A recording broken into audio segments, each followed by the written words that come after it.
Timothy Glenn says ex-landlord Elena Chavez owes for an illegal eviction. Elena is countersuing for a security deposit, the return of property, and sexual battery. Is this your son? Yes, ma'am. Would you ask the young man to wait outside until we're ready for him? Sure. If ever. Come on. This way. Thank you. You're welcome.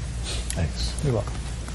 Mr. Glenn, according to your complaint, you rented a room from Mrs. Chavez with your son. Yes, ma'am. And you claim that she unlawfully locked you out of the apartment. Yes, ma'am. You suffered damages as a result of this unlawful eviction. You want returned your rent, a deposit, your moving expenses, and punitive damages. Yes, ma'am. Ms. Chavez says that she never locked you out of the apartment. You left, and she is counterclaiming for a variety of things: stolen property, damage to the apartment, and sexual battery, which she will explain to me. When did you rent this room, and why were you looking for a room? My son and I were living in an environment that I felt was unacceptable for him. My work hours are late, and I wanted somewhere where I could consider him home at 12 years old. So I responded to an ad for a room for rent in a beautiful home, and I quote to you, cable, DSL, nice neighborhood. And I met Elena with my wife, and I told her that... Were you and your wife living together? No, at the time, no. I went through 17 months of self-employment and financial problems prerequisited her to move in with her parents, and myself and my 12-year-old son to move into a smaller residence. We had a condo. Your son is not the product of this marriage? No, no, ma'am. So you were separated from your wife at the time? Yes. And we left and had a good conversation with Elena the first time I met her. And, when was that? That was, I think, late May of this year. When did you move into the room? June... About June 28th. June 28th or something to that effect. She may have documents to... Is that right? When did he move in? He moved in July 2nd. Do you have a lease? Yes, ma'am. I can see it, please. This is for the first room, and this is for the second room. How many rooms were there? There were two. The first one, the 28th, the second, I mean, it's 4 days difference. When I had the conversation with Lynn and my wife concerning the potential rental, and my wife and I spoke about it, we thought it was a good idea, but I didn't have the capital. She wanted a month's rent and a month's rent for deposit. So I approached her again some days later and asked her if she'd be willing to rent to me with just the rent up front, and then we can make payments or something for the deposit. She hesitated not 1 second, absolutely. So my son and I, we moved into a small room that was very small, but it accommodated us. Nice house. We went into the other room after the fact. It was a much larger master bedroom. So. Okay, how much was the rent on the second room? $800 per month. Is that right? Yes, it is. So you were in the second room, $800 per month, on or about the beginning of July, and you paid her how much?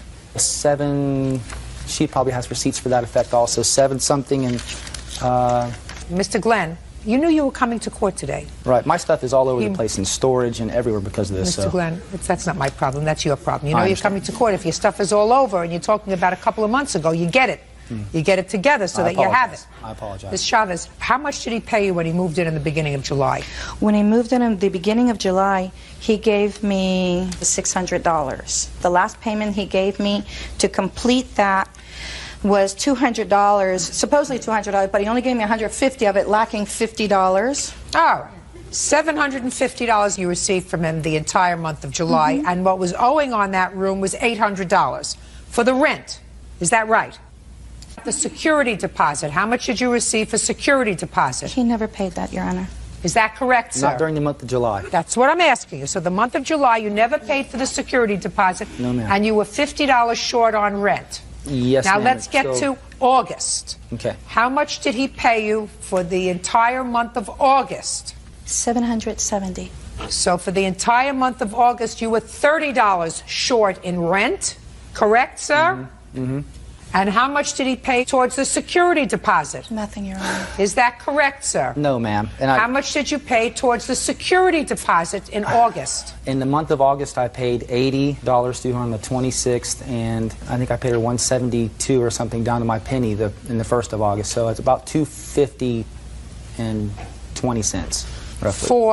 For deposit. and an additional $770 For rent. For rent. Right. Yes. That's not true. I give him receipts when he gives me money, and She gives me receipts like this sometimes also. Just a second. In any event, there came a time, according to you, take your hands off your hips.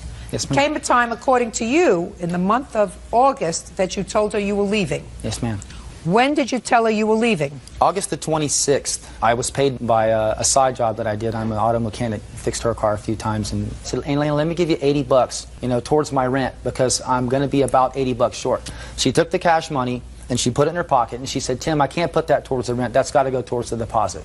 And I said, okay, understandably so. But if you do that right now, I won't have the rent complete on the 1st. And she goes, it's not my problem. I don't have nothing to do with it. So I told her, I'm going to move out on the 1st. I'll make other arrangements, okay? That was Saturday the 26th, I believe it was. Okay. Sunday, we go to court, my son and I. Court. We went to church, and when we walked out of church, I turned my cell phone on, and I received a voicemail from Elena, and I can't quote you exactly, but the gist of the thing was, I've been crunching some numbers, and you owe me $290 right now, she told me, and until I get that money, you will not get back in the house, and you will have to take me to court for your property. This is the day before school starts, and I have a 12-year-old boy, all right? So I called her based on that voicemail, and I said, do you want to call the sheriff, or do you want me to call the sheriff, because I've paid you all the rent for this month. I gave her $80. Well, you hadn't. You were still shy. But she is still required to go to court to evict you. So she says, okay, you know what? You call them if you want to. So I call the sheriff. 40 minutes later, they show up. I take my cell phone out. I play the voicemail for the sheriff. She said in the voicemail, until you pay me the money, you're not getting your stuff. The sheriff said, I can't touch this. But if you want to go knock on the door, I'll stand there to effect the peace, okay? So I approach the door and I knock very lightly. Okay, there are people there, and Justin's mom was there also. He's one of the witnesses for her. And no one answers the door. The sheriff then decides to knock on the door herself, somewhat louder. Okay, we know we've gotten attention at this point. No one will answer the door. Then the sheriff decides to take the flashlight. Knock, knock, knock. She's getting angry, the female deputy, all right? We see Elena through the door window go upstairs quickly, and she won't answer. Sometime later, Elena comes to the window and says, who is it that's knocking at my door? And she said, this is the sheriff's department. Ma'am, I need to speak to you. And she said, go ahead. And she said, I need you to come to the door. And she goes, I'm not going to open the door for him. And she said, why not? And she said, because he owes me money. And the sheriff's department said, do you have an eviction papers? Do you have anything like that you can show me? And she goes, no, but he owes me money and I'm not letting him in until he pays. Justin's mom comes to the door to come outside of the house, and she walks out. When she does, the deputy puts her foot in the front door. And Elena tried to close the door on the deputy. And the deputy said, I'm not having that. And she bowled her way into the house. I think you'll get a chance. Do you think I need help? I'm sorry. You have to understand what I've been through. I apologize. Go ahead. This is unbelievable. The deputy then forced their way into the house, at which point Elena became completely irate. Just unbelievable. She almost sat on the ground going nuts. She told them I stole money from her. She told them that I broke her gate and that I exposed myself to her and her 2 children. All right? At this point, I thought about it for a moment and I said, I don't even want back in this house because I can't leave my boy here. Who knows what she's going to do? Do you have a police report? They did not make a police report. The answer is you don't. No, they didn't. Here's the case number if you want to call them and verify. Do you have a police report? I'd like to see it, please. Okay. You see what they both have. So the watch commander looked at me and he goes, do you want to be here? And I said, no, but I want my stuff. And he goes, well, go get your stuff. So I went upstairs and started to get my stuff.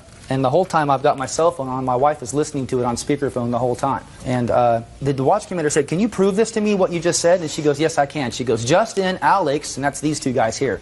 And they come downstairs with their hands in their pockets looking at the ground. And he goes, this woman says that he exposed himself to her and her kids. Can you testify to that? And Justin and Alex both looked at him and went, nope. And he said, ma'am, I don't want to hear anything else from you. I want you to sit down and let him get his stuff. And I left. And did you get your stuff? I got all of it, yes, ma'am. Okay. And as I left, I gave Justin, in the presence of Kareem, everything that belonged to Elena, the wireless modem, the stereo pieces, the leather jacket I still owed money on, even some chairs that belonged to another renter. What leather jacket that you still? A leather jacket I was buying from her. I gave her $10 out of 50, and I had forgotten it in my closet, but as I was moving, I saw it. In his presence, I gave everything that belonged to her to him. And if I still have anything else, it's because I forgot it. I'm not taking nothing from her. Put your hands down. Put your hands down. This is just unbelievable. So I have a few direct questions to ask you, Ms. Chavez. Did you leave a message on Mr. Glenn's cell phone on or about the 26th of August? No, it was on the 28th, Sunday 28th. And what did you say in the message on his cell phone? That he needed to pay at least the $290 and that I wasn't going to open the door. He doesn't have keys because he lost them. And I told him, I'm tired of being your door person. He's broken my gate trying to get over the gate to get into back to get in the house.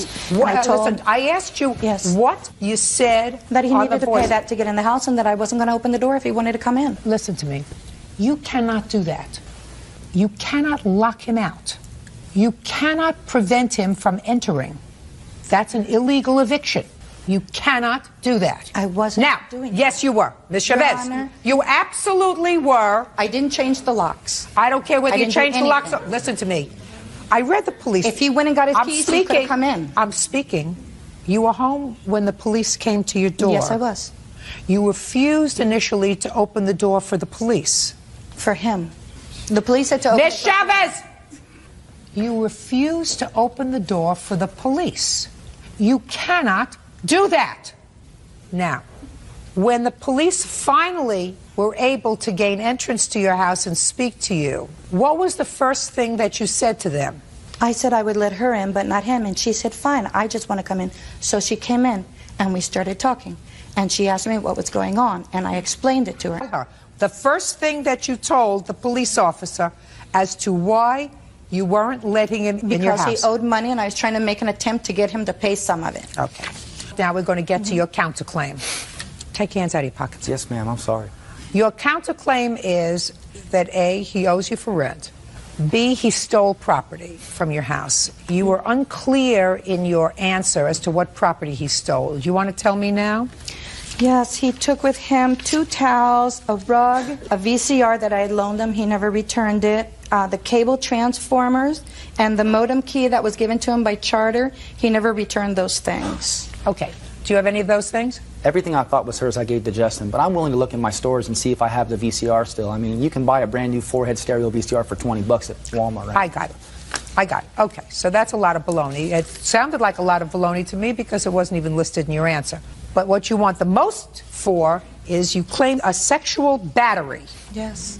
You want to tell me about that, Ms. Chavez? Timothy Glenn claims he was illegally evicted by former landlord Elena Chavez. Elena claims Timothy committed lewd acts. Now, you claim a sexual battery. Yes. Go ahead. The first time it happened was about the 3rd week of July. We were in the kitchen, my roommates, Alex, Justin, and we were proceeding to have lunch. Everybody fixes their own thing. And he came in, and he's very, happy, smiley guy. And he started talking about how easy it is for him to get women. And he proceeded to move his hips left to right with such force that his genitalia made slapping sounds, and he laughed about it. Oh, my. And I was like, totally grossed out, and I told him that it wasn't funny because he was laughing. He thinks it's funny. What else, Ms. Chavez?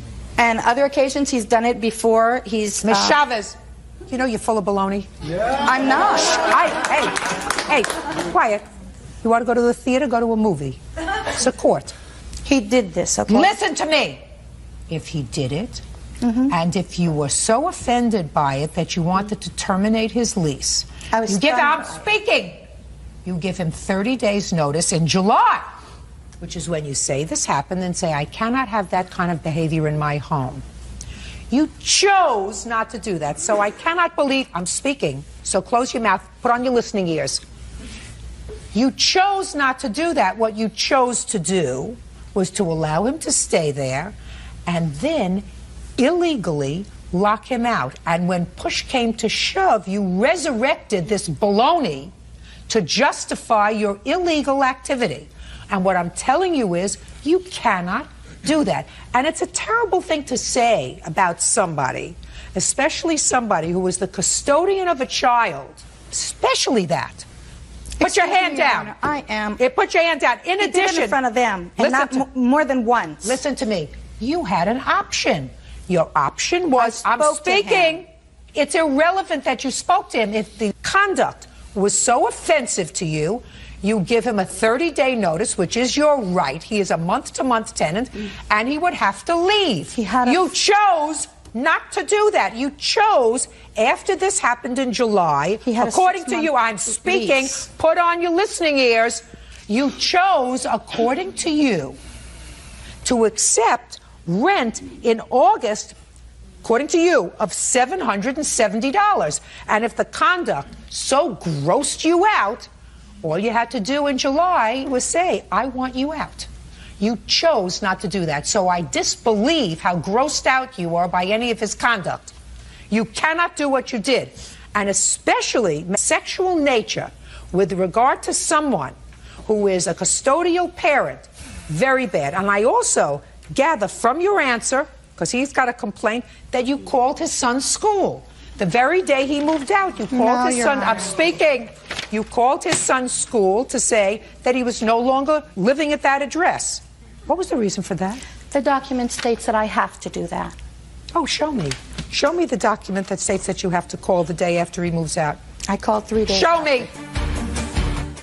Well, unfortunately, Mr. Glenn, this form that she has indicates that she has to advise the school within 3 days if you've changed your residence. Okay, well, that's not all she told the principal. Well, I don't know what she told the principal unless you have the principal here. No, he wouldn't come.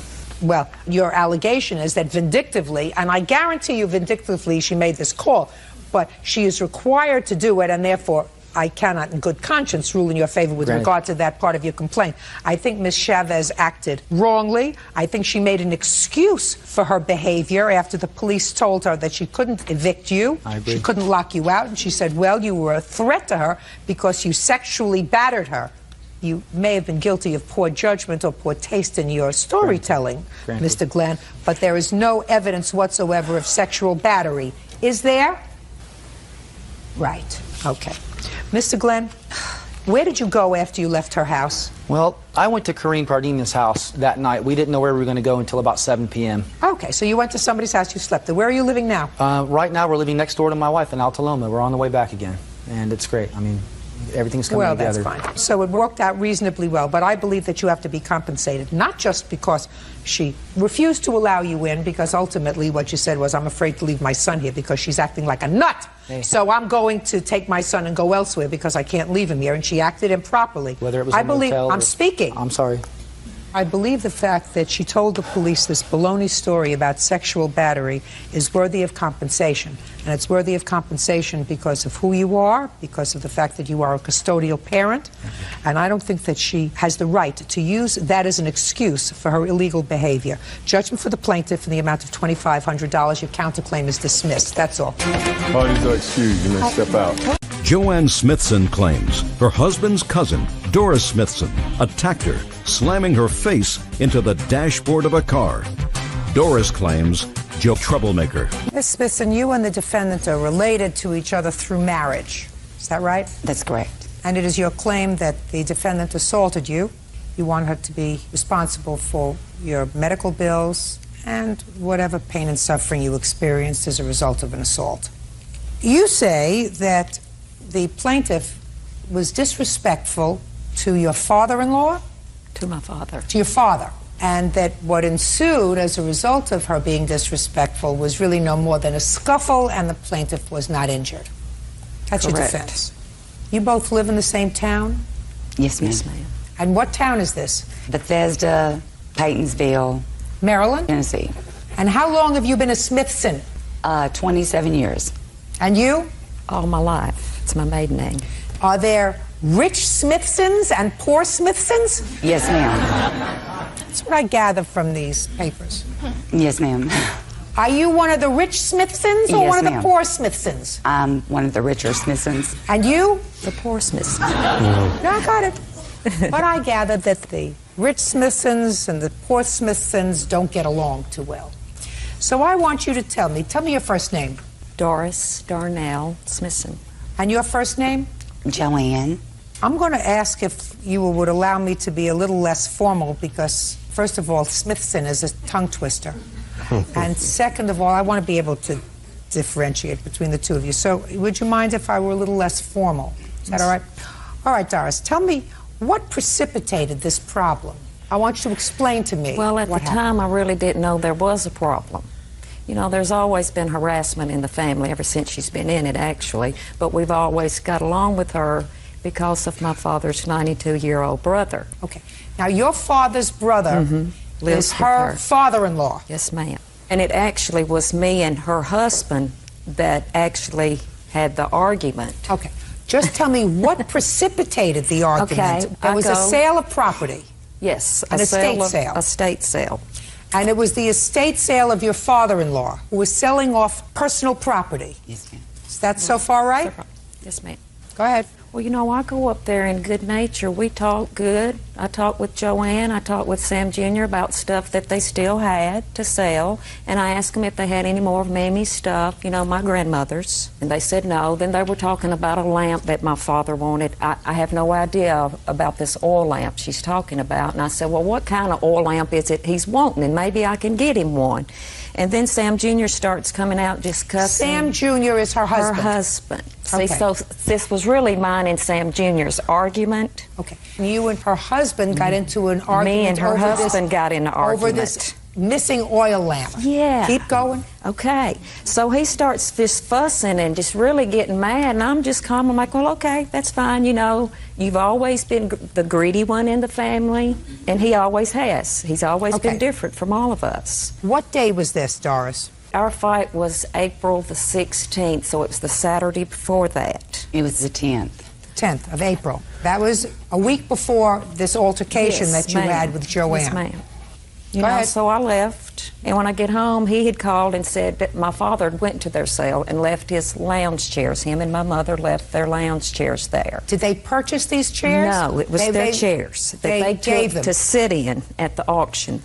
So the next day, my father goes up there to get these chairs, and she clobbers him, just literally clobbers him. Okay, would you step up, please, sir? Your last name is? Smithson. Mr. Smithson, tell me what happened when you went to get your chairs. When we didn't get the chair, it was on a Sunday.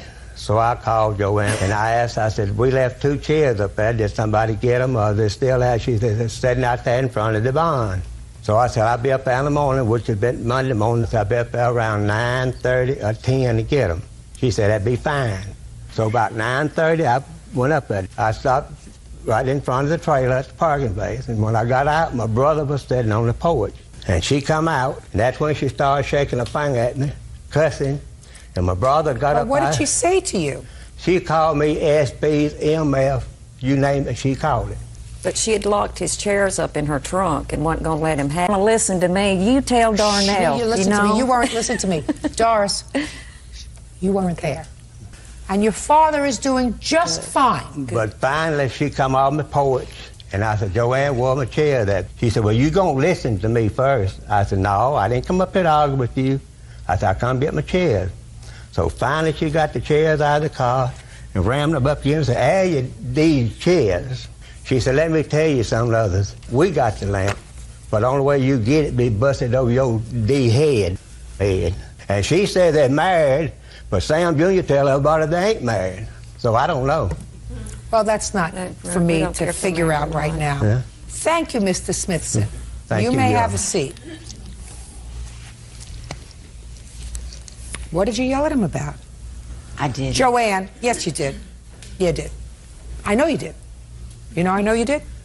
Because I can tell when people are telling me the truth, and he's told me the truth. What were you yelling at him about? I didn't yell at him, Your Honor. He came up to the front porch. That's when I went outside. And then I said, I've got something I need to talk to you about.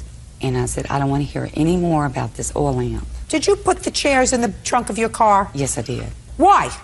Because I was afraid that with these type of people we're dealing with, they could have said we stole them or anything. Listen, do you understand what I mean when I say to you that I can tell when people are lying to me, Miss Smithson? Yes, ma'am. Okay. You can tell by their body English, you can tell by their hesitation, you can tell by their shifting, you can tell. I can tell. That's my job. I've been doing it for 35 years.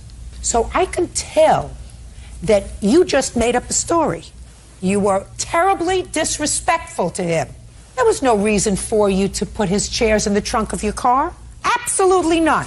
Now who are you? Amber. You're the one with the oil lamp. No. Where is the oil lamp? Well, the oil lamp that they're talking about, I have no idea what oil lamp they're talking about. Well, let's say any oil lamp, Amber. Let's start with any oil lamp, and I want you to be very clear on this, my dear. Okay. I can tell when your mother's lying, and I can tell when you're lying. Well. So, let's get to this. Do you live at home? No, I don't. You live in your own place? Yes, I do. Do you have an oil lamp in your No, place? I don't. Any oil lamp? No, I have no. Have you ever seen an oil lamp in your mother and father's house? I've seen several oil lamps. How many? 10, 12, maybe. Okay. Do you know of any ones that you've seen in your mother and father's home that belonged to your grandmother? I wouldn't know if it belonged to her or not. So what you're telling me is you know nothing about the oil lamp. lamp. All right. Now you can have a seat. You're very lucky. Where's his oil lamp? This oil lamp does not exist. Fine. Now, I've already made a decision that you behaved badly with Mr. Smithson. That does not excuse an assault if one took place, Doris. You have to understand that. So now, Joanne, I want you to tell me what happened on the 16th of April when you were getting some gas. Okay. My husband and I went to a local market, Bethesda Market. I was sitting in my car, seatbelt on. My husband went inside to get us a cold drink because we was on our way to the flea market. Darnell comes behind my car and opens up the door. The passenger door? Yes. And I looked up, and it was Darnell. And after that, I don't remember the hit. There's several things I remember, some things I don't remember. Do you have photographs of your injuries? I have a diagram, photograph from the emergency room. The answer is you do not have photographs. No. You have medical records. Right. Good, I'll see the medical records.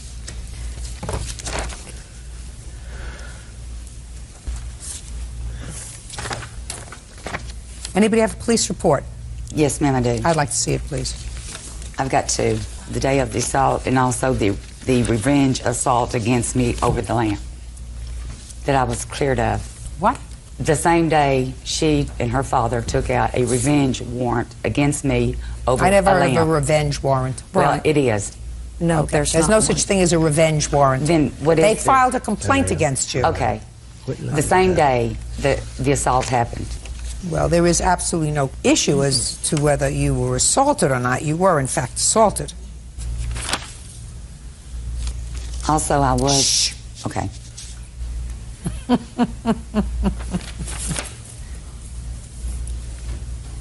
Mr. Smithson, Yes, ma'am. step up here, sir. You filed a complaint with the police. I did not. Well, your daughter did. And the most important thing is that when the police officer questioned you, you told the police as follows, because this is in the police officer's own language. Mr. Smithson, that's you, said that when he returned home, that he told his daughter Darnell about Joanne's actions and abusive language and remarks that were directed towards him, that you told your daughter. According to Mr. Smithson, Darnell said that when next she saw Joanne, that she would whoop her. And from his testimony, she did. Did your daughter say that to you? I didn't even see my daughter that day, Your Honor. Listen to me. Whether it was that day or the next day, you told the police. You wouldn't have lied to the police, would you, No, Mr. I would Smithson? not. Either you told the police that she was going to whoop Joanne, or the police officer is lying. Which one do you think I'm it not is? going to say the officer's lying, no. Good. I would I'm not. glad you wouldn't say that, I Mr. would not. Smithson. Sit down now. Okay. Now I'm going to hear you, Doris, because you see, Yes, ma'am. I know when people are lying, like Joanne here, Yes. but I can read medical records, and I know she was assaulted. But not $4,000 worth. I have one. I want to also tell you here. something. All right, now. Not $4,000 worth. How much do you think it's worth when somebody hits you in the face? Well, I really never hit her. Yes, you did. All I did dear. was just, she come out of her car. Nobody seen me hit her.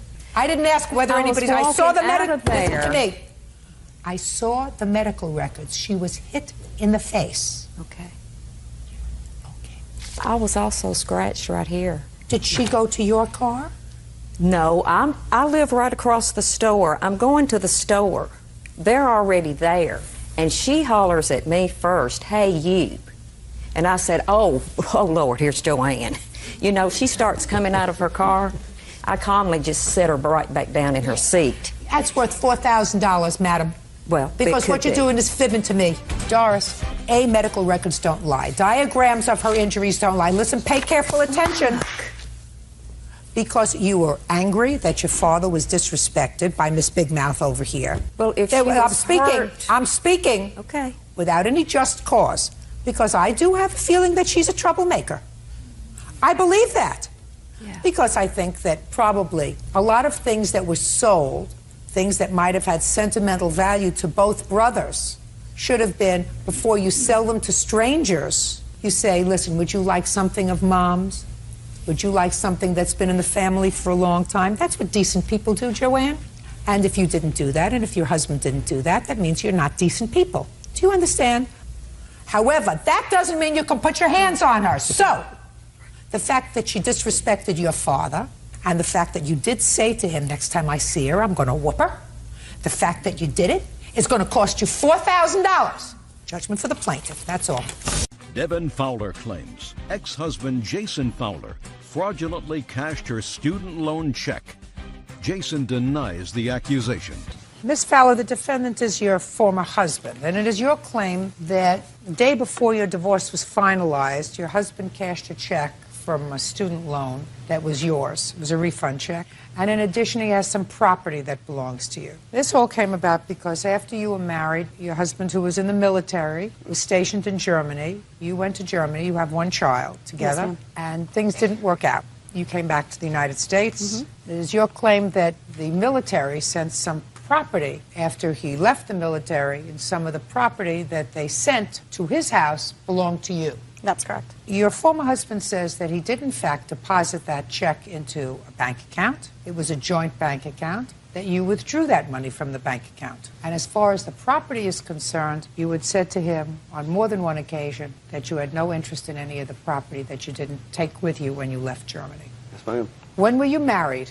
We were married June 9th, 2004. And when were you divorced? April 12th, 2006. This refund check was when? The refund check was, it must be dated in March of 06 or 05, I believe. It was for the 2005-2006 school year. Well, it had to be 2006. You said it was before the divorce was final. Yes. The end of February 2006 is when it was. Do you have any documentation? No, sir. No, ma'am. My account's been closed at that bank for over a year now, and they said that the records were not available to me, or their exact Well, words. it's a joint account. It was a joint checking account with both our names on it. Yes, ma'am. When did you leave Germany? January 8th of 2006. These are the bank statements and a copy of the check as well. I'd like to see them. Okay.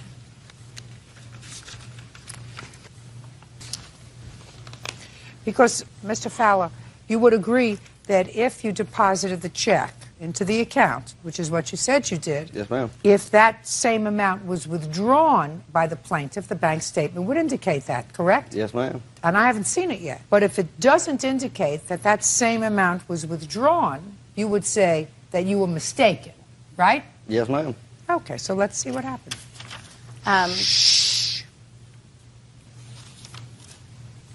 The two of you had separated at that point, is that right? Yes, ma'am. What were you doing forging her name to this check? She asked me to.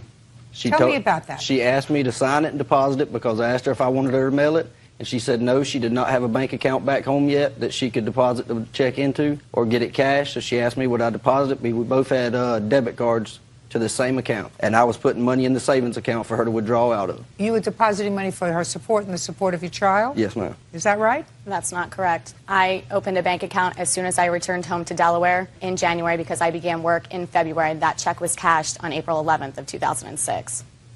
ATM withdrawal, AMT-SH transfer. What does that mean? It means that when he deposited that check, he transferred it into the savings account. On April 11th. On April 11th, were you speaking to each other? I mean, the divorce was finalized on April 12th. Probably not, to be very honest with you, Your Honor. I'd like you to take a look at this, sir. It appears as if you deposited this check on ma'am. April 11th, and then it was transferred to another account. To our savings account where she could get the money out with her debit card in Delaware. Well, then you should have a joint savings account, sir. Do We you do. have that? Well, we had one at the time. Well, That you should checking be was- able to get that, sir. It comes from the same bank, doesn't it? I don't have that account no more. Neither one of them. They're both closed. But she has the information on this account, sir, and it's your problem to establish to my satisfaction that you didn't take this money yourself. Yes, ma'am. It doesn't indicate here that she got this money. It indicates here that you got this money. I deposited it in our savings account and transferred it right to our savings account, right where she asked us to. Well, then you should have brought that information here for me, sir. It's easy to get. We're not talking about something that happened during the Civil War. Yes, ma'am. Okay. He forgot. All right. Now, the other part of your lawsuit has to do with property. Yes, ma'am. What property? There are some personal property items that when... You know, I'm relatively unimpressed by this property baloney. You understand that? Yes. Okay, because I think you're a smart gal. Why don't you tell me why I'm unimpressed with this property? Because it's just property. Because if you wanted it, you should have taken it with you. At that point in time, I could not, ma'am. Why? Because all I could take were the suitcases. I was only allowed a certain number of suitcases. You don't have to take it with you. You ship it. He was supposed to do that, Your Honor. What about you? You're leaving. You say, this is mine. This is yours. You pack it up and you send it. 2 years later, you don't come to court and cry because you don't have what? A music box? What do you want? Just what's mine. What? It's clothing, shoes. Should have taken your clothing and shoes with you. Took He as doesn't much as I have. could. He doesn't have your clothing and shoes anymore. I guarantee you, he's not using them. I hope not. He doesn't have them anymore. What else? Items of You're our out sons. of style anyway. Items of our sons. What? Toys, clothing. Your son grew out of the clothing from 2006. Yes, ma'am. And he doesn't play with the same toys. No, he does not. So what are you making a big deal about? Well, we've actually been fighting over this since the shipment arrived last May. It's over. What else are you fighting about with him? Back child support, but the state of Delaware is handling that.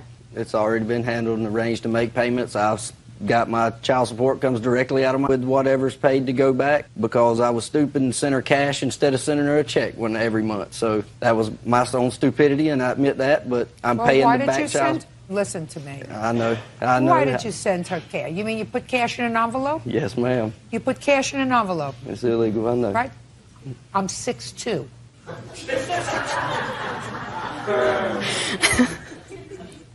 You were in the military? Yes, ma'am. You don't want me to think badly of the military, do you? No, ma'am, no. Well, then why would you make such a stupid statement that you put cash in an envelope and send it to her? Nobody puts cash in an envelope. I don't even put $1 in an envelope to send it to my grandchildren. Don't you watch 20/20 and 60 Minutes and everything else, what goes on? Cash doesn't arrive. $5 doesn't arrive. How much were you putting in cash in the envelope? Anywhere from $200 to $400. And she got it every time. She got it every time.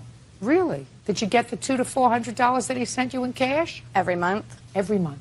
No, ma'am. He has not paid prior to November 15th of 2006. I have received no money from him except for $200 in February. How come they didn't take money out of his check? We have just had the court order established, the state of Delaware. We just got our child support through the courts just not too long ago, is why the child support just got established. Well, that's And ridiculous. You were divorced in still, April of 2006. The custody battle is still going on as we speak.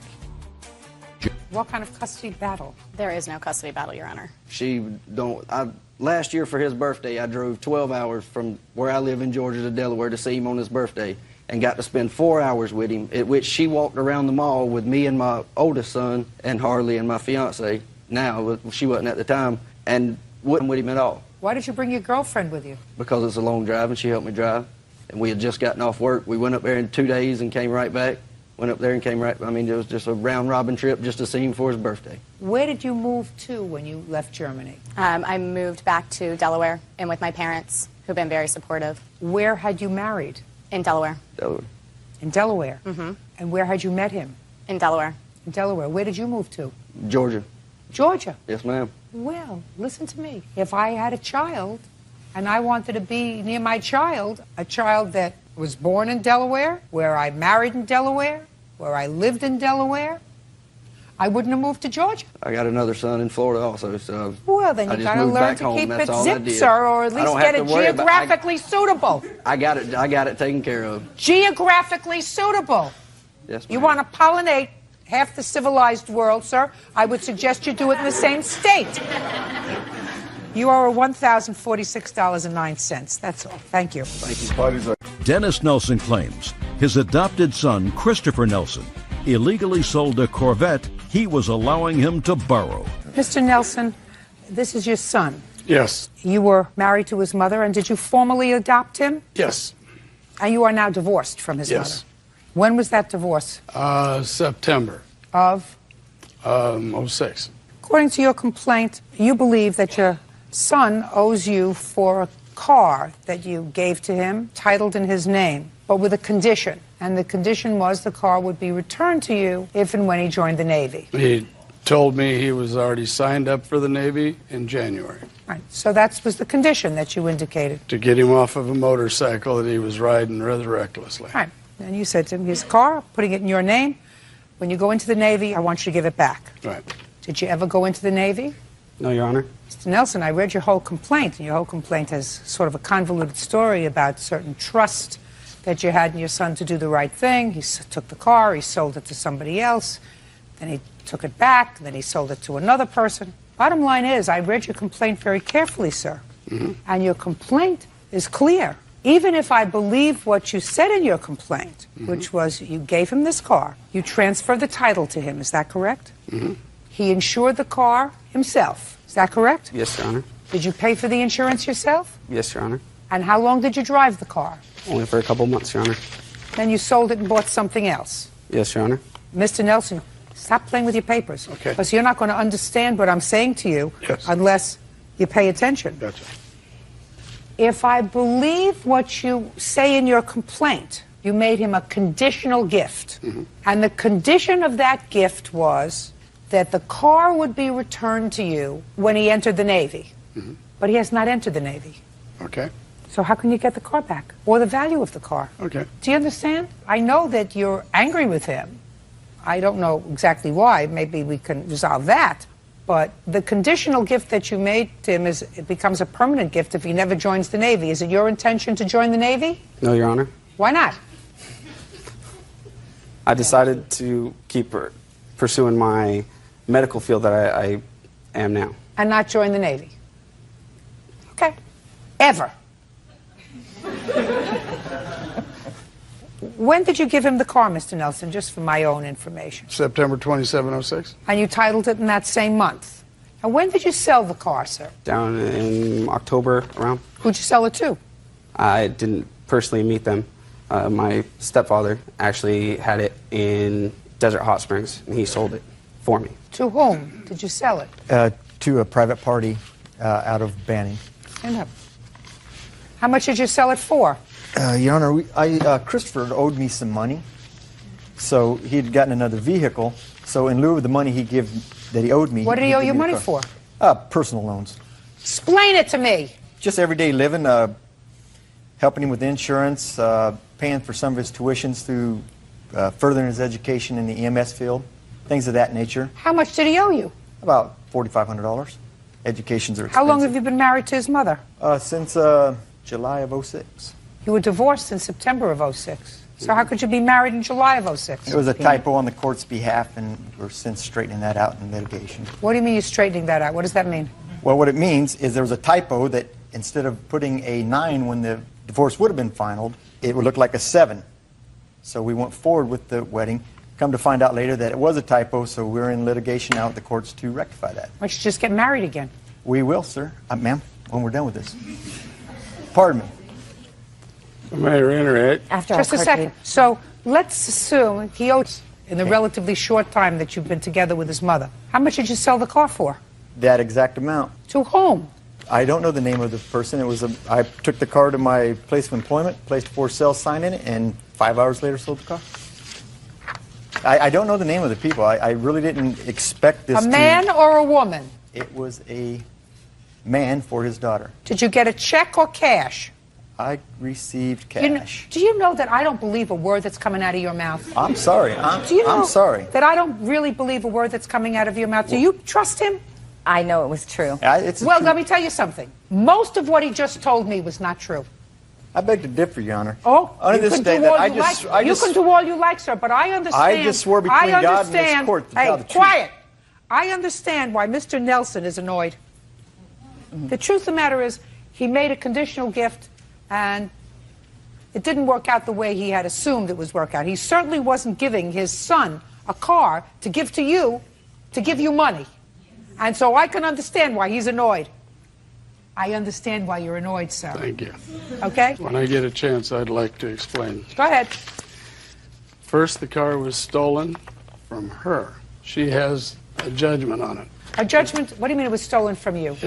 He sold the car to her, not Who to sold him. the car to her? Christopher sold the car to her. Which is Christopher? Christopher. You sold the car to this lady? For $7,500. I'm speaking. No, Your Honor. You did not. No, Your Honor. There's the judgment.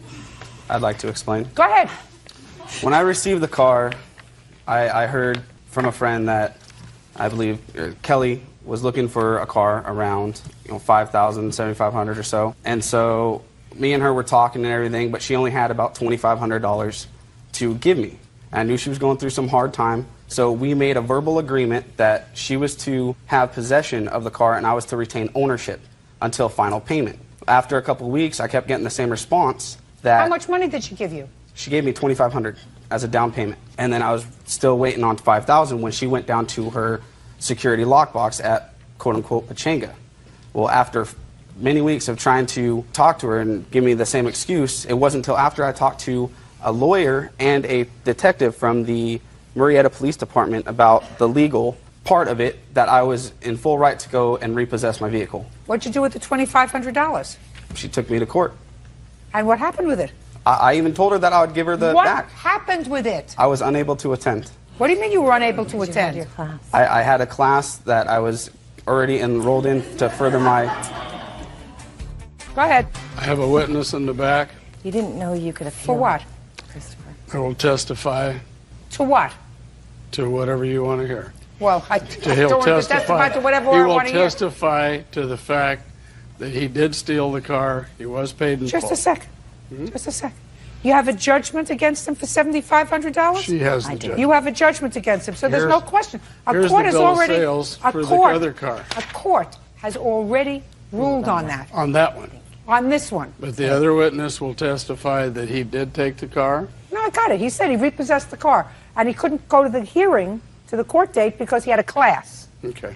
And then he took the car back, and he gave it to his stepfather, who sold it, according to him, for Here's the bill of sales on $4,500. there. Can I see the bill of sale? The ones that he can't find.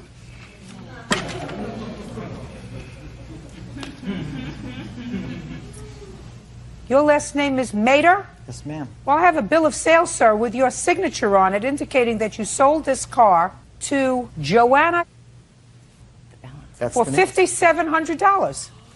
I don't recall it being 57. Well, why don't you take a look at this, sir? Okay. I don't remember it being that much either. Obviously, this is a second-generated bill of sale with the price altered. I'm not a liar. I am a man of integrity. Have fun. Listen, I don't have to get into all of this. You can sit down. I can understand why your father is angry with you. He made a gift to you. He was hoping that you would be able to use that gift and drive safely with that gift. And he didn't do it to line the pockets of anybody else, including taking care of the bills that you allegedly owed to your stepfather. He was trying to help you. Do you understand? Yes, Your Honor. Well, is there any reason why you did that? What, Your Honor? Took a wonderful gesture and made it not wonderful anymore. It wasn't a wonderful gesture, Your Honor. No, it wasn't? No, Your Honor. Well, let me ask you this question, sir. Do you think that your father could have sold that car to somebody else? Put your hand down. Well, you sold it to somebody for $7,500. He sold it to somebody for $5,700. Don't you think your father could have sold it to somebody else for $5,000? Yes, Your Honor. That's an answer. Instead, he gave it to you. Write it off. Mr. Nelson, legally I can't help you because the condition was that you get it back. It is what it is. You get it back if he joined the Navy.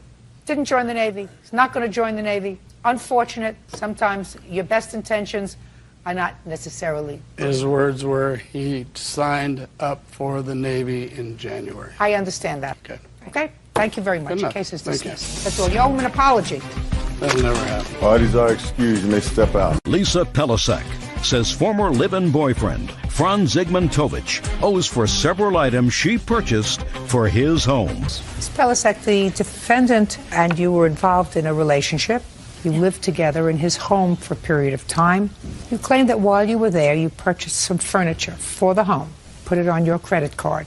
The relationship didn't work out. You moved out. He kept the furniture. You're paying the bill. You want that credit card paid. Now, you have the furniture, right? Yes. And you're not paying the bill. I did pay some of it. But you're not paying it now. No. And you say that's all right because? Well, Your Honor, there's a lot more to it than just the furniture issue. You're also counterclaiming because you say she owes you for half the mortgage payment while she was living there. Yes. That's a lot of baloney. No, Your Honor. The way this all began was last year. My sister had reintroduced us at a birthday party I had. My sister. I don't need all that information, sir. We got together. She was married at the time. All of a sudden, she decides she's not happy with him. She wants to get out.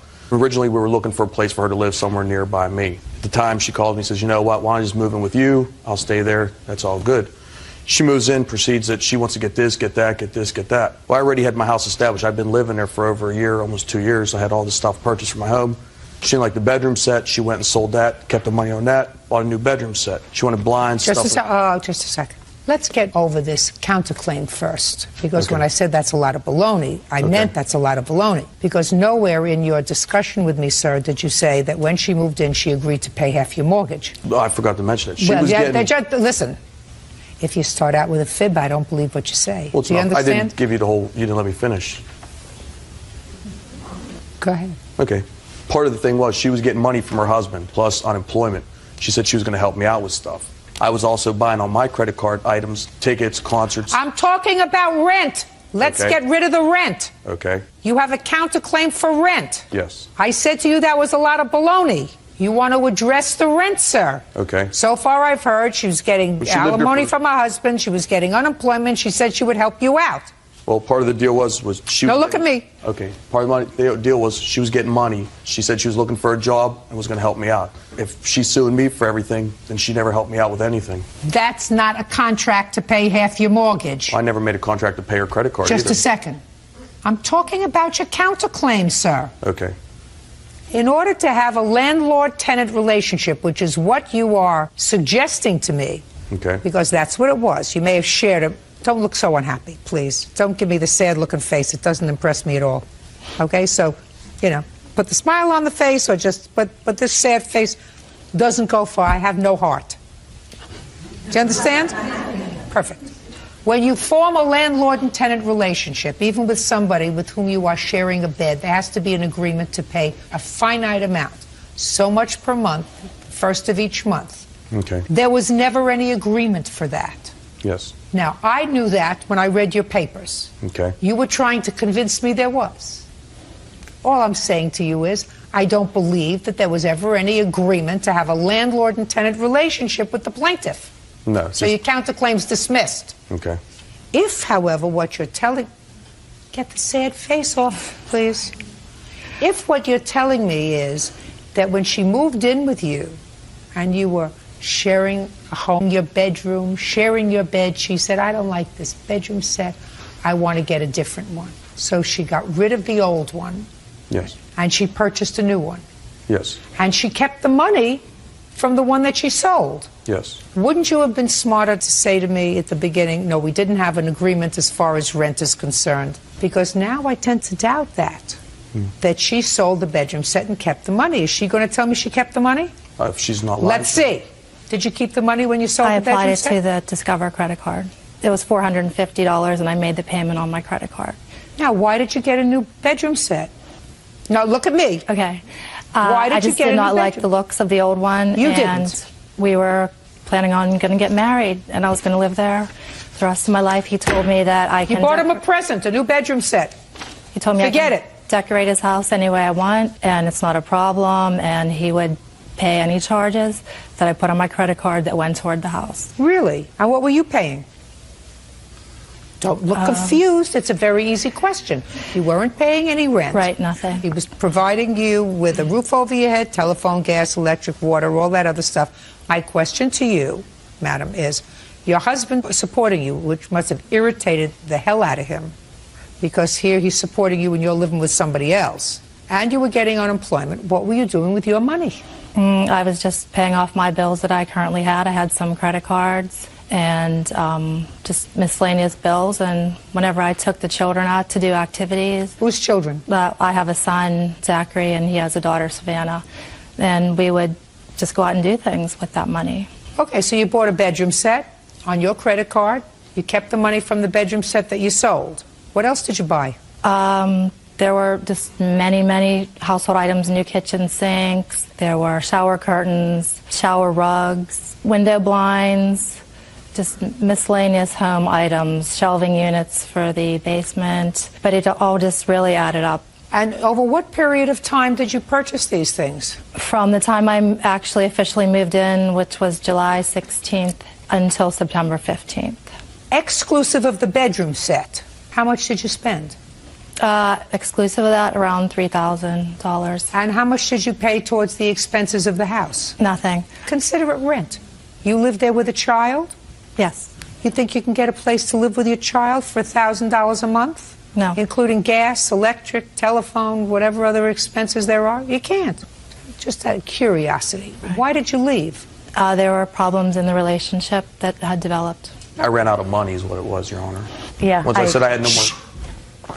Once I had no more money, she decided to go off on her own. When I wouldn't give her cash, and she said, "This isn't working out, I need to leave," and went back to her husband. Is that where you are now? Yes. Oh, you have to pay this credit card, madam. It's your responsibility. You went out, you decorated. I can view this as your capital contribution to your own living expenses, yours and your child's, while you were living together. It's not unreasonable for him to assume that if you went out and bought shower curtains and some rugs for the bathroom, that you intended to do that because you were living there with your child, and that's what you're supposed to do. You're supposed to contribute. You're a grown-up lady. He's not supposed to take care of you. You're supposed to take care of yourself. The case is dismissed, as is your counterclaim, sir. Thank you. Daniel Seabolt says ex-girlfriend Amanda Deaton lied to him, claiming he was the father of her baby. He is suing for unpaid rent and the return of his PlayStation and computer. Right, Mr. Seabolt, you and the defendant had a relationship, according to what I read in your complaint. The defendant became pregnant. According to you, you leased an apartment in your name. Yes, Your Honor. You moved in together. She had her baby. You didn't get along. Correct. You subsequently ascertained that this baby was not yours. You took a paternity test. Right, Your Honor. And you separated. We actually separated before the paternity test. So you separated, and then you took the paternity test. Yes, Your Honor. And you told her when you moved out that you wanted her to move out too, because Right, Your Honor. you didn't want to be responsible for the rent anymore. She did not. She stayed in the apartment for several months. Is that right? Yeah, about 2 months. You want her to pay that 2 months' rent. Yes, Your Honor. And in addition, you claim that you left some property at the house. You want that property. I would like that back, yes. Ms. Deaton says she doesn't have your property. You knew that you didn't have to leave the house, that you could have stayed there with your family, that you knew that there was a possibility that this baby wasn't yours all along, so that she didn't fool you. Is that true, by the way? That is, I knew there was a small chance that the baby was not mine.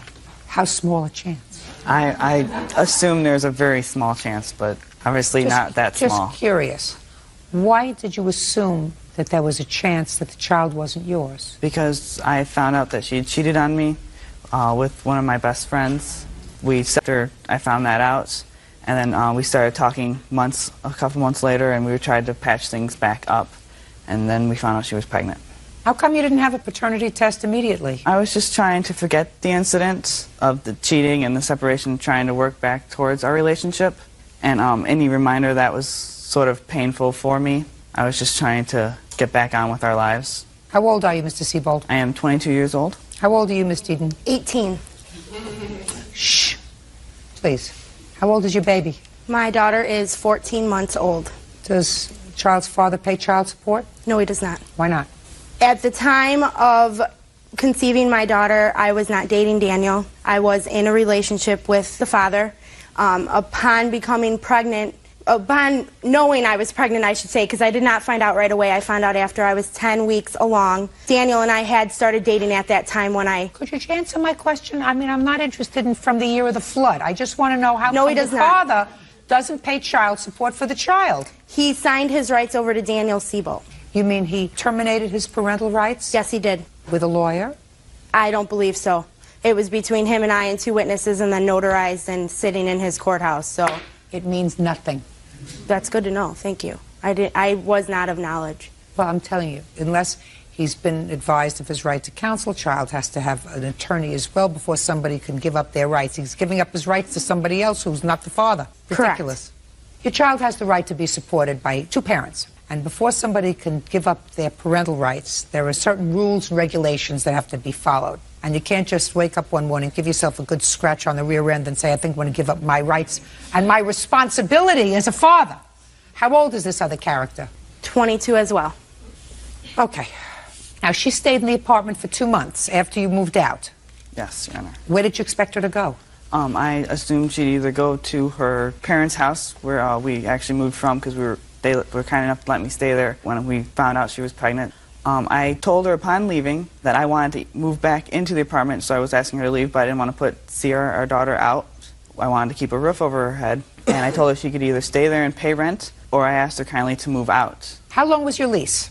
The lease was a year lease. And how many months did you actually live there? I lived there from July to December, so that's 7 months. Did you move back into the apartment? No, I did not, Your Honor. Well, are they suing you for the entire remainder of the lease? I'm not quite sure exactly what they're suing me on. Well, why don't you let me take a look, since I don't think you understand legal documents very well. I do not have a copy of how much. I spoke with the representative, Stacy, and she told me... I'm not interested in what Stacy told you, sir. That's hearsay. Sorry, Your Honor. Mr. Seabold, you're 22 years old. What do you do for a living, sir? I work at Walgreens. I'm a photo specialist. How high of an education did you have? I graduated high school. One of the things you have to have when you come to court is evidence. Right, yeah. If you're dealing with a managing company, the managing company will tell you and will be more than happy to memorialize in a writing how much money they are claiming you owe them. Unfortunately, I couldn't get a hold of the person to send me the facts. So what do you want me to do, Mr. Seabold? What do you want me to do? I obviously don't expect you to go and do my research for me. You're absolutely right. I feel sorry for you because they probably will come after you not only for the 2 months that she lived there, but probably for the remainder of the lease if they haven't rented the apartment. You can't come to court and expect me to get your proof for you. You understand? Yeah, I understand, Your Honor. Good. What property did you leave there, Mr. Seabold? I left my laptop computer. Where is his computer? That's exactly why I brought my mother. The computer is not in my possession. Upon Daniel leaving, he took just a duffel bag with some clothes. He did come back to the apartment at one time where an altercation occurred between him and I. About what? He came to the apartment with his girlfriend. Oh, that's not... Why did you do that? She was my ride. I didn't want to go alone. Nobody else could drive you there except a new girlfriend? Unfortunately, yes. I had moved... Sorry. Tacky. Right? Yeah, not That's the pretty best choice. I discovered later on, yeah. Tacky. Okay. Laptop computer, sir. When you leave, it seems to me that's one of the first things you take with you is a laptop computer. Why didn't you take it with you the first time? I was being a nice guy, and Amanda had asked me to keep it there so she can go online and apply for some jobs. I have my own laptop computer. Which doesn't have the capability to go online through a landline. It's only capable of going through DSL, and we did not have that service. So where's his computer? Don't look down at the floor. Just listen to me. So far, you're not losing, but don't lie. Oh, I'm not going to lie. My parents are in possession of the PlayStation and the computer. Oh, fine, so that they can return it to him. The reason that they have it is there's a large amount of money that Daniel owes my parents. Just a second. What does Daniel owe your parents money for? My daughter's christening that he had said he was prepared to pay for the day of the christening. After the guests had left the christening party, my parents had to pay because he was not prepared to. What else? My parents paid rent in November, but it was actually December. It was November's rent they paid because we were behind. What else? I don't even know, honestly. Listen to me very carefully. You can stand up next to your daughter. Mr. Seabold may be a 22-year-old idiot, but I'm not. You expect him to pay for a christening for a child that's not his? He agreed to pay for the christening. Look, listen to me. Shh. He planned... Listen to me. This is your daughter. Right. This is your grandchild. Oh, yeah. You pay for the christening. Sure. You cannot keep his computer. You cannot keep his PlayStation. You cannot keep any of his property. Do I make myself clear? Sure. Good. Your daughter lived in an apartment, and if you helped out with rent for a month, he helped your daughter, right? Sure. Perfect. So, PlayStation and computer. What else, Mr. Seabold? There was Don't leave yet. Are you living with your parents, by the way? No, I am not. Who are you living with? My grandmother. How come? Due to a situation between my parents and I. What kind of situation? There are problems with my teenage brother and myself that I'm old enough to not need to live there, and my brother is a minor, so he needs to stay at his parents. So I have taken my daughter, and I am at my grandmother's. That computer better be returned to him, as well as the PlayStation, in perfect condition. They were not in perfect condition when taken. Exactly the same way as they were when they were taken. Absolutely. Don't mess around with me. No, You'll be you can very have them all. unhappy if you mess around with me. I believe me. you. What else? There was a RCA 19-inch television set. Where's the TV? The TV was taken out of the apartment by Daniel and was taken to wherever he was at that time. That is true. I was debating on whether or not I should try to put this in the case. I stayed at some friend's house, and when I moved out, there were some skirmishes between us and them, and he told me that he gave it back to Amanda. You cannot tell me what anybody told you. I apologize, Your Honor. You get back your computer and your PlayStation. Yes, Your Honor. What's a 22-year-old man need a PlayStation for? What do you do with it? I use it for entertainment, for relaxation. He doesn't work. He lived at our house for a year and never paid a penny. He doesn't have a car. He didn't have a job. When he had a job, he took her car. So? So we supported him. That's why he had a lot of time to play PlayStation. How old are you? 40. How old was he, 20? Yeah. He was 20. So he's staying home, sharing a room with your daughter, playing his PlayStation, and you're supporting them. Is that right? Yes. That doesn't make you too smart. No, believe me. But that's what you chose to do. Right. He doesn't owe you money for that. No, he doesn't. Right. Gratitude would be nice. Did you get gratitude from your daughter? More than him. Not enough. Right, Miss Deaton? Oh, not enough. Not right now, no. Right. I assumed so. We won't go there because this is only a half-hour program. Now let's get to your counterclaim. Your counterclaim is for your security deposit back. Correct. You used your high school money, $1,000 for security deposit. Correct. How long did you live in the apartment? Till January. Were you working? I was working from October to January, yes. How much were you earning? Not a lot. I was very part-time. Okay, Daniel you were was very working part-time. full- So who was paying the rent? Daniel and my parents. Well, your parents paid 1 month. That's what you told me about 5 minutes ago. Correct. The rest of the 5 months, Daniel paid. Right? Correct. Correct. However, the security deposit paid for July and August. So Daniel paid September, October, and $100 of December. How could, just a second, how could your security deposit pay for the first 2 months? Because of Daniel's credit, we had to pay a double security deposit. Fine. And how many months did you live there? 2. Correct. Good. Daniel Seabolt says ex-girlfriend Amanda Deaton lied to him, claiming he was the father of her baby. He is suing for unpaid rent and the return of his PlayStation and computer. Okay, Miss Deaton, you lived there for a couple of months after he moved out. You had a choice. You could have moved back to your parents. You're a teenager with a baby. You chose to stay there. You ate up your security deposit. You don't get it back. You do get back your PlayStation, your computer. 5 days, 9 a.m. Be there or be square. Thank you. Bodies are excused. You may step out. Psychiatrist Dr. Howard Richmond says publishing consultant Susan Gilbert scammed him on a book deal.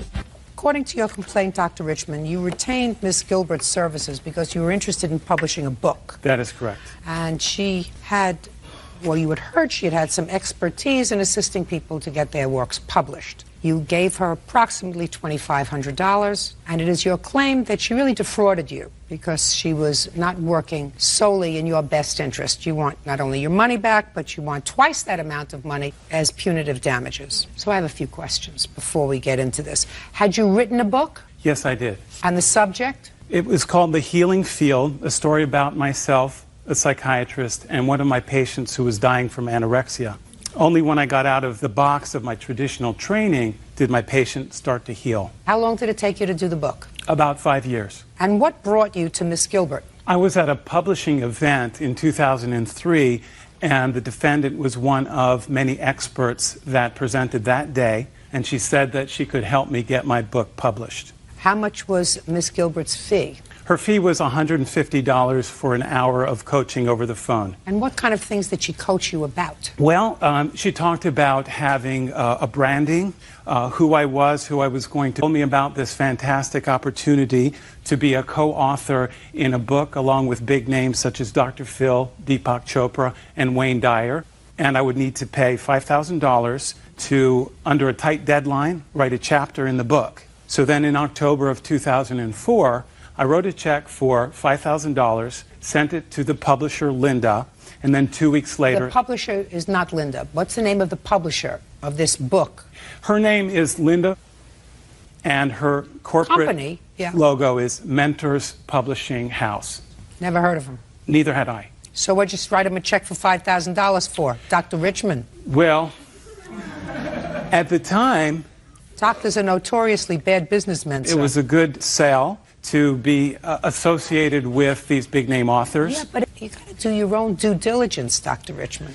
You know, if somebody said, I'm doing an ensemble work with Dr. Phil and some other notable people, you would think that this ensemble work would be published by somebody that you would heard of. Well, there was 2 other books, so they had a track record of putting out 2 books previously. Correct.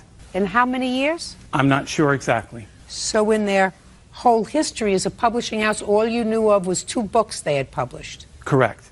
But there were celebrities in the first 2 editions. Like who? Zig Ziglar. I never heard of Zig Ziglar. Donald Trump is in the 3rd edition, so it sounded really good. What 3rd edition? Well, this book that I was enticed to be a part of. Has it been published? It just came out in the last couple of weeks. Is that right? Yes. In fact, Judge Judy, would you like a copy of it? I've autographed I'd just like to one look for at it. you. I don't want a copy. I have enough to read.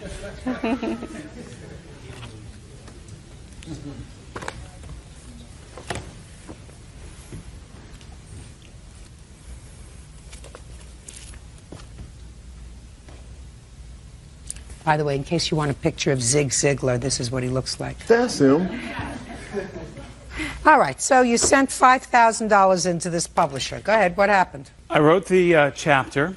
Then in late January, early February 2005, there were some changes in the publication and a delay in when the book was coming out. I started to get uncomfortable with the changes that were happening. Like what changes? Instead of 40 authors, there was going to be 70 authors. Chuck Norris was going to be on the cover of the book. He's not in alignment with the work that I do. And then on February 7th, I discovered that the defendant, my coach, was not only getting compensation from me, but also from Linda, the publisher.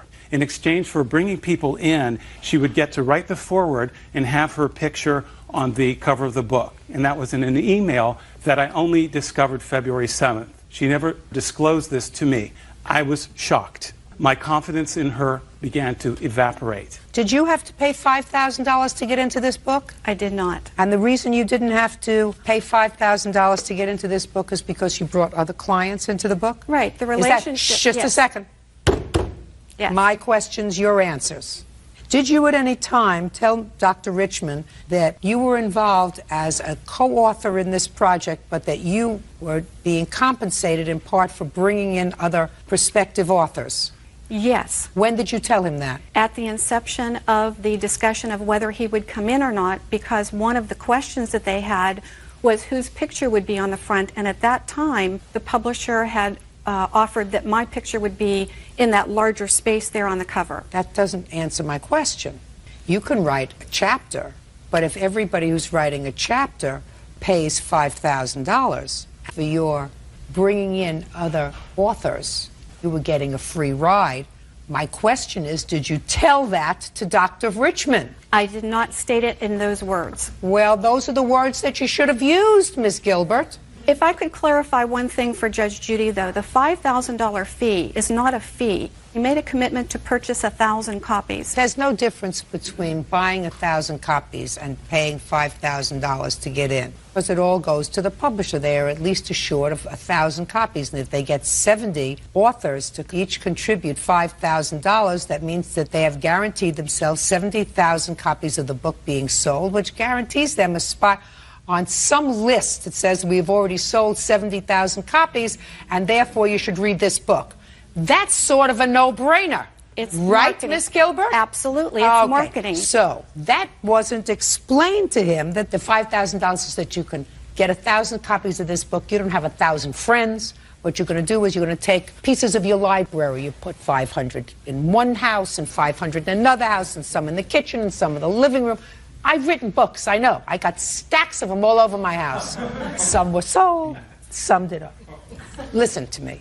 You had an obligation to tell him that you were also representing other people who were going to be contributing to this book, and in exchange for your cooperation in securing other people, which the publisher wanted, because I guarantee you, Dr. Phil didn't have to pay $5,000 to get into the book. Chuck Norris didn't have to pay $5,000 to get into the book. Nice-looking man, they don't know who the hell he is. You got to pay the $5,000. It's marketing. It's marketing, and that's the point. All of the coaching calls that you Howard have and I to had tell done. him. Can I say this for a second, Bert? Don't get too involved with it. Let's see. We have people like Dan Kennedy, Cynthia Bull, Brian Tracy, Carol Ann Hamilton. How many people did you represent here, Miss Gilbert? I represented 4 people. And did each of those people pay $5,000? Yes, they did. Okay, because they were not celebrities. Absolutely. Did each of those other 4 people know about the other people? I did not spell out everything as it's coming out in this courtroom, but Howard knew that I was inviting him in and I was inviting other people to participate, and I explained how it worked. You should have explained the whole piece to him. You left out some very important things. That doesn't take away the benefit that he would have received and all the things that we discussed. He's not a child, Miss Gilbert. You're right. He's not a child. So what you're supposed to do is, if he is retaining you in what I consider an almost quasi-fiduciary relationship, you don't treat him like a child. You give him all the facts and then let him make a judgment. Now, it might have been a wrong judgment for him not to participate in this book. He might have gotten his name in print, so at least he was a published author. But your responsibility to your client, if he was your primary client, was to make sure that he had all the facts. Now, did you get your book published? Not yet. You got a possibility? Of course. Good. Now, I don't necessarily think Miss Gilbert is dishonest. I think that she didn't realize who her master was. Her master was the person who had hired her to help him publish his book.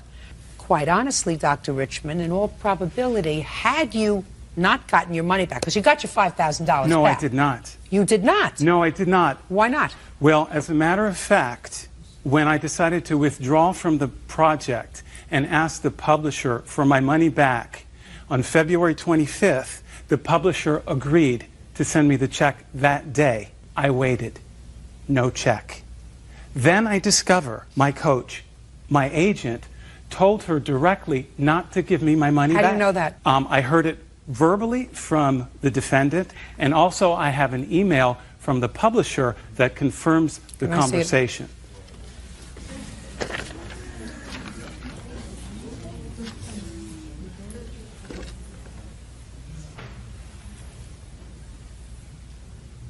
What did you say to the publisher? I don't know what was written there. I'm not asking you what was written here. I know what was written here. I'm asking you what you said to the publisher that resulted in the publisher not sending him back his check. I care very deeply, even though it doesn't appear that it's Just coming 1 out second. that way. I care about my coaching clients. I asked you what you told the publisher. That I wanted to speak with Howard before he withdrew because I felt he was making a really bad business decision, that everything that he and I had been working towards for months would be helpful in this book release.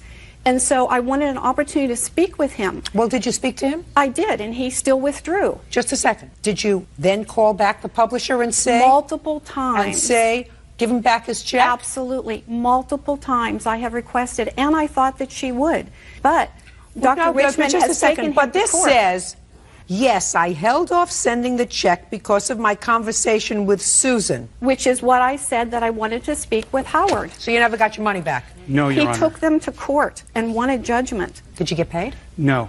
When did you get your judgment? June 6th, and I have a copy of that if you would like to see it. I would. It's June 1st.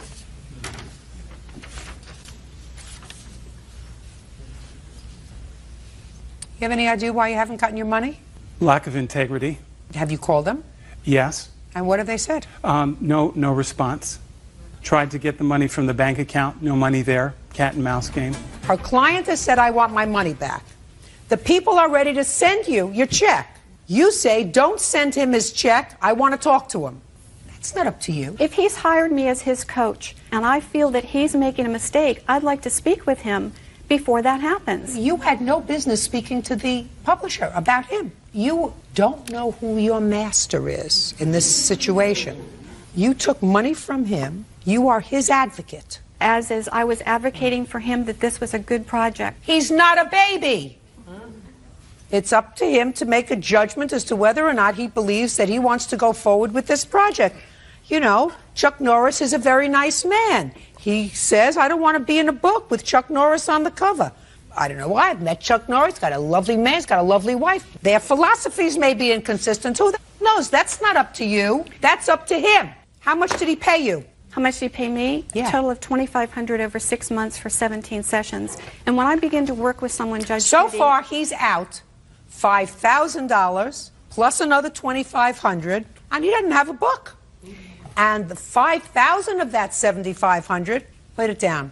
$5,000, Miss Gilbert, out of the $7,500 is because of you.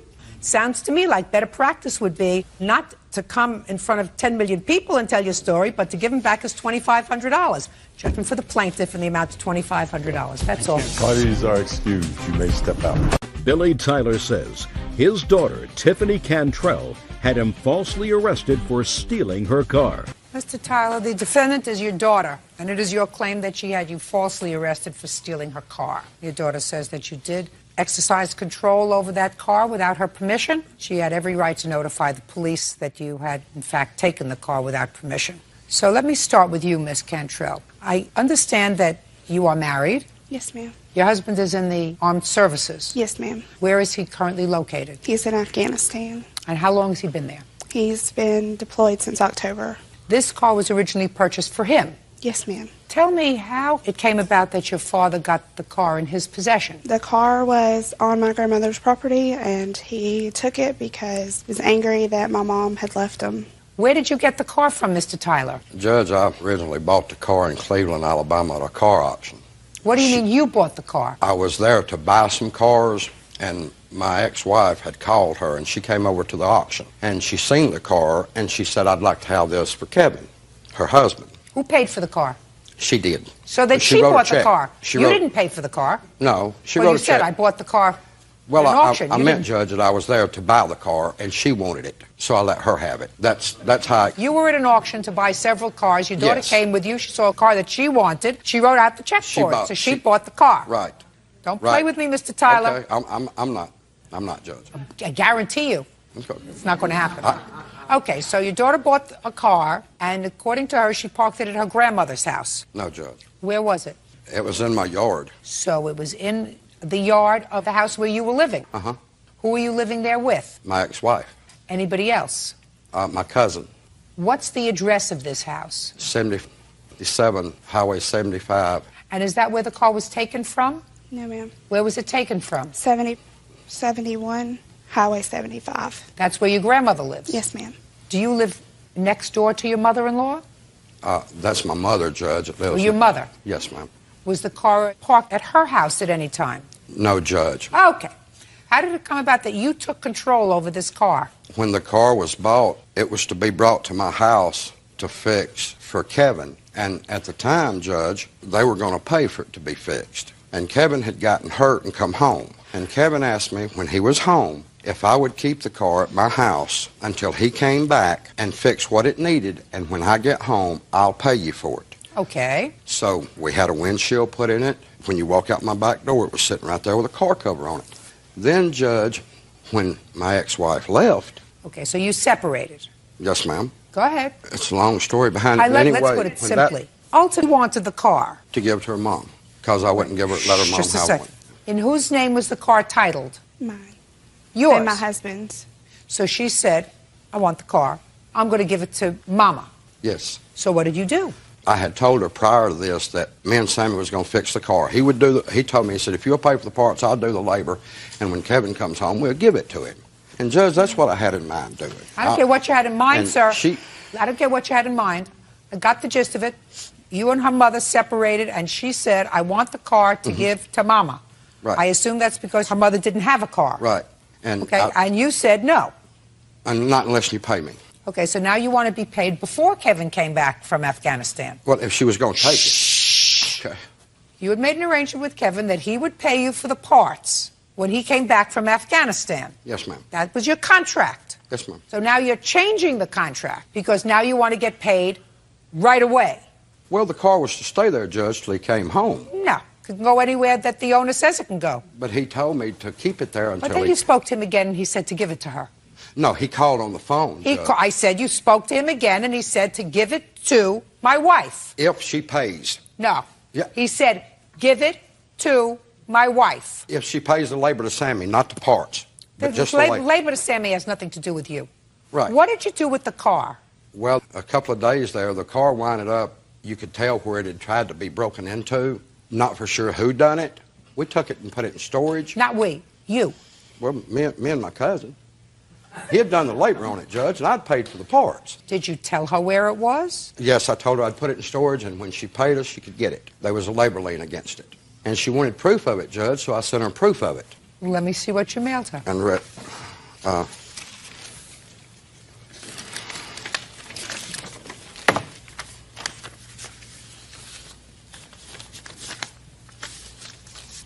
I speak, Judge? No, now it's her turn. Okay. Go ahead.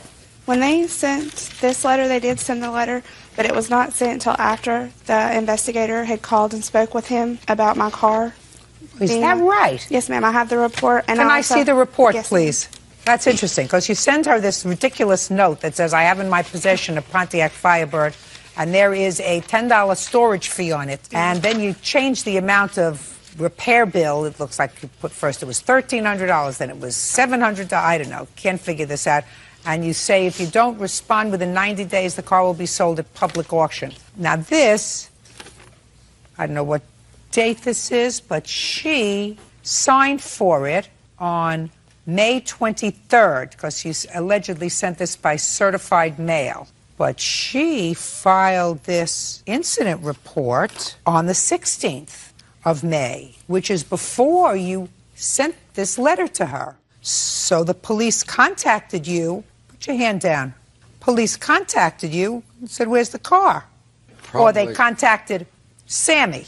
No, they come out and contacted me. Oh, there you go. And then you sent her this letter. Judge, the officer, the day he came out, he wanted a copy of that letter. The day the officer come out and talked. It's absolutely impossible, sir, because you dated this letter May 17th. That was the next day after the officer took this complaint. Judge, he didn't come out the day he took the complaint. I don't care whether he came out and took the complaint on that day or not. It doesn't make any difference, sir. Okay. What I'm telling you is, I got the whole story. You know what the whole story is? You were mad at your ex-wife. Oh, yeah. And you didn't want her to have a car. Don't shake your head no to me. You were angry, you didn't want her to have a car, and you had worked on this car, and when your daughter said, I'm going to give this car to Mama to use because you're not giving her a car, you said, over my dead body, because I was going to give it to Kevin, but I won't give it to the woman who I've lived with for the last, I don't know, how many years, 30 years? 24, Judge. 24, and raised a bunch of children with how many children? 4. 4 children. I'm not going to give it to her because I don't like her. I like this stranger, now husband of my child, and I'd give him for nothing, but I'm not giving it to my ex-wife because who the hell does she think she is throwing me out? You're right. Well, that's too damn bad. You had no right. That's too bad, Mr. Tyler. Mr. Tyler. She took it all and gave it to a man one time. She ain't going to do it again. Listen to me, Mr. Tyler. I don't know the reason after 24 years and raising 4 children with somebody that they say, I don't want to live with him anymore.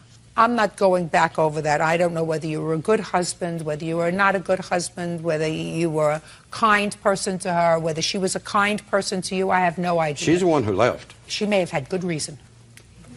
Let me tell you something about most women. And how old is your wife? 42. Most women, if they have a loving mate, someone who cherishes them and cares for them, some of them appreciate it. I'm speaking, and treat them well, they don't say, I'd rather go it alone. See, sometimes men do. Because, you know, men will turn around and they'll say, well, I can find somebody who's 20. What do I need? This 42-year-old who's raised my 4 children. Now, your wife must not be a bad person because her daughter says, I'm going to let you use this car if Daddy won't give you a car. So evidently, uncross your hands. Your wife may have taken your attitude for 24 years. I don't. What I'm telling you is you had no right to take that car and put it in a place where she couldn't find it. You didn't do it because you put a mechanic's lien on it. You did it because you were PO'd at your wife. And that you had no right to do. You had no right to exercise dominion and control over a car that did not belong to you. Now, your daughter, as far as I'm concerned, should not have gone to the police, should have tried to settle this matter civilly. But then again, you took your mother's side in this altercation. Yeah, you felt badly for her. Somewhat, yes, ma'am. You felt badly for her. So, in a family situation, should she have gone to the police? Probably not. Did she have a legal right to go to the police because you exercised dominion and control over her car? Absolutely. Don't say no. She did. And what they found when they found you not guilty wasn't because you weren't guilty of exercising control over the car, sir. What they said was, this is really a family matter, and we're not going to find you guilty of a criminal act because what you were really doing was acting vindictive. And we're not going to get involved with that. So, sir, she had the legal right, put your hand down, she had a legal right to call the police to make a police report that she no longer had a car that was titled in her name and that you had. Even though she had brought the car down there and told me to fix it. Listen to me, sir. You can't trip over your own words. What you said to me 10 minutes ago was, it was your intention to fix the car. First, you said you were going to make a gift to Kevin when he came back from Afghanistan. Then you changed that and you said, well, I spoke to him and he said to me the parts when he came back from Afghanistan. She never told you she would pay you for anything unless you're going to change your story again. Judge, right. You have no case, Mr. Tyler. Grow up. That's all. Thank you. Parties are excused. You may step out. Allison Gardner claims former friend Andrew Beard repossessed a truck he sold her. She is suing for the return of payments made and for the cost of a dirt bike he sold without her permission. Miss Gardner, it is my understanding, and this is some sort of convoluted arrangement for the purchase of a truck. You purchased a truck from Mr. Beard. You claim that he took the truck back. You want all the payments that you made to him on the truck. You say he took a dirt bike that belonged to, I think, your son. Correct. And he sold it. You want the money for the dirt bike. Mr. Beard has a whole different scenario about what happened with this truck and dirt bike. So let me make it simple for myself. You knew each other? You were friends? Yes. Okay, good. That's all I have to know. I don't need to go into the social history. I'm really not interested. You had a truck. Yes, ma'am. What was the year and make of the truck? It was a 1992 Ford F-150 stick shift single cab pickup truck. Okay. And you were in need of a vehicle. So you agreed to purchase the truck from Mr. Beard. When? We made an agreement, I think it was around September or August. What was the date? It was August 12th. It was the same day I bought my new green truck. Does that sound right? That's not correct. It was before he bought his truck. It was before you Yeah, bought we were his truck. actually at Just a second. gathering. How much before he bought the truck? I think it's about a week or two. Fine. And you gave him how much down? It was $500. So far, we agree on that? No, ma'am. How much did she give She you? actually gave me nothing when I gave her the truck originally. No, I have a copy of it. I Okay. have two council But she checks did, here. in fact, give you money. She did, yes. How much did she give you at first? At first, $500 check. And when was that? I received both checks of $500 increments by November 16th. And did she have the truck prior to that? Yes, ma'am. When did she take possession of the truck? Actually, a couple days after my original date, August 12th, that I gave her the truck. So, according to her, it was the beginning of August. Mm-hmm. So you got possession. Listen to me, Miss Gardner. You got possession of the truck the beginning of August. I have a check dated 8/14 of 06 for $500. Fine. He says that you got possession of the truck before you gave him the check. I'm not sure of the exact date, but that's probably close. Fine. So let's say August 1st, you got possession of the truck. August 14th, you gave him $1,000. I gave him $500 on 8/14 of 06 and another $500 on 10/13/06. When were you supposed to give him the money? We did not have a specific agreement. He said that I could pay him on it as I was able to. Is that right? Yes, ma'am, that is. Okay. So he was a nice guy. August, you gave him a check for $500. October, you gave him another check for $500, leaving a balance of? It was about $1,100. I'd also given him $100 cash, $100 cash. Forget about the cash. Yeah. So you it'd gave been him $1,000, leaving a balance of? It'd be $1,400. $1,500. Don't play with me. Not including the $100 that I gave him. Not including the $100. Right. In cash. You give him checks and then you give him cash? Yep. So you owed him $1,500, and you've already had the truck 4 months. Yep. Well, when were you supposed to complete the payments on this truck? We had actually come up with the money, and we called him. My fiance Robin called him and said, "We have the rest of the money for the truck. Would you like us to go ahead and bring it to you?" When was this? This was later, after we found out that I'd asked him. I said, "Can I sell the truck to someone else? It's not working out for me." And he said, "Fine, no problem." Just a second. Starting November, you've made no further payments. When did you call him and tell him you wanted to sell the truck? It was approximately February 15th is when we called to offer him the rest of the money, so it would have been about 2 weeks before that, so about February 1st. So if you had the truck August, September, October, November, December, and January, 6 months. Correct. I was also Just a second. making repairs on it. I don't care whether you were making it. You were using it. Who was supposed to make repairs on it, Bird? You bought a truck that's 15 years old. 15 years old. Yeah. And you bought it for $2,500. You've had the truck now 6 months. You've paid less than half on it. And now, according to you, you call him up sometime in February. Yeah. And say to him, truck's not working out for me. Is that what you just said? I want to sell it. So, before you can sell something, you have to pay for it. Well, I asked him, I said, I need to sell the truck. Is it okay if I go ahead and sell it to someone else and I'll give you the money that I owe you? He said, no problem. That's absolutely fire. And he had a friend of his that was also interested in the truck. So he came to my home and picked up the truck to show his friend. When did he come to your home to... just a second. Yeah. When did he come to your home to pick up the truck? It would have been sometime around between February 1st and February 15th, that 2-week period. Okay. Go ahead. Keep going. So after that, he picked up the truck, took it to his home, and he said that he had a buyer for it, and no problem, I'll give you the $1,100 that you paid me on it, and no big deal. During that time, he had offered to pick up my son Zachary's dirt bike from the shop that I had taken it to. It was probably going to run me about $600 or $700 to get it fixed, and Andrew was very mechanically inclined and said, hey, let me pick it up, I'll take it to the house, fix it for Zachy, no problem. So that's what happened with the truck. So he fixed it, and I was calling him saying, hey, I need to get the bike back for Zach and this and that. No return phone calls, text messaging, no return text messages, nothing. So on February 15th, he had possession of the truck. We called him and said, we have the rest of the money. Let's go ahead and we'll give you the money for the truck and just be done with it. It's... You'll have a chance in a minute. Stop raising your hand. It's annoying and it's distracting. Go ahead. I said, we'll just give you the rest of the money for the truck. Let's just get it done, And then after that, it was February 25th. I called and I talked to him about, or I sent him a text message and phoned him saying, I'm coming by to get Zachary's dirt bike. And at that time, he sent me a text message saying that he sold it, which I don't know how he could sell a dirt bike that he didn't have the title to without it being a legal transaction. So the bike at no point in time was ever collateral for that truck. He was doing me a favor. Actually, he was doing Zachary a favor in fixing the dirt bike. We never had an agreement that it was collateral. So what do you want? I want the money that I gave him for the $1,100 for the truck, and I want the money for the dirt bike to replace the dirt bike for my kid. Well, so that means that you used his truck for 7 months. You used it, you put mileage on it, you did whatever you had to do. You used his truck for nothing? Well, yeah. I mean, the truck it would be nice to get that money back. I want to replace my son's dirt bike. Just a second.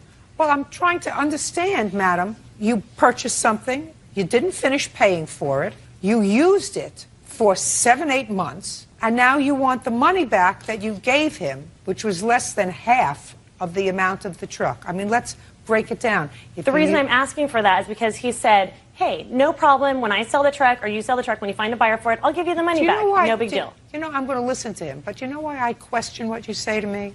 Why? Because you told me that on February 1st, you called him and you said, truck's not working out, right? And you said, I had the money because February 15th, you called and said to him, listen, let me come by and give you the money for the truck. I actually didn't have the balance of the money until February 15th. How were you getting the balance of the money? My fiance, Robin. Yes, your fiance, Robin, was what? Giving me the money. Well, why couldn't he give you the money February 1st? Why didn't you say to him, let me come by and pick up the truck, and say to him, no, I'm going to have the balance of the money in 2 weeks, and then I'm going to sell the truck. Well, I know that Robin had tried to call several times and offer that, and I wasn't present during all of those conversations. No way. Baloney. Okay. Now, Mr. Beard. Yes, ma'am. Let's hear it, sir. Well, first off, who is this person? This is my girlfriend, Danielle. Okay, because she's been dying to tell me something. I'm going to let her talk in a minute. She wasn't even here. She was living with another guy in Reno. Okay. Well, first off, just a second. Way off. Do not interrupt him. Do you understand? Perfect. Her dates are actually incorrect on just about everything, unfortunately, except for when I did take the truck back. That was correct. Beginning of February, I actually brought my roommate, Sean, at the time. But regarding the phone call with Robin, I was actually called when I took the truck back, and I believe he actually did ask me to pay $500 right then, which he said he would give me a check. Why did you go and take the truck back, sir? Because at that point... Look at me. Don't look down okay. At that point in time, I'd found out that Rob was driving the truck, who unfortunately had 3 DUIs and should not have been driving. That's him. Yes, ma'am. Put your hand down. And which I do have a police report for. And on top of that, I hadn't received money. I had been trying to call her and get the money. I was sick. I got injured in a rodeo. Told her many times I needed it. When for the first time did you ask her for the money? After October? It was actually after the first payment of $1,000 in, it's actually before December. Between November and December, I'd been asking her multiple times that I needed the money. And what was her excuse for not giving it to you? Well, the few times that she actually did call me back, it was she just didn't have it. She wasn't working. She was working a different job. Rob was trying to work to get the money, but he had to pay off for classes for his DUIs and just was not able to get the money. Just a minute.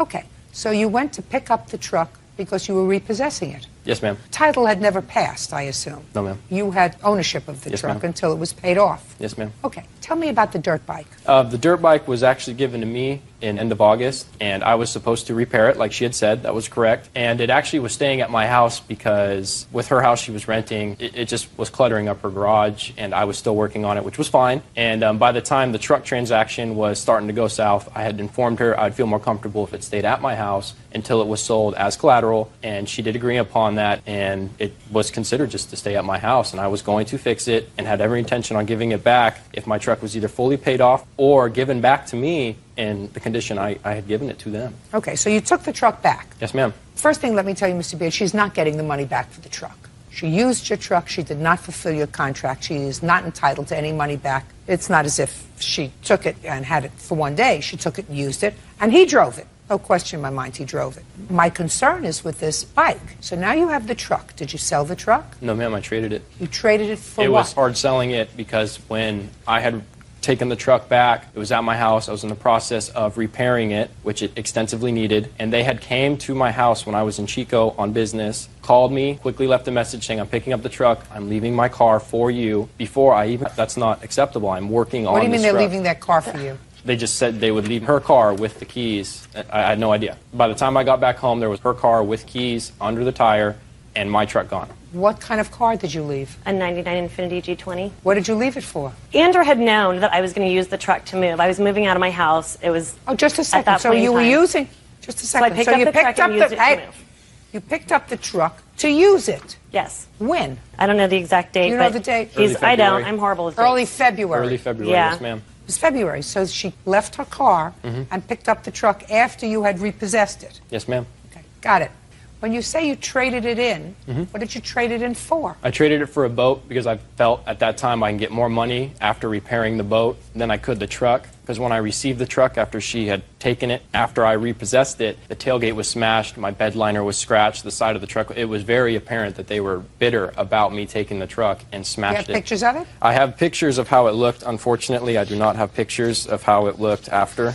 Well, why didn't you take pictures afterwards, sir? Oh, I traded it as soon as it was messed up. Well, then that's a problem that you have, That was sir. my problem, yes, ma'am. It certainly is a problem. Where's the dirt bike? The dirt bike I sold after that, too. Well, that was a mistake. Yes, ma'am. What year dirt bike was this? She claimed it was a 2004 and that she had title. You have the I title, have the too? title right here. I'd like to see Okay. it. It's an 04 Honda CRF 50. Let me see.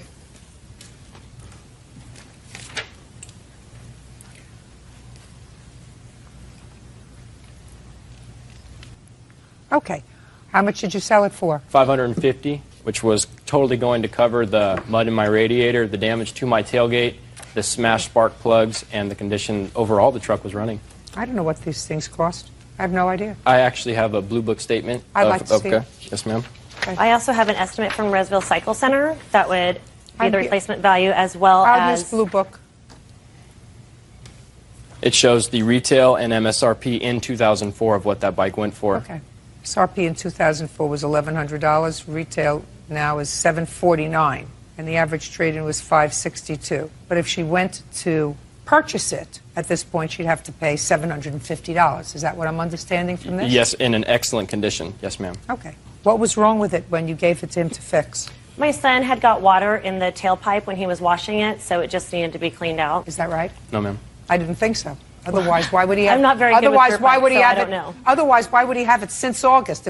If all you had to do was just clean out the tailpipe. It was running before that. What had to be done with the bike? The tailpipe did have to be cleaned out, the inside of the motor as well, because unfortunately it had smoke and oil burnout in it and mud, again, in the engine. Fine.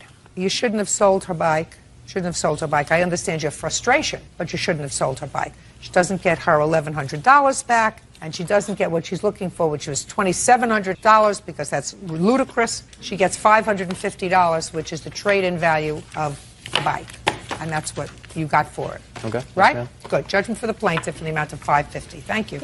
Parties are excused. You may step out. Excuse me.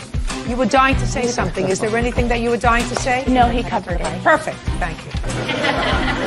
Juanita Nuno is suing her daughter, Carolyn Torres, for a loan to bail her grandson out of jail.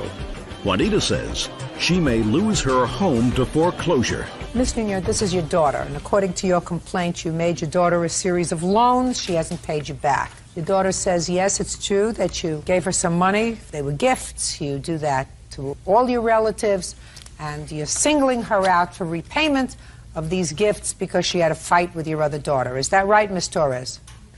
Yeah, that's right. What did I just say?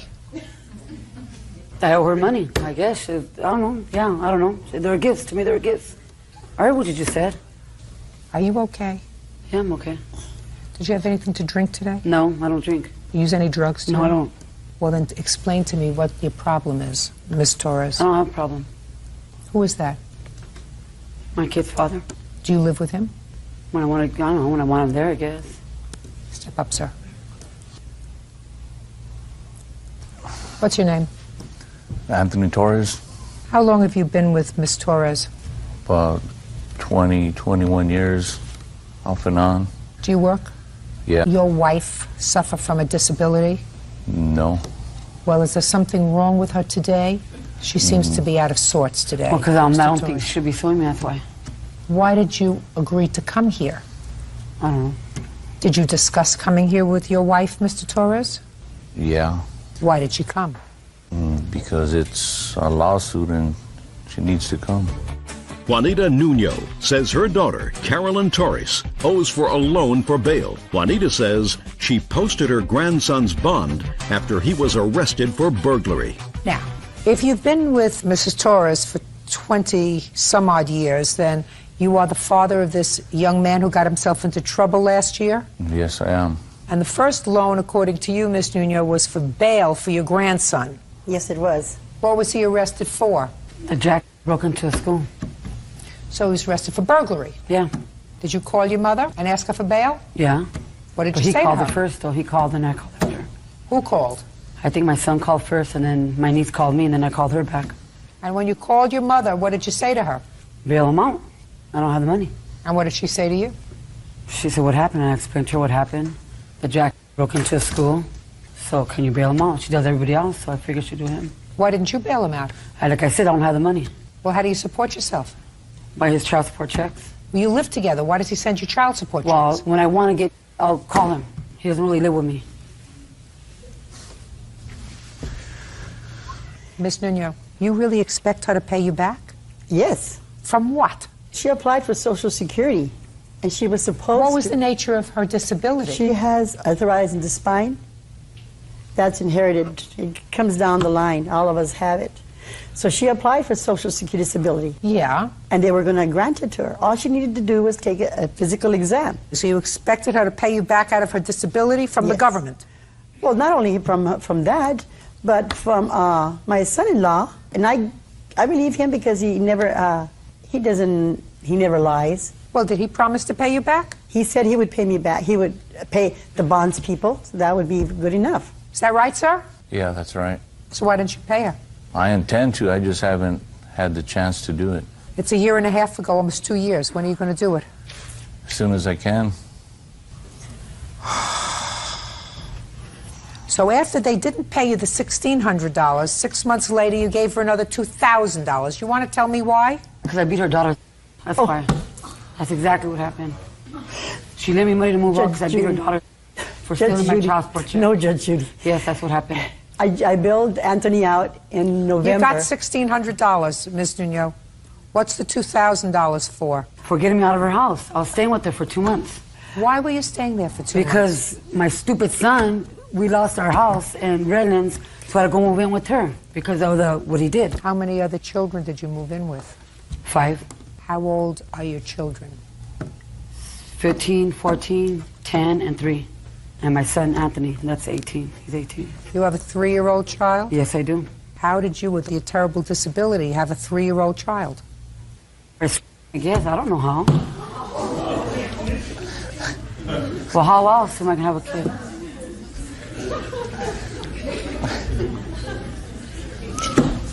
Judge Judy, you wouldn't believe it. You will not believe this. I had her put in a convent in Mexico. I had tried to educate her day one, and you know... That's what she went wrong when she sent me to Mexico. She never should have ever sent me to Mexico when I was 10 years old.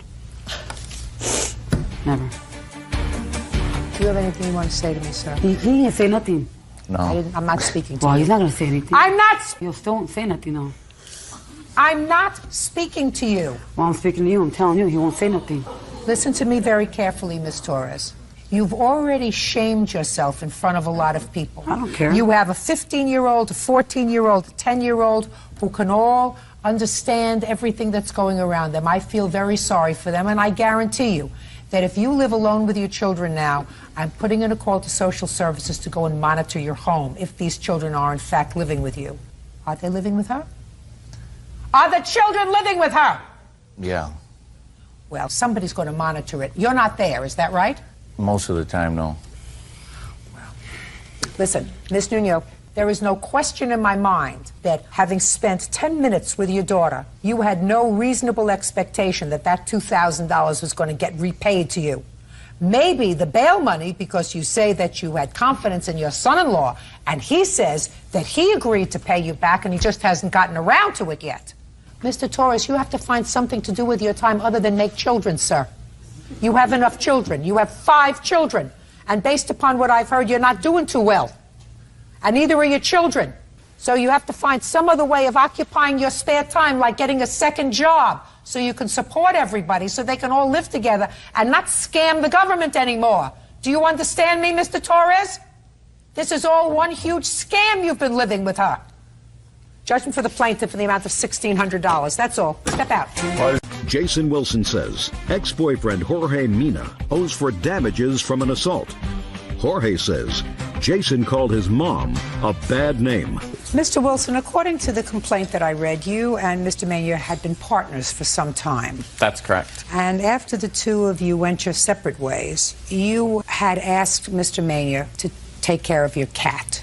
Temporarily, yes. You ascertained at some point that Mr. Mania had taken your cat to the pound, and you went over to his home that he shared with his mother. I assume this is your mother, yes, sir? In order to retrieve the cat's cage or box so that you could go and retrieve the cat from the pound. Correct. And at that time, according to you, Mr. Mania assaulted you. You have medical bills, you have lost wages, and you want to be compensated for the assault. Mr. Mania says that you became aggressive with his mother and that he was merely defending his mother. That is true. When did you and Mr. Mania officially break off your relationship? It would be in September of 2004. But you remain friends? I would say acquaintances. When did you ask him to take care of your cat? That would be in August of 2005. You called him? That's correct. Is that correct? Yes. And what did he say when he called you? Well, when he called me, first about the cat to me, he told me... Don't tell me what it was. Just tell me what he said to you, Mr. Mania. The cat's alive. It's not dead anymore. It's alive. I want you to take care of the cat because I can't take care of it anymore. And I'm like, the cat's alive. What? For the past 6 months. Well, now it was alive. So he asked you to take care... Shh. So he asked you to take care of the cat. Yes. Did he tell you why? He couldn't keep it where he was living at that time. Did he say it was a temporary arrangement? Yes. And you said okay? No. What did you say? I said my mom didn't want any more cats. I already had 1 cat. I told him, don't bring the cat over. He kept insisting, I need the cat over. I'm going to bring it. I'm going to bring it. I'm not going to be home. You know, it used to be my baby, but not anymore. So he brought the cat over anyway? Yes. Who was home when he brought the cat over? My brother. Is that right, sir? Yes. And you left the cat in August of 2005. Do you remember when in August? August 27th. How long did you keep the cat, sir? 2 days. And what did you do with it? Well, I told him to go and pick it up. I gave him more than 24 hours. My mom kept pushing me, take the cat, take the cat. You know, there's too many cats here, take the cat. I told him, you know, you have until Monday before I take it. That happened on a Saturday night. I found the cat on Sunday morning, 1 in the morning when I came back. It was in the backyard with nobody's permission. I couldn't believe it. I was in shock. I don't care whether you're in shock or not. We're going to get through this part of the story and get to the assault in a minute. So you brought the cat to the pound 1 or 2 days later. Yes. When did he come for the cat's cage? Monday night. So now tell me what happened, Mr. Wilson, when you got there on the 29th of August, 2005 to pick up your cat's cage. Okay. I originally went to Jack in the Box where him and his brother work, and I asked for more items other than the cage. However, the cage was what his brother originally did not bring and said, okay, well, George gets off at 10 o'clock. Could we get over to who was home at the 29th when you went there to pick up the cage? George and his mother. And what happened? They had just pulled up into the driveway, and I proceeded to walk towards the entrance of the gate to the driveway, and his mother became very upset because she never liked me and started yelling at me in Spanish. She say? I don't know what she was saying because she was speaking Spanish, and I just avoided her. George proceeded to walk towards inside the garage to get the cage for me, and his mother kept yelling and yelling. I did get out of line, and all I did say is I called her the B word. And so George came and charged after me and said, what did you call my mom? Striking me several times. Where did he strike you? In my face and in my head, on my head. And I ran towards the main street, and he ran after me. He caught me, basically, and started hitting me more, caused me to fall. I passed out. A neighbor seen me and came to my attention and waited for the paramedics to get there. You have a hospital report? I do. You have a police report? I do have some memos. It states that there was a police report made. Let me see, please. And this is the original hospital where it says alleged assault, where I was Let me just see it. There for 2 days. How long were you out of work? It was from August 29th to September 29th, so a month. Were you ever taken into custody, Mr. Mania? Any police officer ever speak to you? Oh, they did at the house, but that's about it. Did you pursue this matter with the police, Mr. Wilson?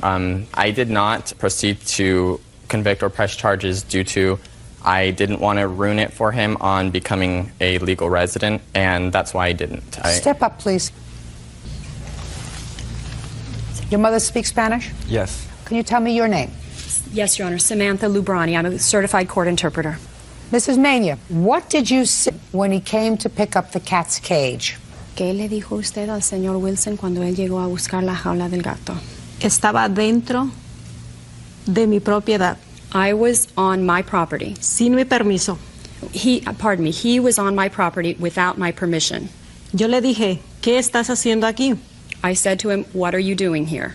Él dijo, vengo a recoger esto, el cage del gato. He said, I'm coming to pick up this, the cat's cage. Se lo había dejado Jorge horas antes fuera de la casa. We had left it for him. Jorge had left it for him several hours earlier outside the house. I asked you what you said to Mr. Wilson. Oh, al señor Wilson.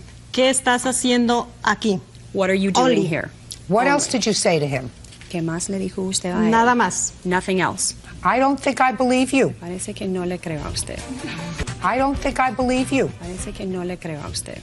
No hablo inglés. I don't speak English. Then how do you know what he said to you? Entonces, ¿cómo sabe usted lo que él le dijo a usted? Únicamente le dije, ¿qué estás haciendo aquí? Mi hijo le dijo en inglés. Únicamente. All I said to him was, what are you doing here? And my son spoke to him in English. That was all. And I'm telling you that I don't believe you. Y yo le estoy diciendo a usted que no la creo. I believe that you got into Yo creo que usted sí a shouting match with Mr. Wilson tuvo una discusión a gritos con because you él. were unhappy that he brought the cat to your house in the first place. Que le había dejado el gato al principio. You were unhappy with his previous relationship with your son. Que él había tenido con su hijo. No. No, no es cierto. That's not true. No. Did Mr. Wilson call you a... El señor Wilson sí le dijo. Yes. You want me to believe that Mr. Wilson called you a... because you said to him, what are you doing here? Solamente. Eso tendría que That just to answer my question. You want me to believe that Mr. Wilson called you a name, and all you said to him was, what are you doing here? ¿Qué estás haciendo aquí? Estaba dentro de mi propiedad. I was on my property. That's not what I asked you. Fue lo que le pregunté. She's speaking Spanish. You do understand Spanish, don't you? Yes. She speaks in the same dialect that you do? Yes, Then answer my question. Contésteme la pregunta. You want me to believe that Mr. Wilson called you a name, and all you said to him was, what are you doing here? ¿Qué estás haciendo aquí? Es lo cierto. It's the truth. No. No. Now let's hear from your son. You got where I'm going, Mr. Mania? Yes. I want you to understand this, Mr. Mania. When somebody lies to me once, I tend to find suspect everything else that they say to me. I understand that. So now I'm going to ask you this question. Okay. Did your mother just tell me the truth? Yes, she did. Then you and I are going to have a problem, Mr. Mania, with the remainder of your testimony, sir, because I don't believe your mother and I don't believe you. Did your mother like Mr. Wilson? Did she like Mr. Wilson? At that point? Yes. Probably not. Did she like the fact that he brought over the cat to your house without permission? No. Did she give you a hard time about the cat being in your house? Yes, she did. That's what you just told me. Yeah. So then you want me to believe that when he came there, and according to your mother, he came to my property without permission. He wasn't without permission. Listen, that's what she told me. Yeah, but he wasn't. Just a second. Okay. That's what she told me. Okay. That all she said to him was, what are you doing here? That's what you want me to believe, Mr. Mania? That's what she said, and that's when he got into it and say, shut your mouth, that, you know. And she was like, what are you doing here? What are you doing? And he said in Spanish. No. I don't hear, what are you doing here? What are you doing here? That's two, what are you doing here? Do you understand where I'm going, Mr. Mania? Yes. Your mother was screaming at him. Yeah, she was. And he called her a bad name, and he should not have. No question about it. It was disrespectful. You understand that? I do. Doesn't give you the right to hit him. I understand that, Your Honor. And you hit him because he called your mother a name. That and because he was there at the house without permission. You just told me a moment ago he wasn't there without permission. You just said that to me, which means he had somebody's permission, because your mother just said to me that my son left the cage out for him. That was hours before. Hours before. What difference does it make? You said, come and pick up the cage. I'm going to leave it out for you. So he had permission. So now you're telling me that the reason you hit him is because he called your mother a name and because he was on your property without permission. Yes. You can't do that. I understand that. And you are responsible then for all of his injuries, because in addition to that, not only did your mother lie to me, but you lied in your answer. Because in your answer, you say, when plaintiff became hostile and aggressive towards my mother, he came at her, so I hit him. He was when... No. That's not what you just told me. That's what you put in the answer. You just told me, sir, that the reason you hit him is because he called your mother a name. You got angry. But when he was saying that he was coming towards us, he was coming towards us, Your Honor. Mr. Mania, she's a liar, and so are you. You either lied to me just now when you say that the reason you hit him is because he called your mother a name, or you lied in your answer. Because here you would have said to me, I became frightened because he became very aggressive. He came towards me in a stance towards my mother, in a stance that I thought that this guy, who you outweigh probably by 25 pounds, was going to hurt me or my mother. So in self-defense, I hit him. That's not what happened, Mr. Mania. What happened because he called your mama a name, and you hit him. And you got so angry that you chased him down the street, and you hit him again. And you're going to pay for his injuries, and you're going to pay for his lost wages, and you're going to pay for his pain and suffering, because you have absolutely no right to do that. Sticks and stones break your bones. Names will never hurt me. Judgment for the plaintiff in the amount of $2,000. That's all. Parties are excused. You may step out. Aaron Height is suing his ex-girlfriend, 21-year-old Krista Kwalczyk, for the cost of a trip to Cancun, the return of an engagement ring, and the return of a dog. Ah, Mr. Height, you and the defendant dated, according to you, contemplating marriage. You at some point gave her a ring that you say is an engagement ring. You want that back. Things didn't work out. You also claim that after an argument, because the two of you were living together, the defendant left and took a dog that you had, at least in part, contributed to purchasing. You want that money back, and you want the cost of a non-refundable airplane ticket that you put on your credit card, her non-refundable ticket for a trip that the two of you were supposed to take. The defendant says the ring was a gift, the dog is hers, and she paid for the last trip that you took together. So this trip, well, you're going to have to pay for that because she paid for the last one. All right, let's take care of the ring first. That's the easiest. Can I see it, please?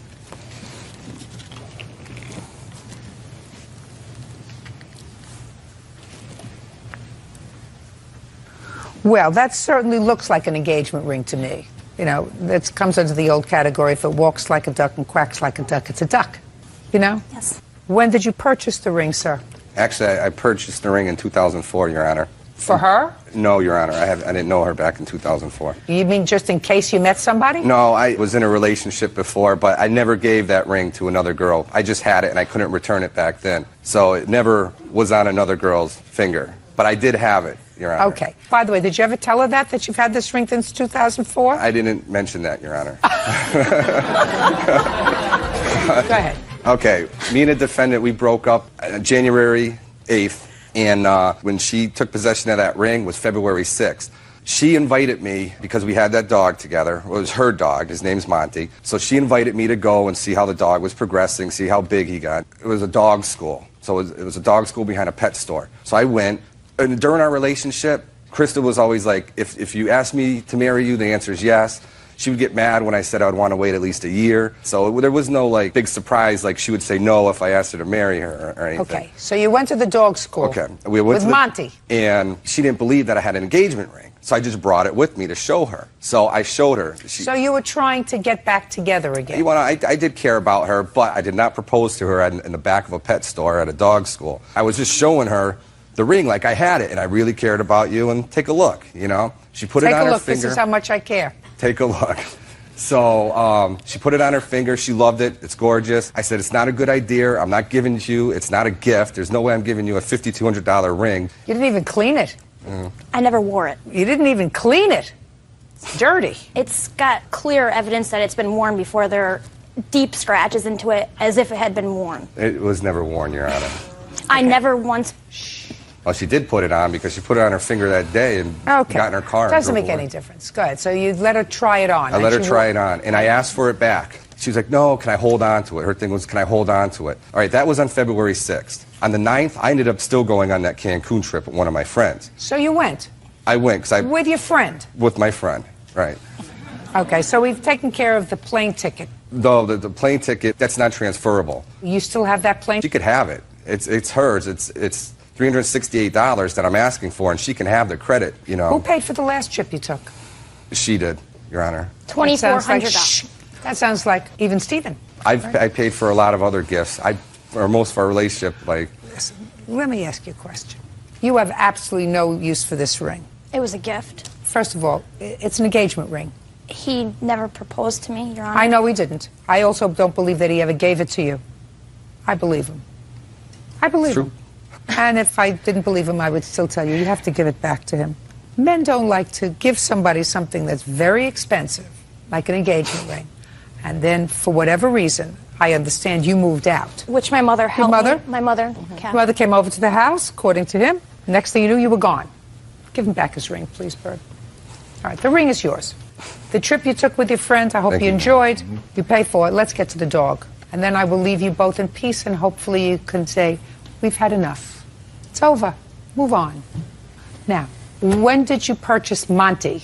December 22nd, Your Honor. And you were together at the time?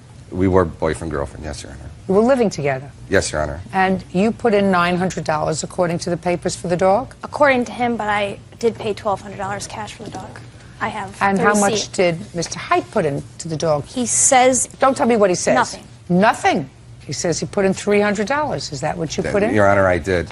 I'd like to see the bill of sale for the dog. This is down in Willington, Connecticut, is where we purchased the dog. This is from an ATM machine showing I'd in like Willington, to see it, please. Connecticut. I took out $300 on the 22nd. And she paid with a check $900 and my $300 in cash. I paid cash, $1,200. Show me where you took it out of a bank, the $1,200. Your Honor, I'm a bartender, and all of my tips are in cash. So if he put in the $300 like he said, There's no question he put in he should have signed the bill of sale. Shoulda, woulda, coulda. There's no question he put in $300. That doesn't necessarily mean it's his dog. What else did you buy for Christmas? The dog was not a Christmas present. I'm just asking you. I'm asking you what you bought her for Christmas. Oh, what I bought her for Christmas? Tickets to a Broadway show in New York in a hotel room. Didn't you go with her? No. You mean she was going to go alone to the hotel, and she was going to go alone to the Broadway show? Well, we broke up. The show was in February, Your Honor. Listen to me. When you got tickets to the Broadway show, I assume you got 2 tickets. Yes, Your Honor. For the 2 of you? Yes, Your Honor. And the plan was for the 2 of you to go to a hotel? Yes, Your Honor. What else did you get for her? The cage for the dog was like $170 I bought her. What else did I get her for Christmas? That's a good question. Oh, I got her tickets for Six Flags. I bought her a coat, like, I don't know, like $150 coat. What'd she buy you? Well, actually, she brought me Chris Rock tickets down at Mohegan Sun, which she took. She never gave to me. What else did she give me? I can't really remember. She didn't give me as near... Who went to the Broadway show? I didn't go. I don't know if she went. Did you go? No? Okay, listen. Forget the dog. You got your ring back? Yes, Your Honor. Are you a happy person? Yes, but I would Perfect. Be happy. Be happy. It's over. You got your ring back. You've held on to the ring 4 years. Yeah, yes, Your Honor. Maybe it's not good luck. No. Did you ever think of that? It's over. Finished. Thank you. Goodbye. Shelley Taylor says, former friend Nicole Hickman owes for the return of a 1999 Chevy Malibu. Nicole is countersuing, claiming Shelley vandalized the vehicle. Miss Taylor, according to what I read in your complaint, you and the defendant were friends. There came a time, you're going to tell me about that time, when you lost your driver's license and you needed a car, you needed transportation. So you made an arrangement with Miss Hickman that you would purchase a car. The car would be titled in Miss Hickman's name. You would also pay for the insurance, with the understanding that she would take you to do your chores, take your children wherever they had to go. It is your complaint that subsequently you had a falling out and she stole your car. Ms. Hickman says nothing could be farther from the truth. It was her car. It was always her car. And when you came to pick up the car because of something that had to do with a boyfriend, you were so angry that you couldn't get the car that you smashed all of the windows in the car, and she has a counterclaim. When was this car purchased? It was purchased on July 27th, 2005. And what was the purchase price? $4,000. Where did you buy it? We looked in the Penny Saver, and it was bought through somebody at a house, and then it was bought under AMN Auto. Who went to look at the car? Me and Nicole Hickman. Why did you lose your driver's license? For DUI. How many DUIs? I've been convicted of one. I was arrested for one previous, but I wasn't convicted. Do you have your license reinstated at this point? It'll be reinstated the day I get back to Daytona Beach, Florida. I'm eligible. Who put down the down payment on the car? I paid for the car in full, in cash. Do you have any proof of that? Yes, ma'am.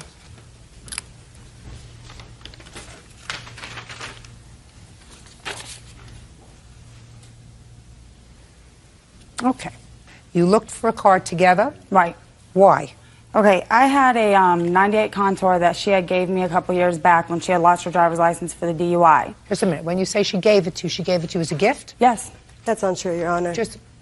Well, this would be helpful to you. It shows what a nice person you are. The car was wrecked, and it wasn't in the best condition. However, I made an agreement with her that she paid for it to get out of impound, because I already purchased another car before this. I purchased an '89 Buick, and I did give her the title because she is my friend.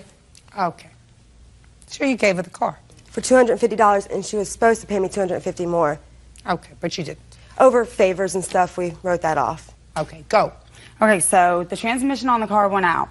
Now, previous to her having the baby, Michaela, I had drove her around to doctor's appointments, wherever she needed to go, basically, which I had for years.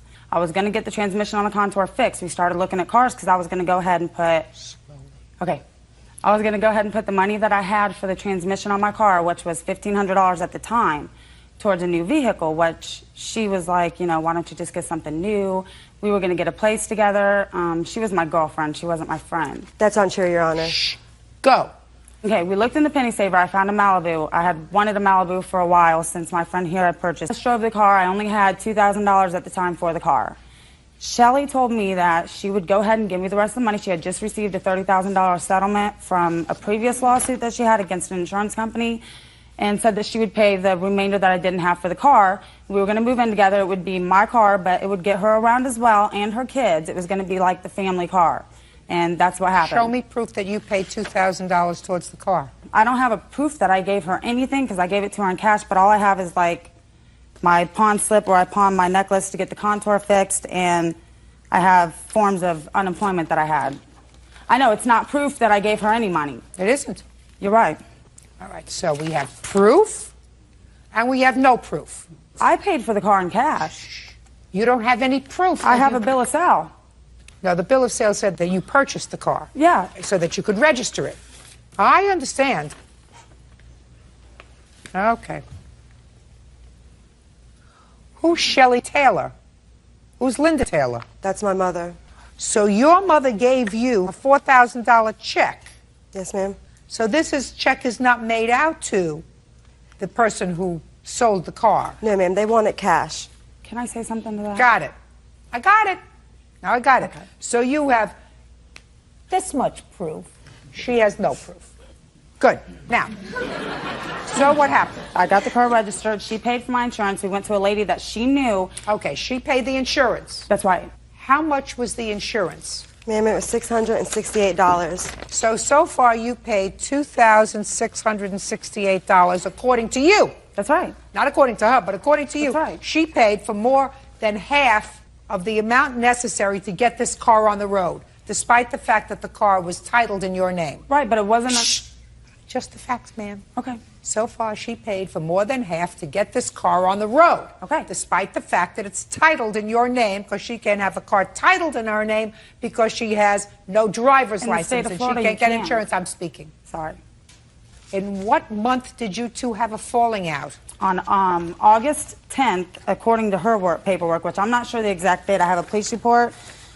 She left her son with me on the 9th. I guess from what I found out, her ex-boyfriend that she had just had a baby with was getting out of jail, which I did not know because I was under the understanding that Don't me tell and me her what were together. your understanding was. Okay. So the old man gets out of jail. She leaves all night long with the car. I call her the next day. I have her son. Okay, I call her to get the car. Did you take the car that day? That's untrue, Your Honor. Where was the car? It was parked at my parents' house. Just a second. You didn't use the car? Boyfriend No, ma'am. didn't use the car? No, Your Honor. Okay. Next. So the next day, she comes to my house and gets her son in the car. I tell her that I need the car. She says no, that she is not giving me the car back. She took it to... Who was driving? She was driving. No license? That's right. Got it. Go. So the car, she took the car and went to her mom. She took off before I even came down the stairs to even know what was going on. She grabbed her son, half of his things, left his shoes, everything, took the car, went to her mom's house. I called her. She said that her boyfriend was out, Ryan, they were getting back together, and she said that I wasn't getting the car back. So I went over there and with the police, well, not with the police at first, I just went to get the car. She came out with a hammer, started beating the car with a hammer. Her neighbors called the police. The cops came. They had made me tow the car because she took my registration. Let me see the police report. You think the police tell the truth? Yes. You think that they are trained to do adequate reporting so that all the facts are contained in a police report? No. Well, they are. And according to the police, Ms. Hickman, you advised the police that the two of you bought the car together, you giving $1,500 towards the car, and the plaintiff giving $2,500 towards the car. Mm-hmm. Shh. I didn't ask a question yet. So you told me a moment ago that you put in $2,000. I did. Well, were you telling me the truth or were you telling the police the truth? I'm not sure if the police was going by her information No, or the mine. police said, listen to me. Okay. Listen to me. N. Hickman, that would be you. That's right. Advised, that means said, told, conveyed, indicated. That means they were speaking to you. That the two bought the vehicle together. N. Hickman, that would be you, giving $1,500, and S. Taylor giving $2,500. So I'm going to get back to my question. Were you telling me the truth when you said that you gave $2,000 towards the car, or were you telling the police the truth? I was telling you the police. I paid You were telling you the police? No, I What was is that? telling you the right. I paid $2,000 for So the you car, were telling ma'am. me the truth That's and right. you lied to the police? I guess if that's what it says. Yeah, that's what it says. Your proof is getting better. Thank you. Because according to the police, the purchase date was the 28th of July, and your check from your mother to you was the 27th of July for $4,000. And one of the things you both agree on was that the purchase price of the car was $4,000. That's right. And you have no proof that you gave her either $1,500 or $2,000. No, I Is that don't. right? That's right. Good. It's getting better. Okay. Now, let's come back to you.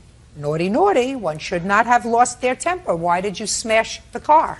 It was out of frustration because I've been friends with Nicole Hickman for over 6 years, and she put the trust in me that I could trust her, that we could do this together so I could have reliable transportation, and she completely broke my trust. She brought the police to my house and said I stole her vehicle. I was just so frustrated, Your Honor. I lost my temper. Don't lose your temper. Have you ever lost your temper before? Yes, ma'am. Ever been involved with the police for losing your temper? With my DUI. So it was a DUI and you got into an altercation with the police? Yes. How many children do you have? I have 2 children, Your Honor. How old are you? I'm 24 years old. How old are your children? 3 years old and 2 months old. And what was the father of this baby doing in jail?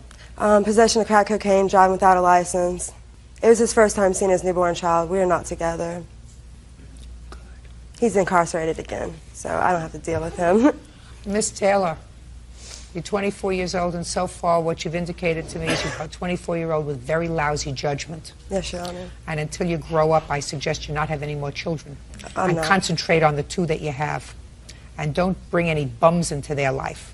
You know, if you're going to be a bum magnet, that's your problem. But if you have children, you have to treat the children a little more carefully. You got it? Yes, Your Honor. Very good. Okay. Where's the car now? It's in my possession. I have the title for it, everything. It's my car. Good. Give it to me.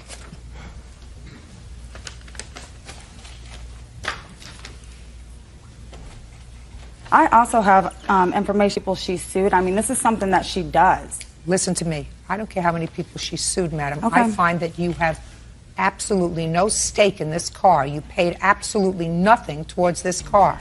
This is a copy of the title. That's right. Did you figure out how much it's going to cost to get the car fixed? The estimate is $1,729.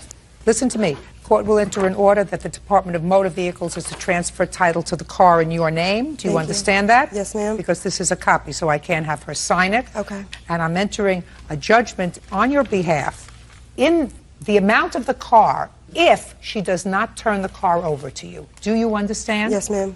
Now, the damage to the car that you caused was $1,700. Yes, ma'am. You're going to have to eat that. She had got a check from her insurance company already to fix the car. Let me see. Now, she knows the lady that works at this insurance I company. pulled that off the internet. I had the policy number. I don't care. Did you get a check? Did I get a check? From the I haven't insurance company. received the check. Payment was $1,229. Wait, I got a stub that says that I am allowed to take the vehicle and get it fixed. Oh, fine. Turn that over to her. Good. No, Thank you. That's all. Thank you. I'm not giving the car back. I'm not getting my car back? Yes, you're getting it She back. just said that, Your Honor. Oh, yes, you are. Thank you. Kelvin Sarden claims former friend Megan Foote drove his car recklessly and crashed it. Megan says the accident was the car's fault. Mr. Sarden, you allowed the defendant to borrow your car. She took your car. She totaled your car. You want it fixed or replaced. Yes. Ms. Foote says that you loaned her your car. She did total your car. It was your car's fault, and she's counterclaiming for the pain and suffering she endured when your car was in an accident. What kind of car was this? The Lexus ES300, What year? 1993. How long have you had it? About 7 to 8 years. Have you had any trouble with the car? No. Has the car ever been in an accident? No. You have it serviced regularly? Yes. And it has never been in a reported accident other than this one? No. Tell me about the circumstances surrounding your loaning Miss Foote the car. She was supposed to go to the store. Where were you first? We was at a mutual friend's house. We was there for a birthday party for a little kid. I had showed up later on, and then... What date was it? March 17th, 2007. And I assume you knew her before. Yes. How long have you known each other? For about a year and a half, close to 2. Just friends? Yes. Great. Okay, so go. So I had let her borrow my car. She was supposed to go to the store. Now, in order... Did she ask you to borrow the car? Actually, we had needed to go on a store run, and I did not feel like going out. I had just came back from driving all day, so I did not feel like going out, so I had let Megan borrow the car. Well, tell me how it came about. We was talking, we was in a room, and then everybody was like, we need to go to the store. So I'm like, What did you have to get? We had to get cigarettes and beer. Okay, go ahead. And then I had let her borrow the car. I still haven't heard how that came about. Somebody said we need cigarettes and beer. Okay, we was talking, everybody was talking. I'm sitting there saying, I'm not going to the store. So then she has said, I'll go to the store, you know I'm good. And I said, Meg, I said, are you sure you straight? She was like, Cal, I'm good. So I let her borrow the car. Oh, okay. So everybody had been drinking? No, not everybody, no. But you asked her whether she was okay? Yes. Anybody been doing drugs that evening? No. Smoking a little? No. Just beer? Yes, beer and cigarettes. Okay, go ahead. All right, so then she had asked me to borrow the car to go to the store. Go. She said, I'll go. Yes. And I'm good. Yes. Which means that she was Yes. together enough to go. Yes. Go ahead. So then she went to the store, and now from the house that we was at to go to the store, it takes about 10 to 15 minutes to go to the store and back. So I had noticed my car hadn't been back in about a half an hour, so then I started to worry. And then so I had started to eat me some soup, and then after I finished the soup, I had noticed that my car still wasn't back. And then so one of my friends, female friends, had came over, and she was like, are you still waiting for your car? And I said, yes. And she was like, well, I think your car might have been involved in an accident up the block. And I was like, oh, no.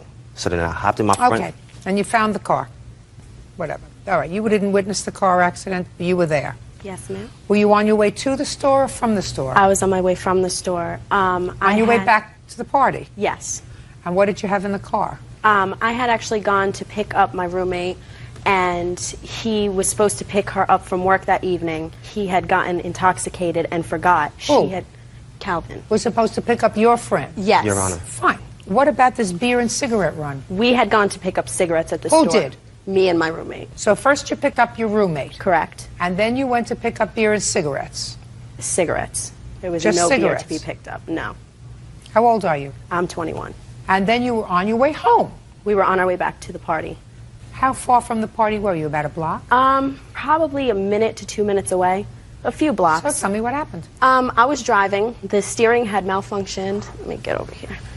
The steering had malfunctioned probably about around here, where the car had gone into the mailbox. One of my passengers that was sitting in the front passenger seat had stated that I was going to hit a mailbox. Don't tell me what anybody stated to you. This way. It had swerved back to the other side of the road.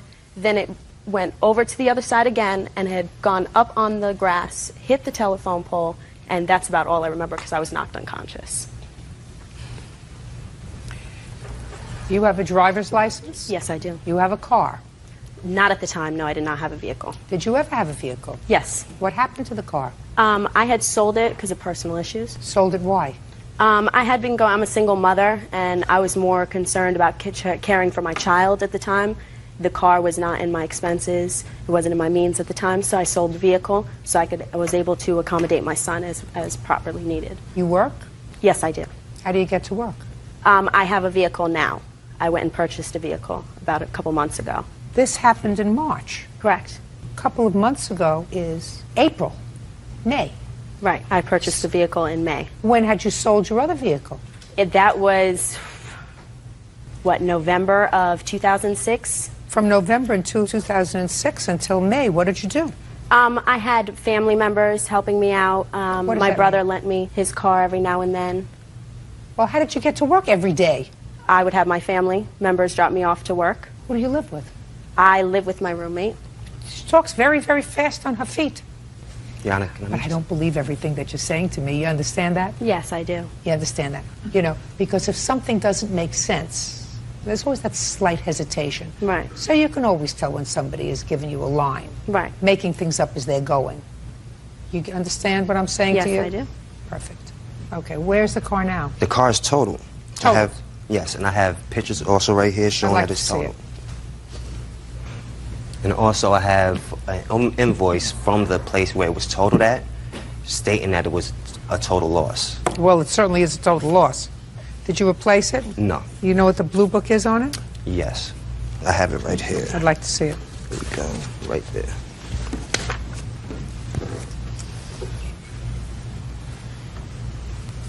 And also, Your Honor, just to make you aware, in that area, it's a 30-mile-per-hour zone, and I have pictures of that showing that it's a 30-mile-per-hour zone. I'd like to see that. Yes. Because this wasn't a 30-mile-per-hour accident. No way. Now, how fast were you going?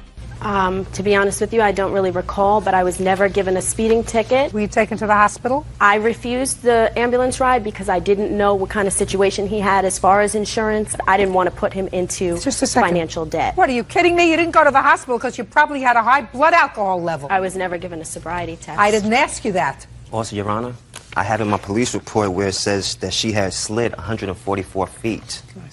Also, if you was doing about 50 miles per hour, you would have been able to stop at around 175 Well, you don't have any expert testimony. She doesn't have any expert witness, do you? Are you a mechanic? Friend, you're not a mechanic, are you? You have any proof that there was something wrong with his car? No, I do not. Your Honor?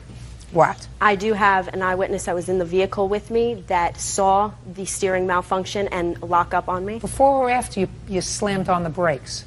Before. Oh, really? Love to hear that witness. Love to hear that witness. Do I stand up? Are you sure you want to do this? Are you sure you want to do this? The question is... I was there. Are you sure you want to do this, is my question. Fine. Yes. Over here. Your last name? Rosado. Miss Rosado, what arrangements had you made to go to the party? Went to work and I was like, you know what, there's a birthday party, I can go to the party after work. I said, what arrangements had you made to go to the party? She was going to come pick me up. Now, what would possibly give her the impression that he was supposed to pick you up? He had told me that day. He had dropped me off that morning to work. Was there anything wrong with the car? Not that morning. How many times has he taken you to work? A couple of times. How many is a couple? A couple is two. Maybe 4 or 5 times. How many other times have you been in his car? A lot of times. Ever had any steering problems? One time we were in the vehicle and he was like, did you guys feel that? It was his car basically what he was trying to say was his car was messed up when we was in the car. Don't tell me basically what he was trying to say, madam. Tell me about what happened. We was in the car one day and we was driving on the highway. I believe they was on the highway. And we was on the highway and he was like, wow, did you guys feel that? He's like, I have to get my car fixed. When was that? The day before we had the accident. But it had nothing to do with the steering. Maybe not.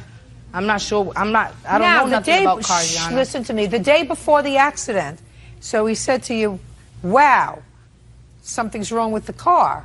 But yet you got in the car that morning for him to take you to work. That's true. Why would you put your life in your hands like that? Don't know. Only a stupid person would do that.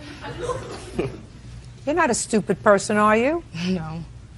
Now, you want to tell me what you observed on the 17th of March? We was in the vehicle. We was driving on Pritchard, which is the road. How fast were you going? I don't know, Your Honor.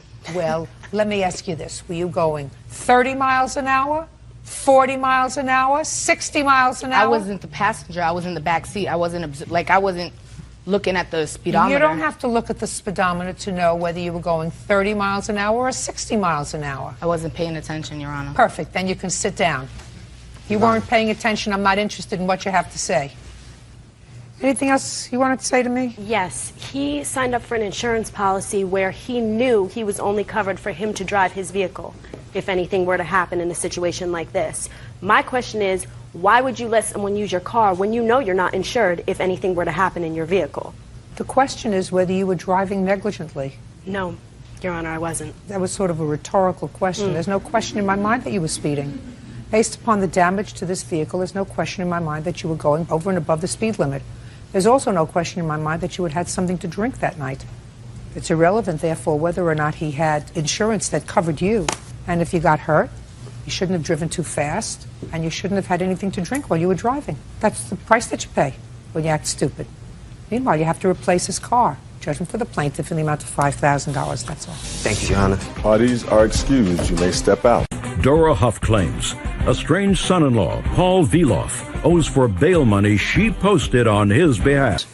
Ms. Huff, the defendant is your soon-to-be ex-son-in-law. I assume this is your daughter. Yes, ma'am. And it is your claim that he owes you money for bail. Yes, ma'am. And that he agreed to pay you back once you had bailed him out, and he has declined to do so. Mr. Veloff says you made no agreement with him with regard to the bail money. You made an agreement with his wife. So if you want the bail money paid, get it from your daughter. That's your defense. Yes. Okay. Mr. Veloff, how long have you been married? 13 years, 14 years. 13 or 14 years. 13. You have children? Yes, 2. How many? 2. When were you arrested, sir? It was filed on July 4th, but I actually turned myself in on that Sunday, which would have been, I think, the 6th, 7th? Of July, I'm sorry. 7/7 of 06? Yes. Is this the first time you had been arrested, sir? Yes. And this was for domestic violence? Yes. And the domestic violence alleged that you either assaulted or threatened or harassed your wife? Right. Were you in or out of the house on the 7th of July? In the house. Yeah. Okay.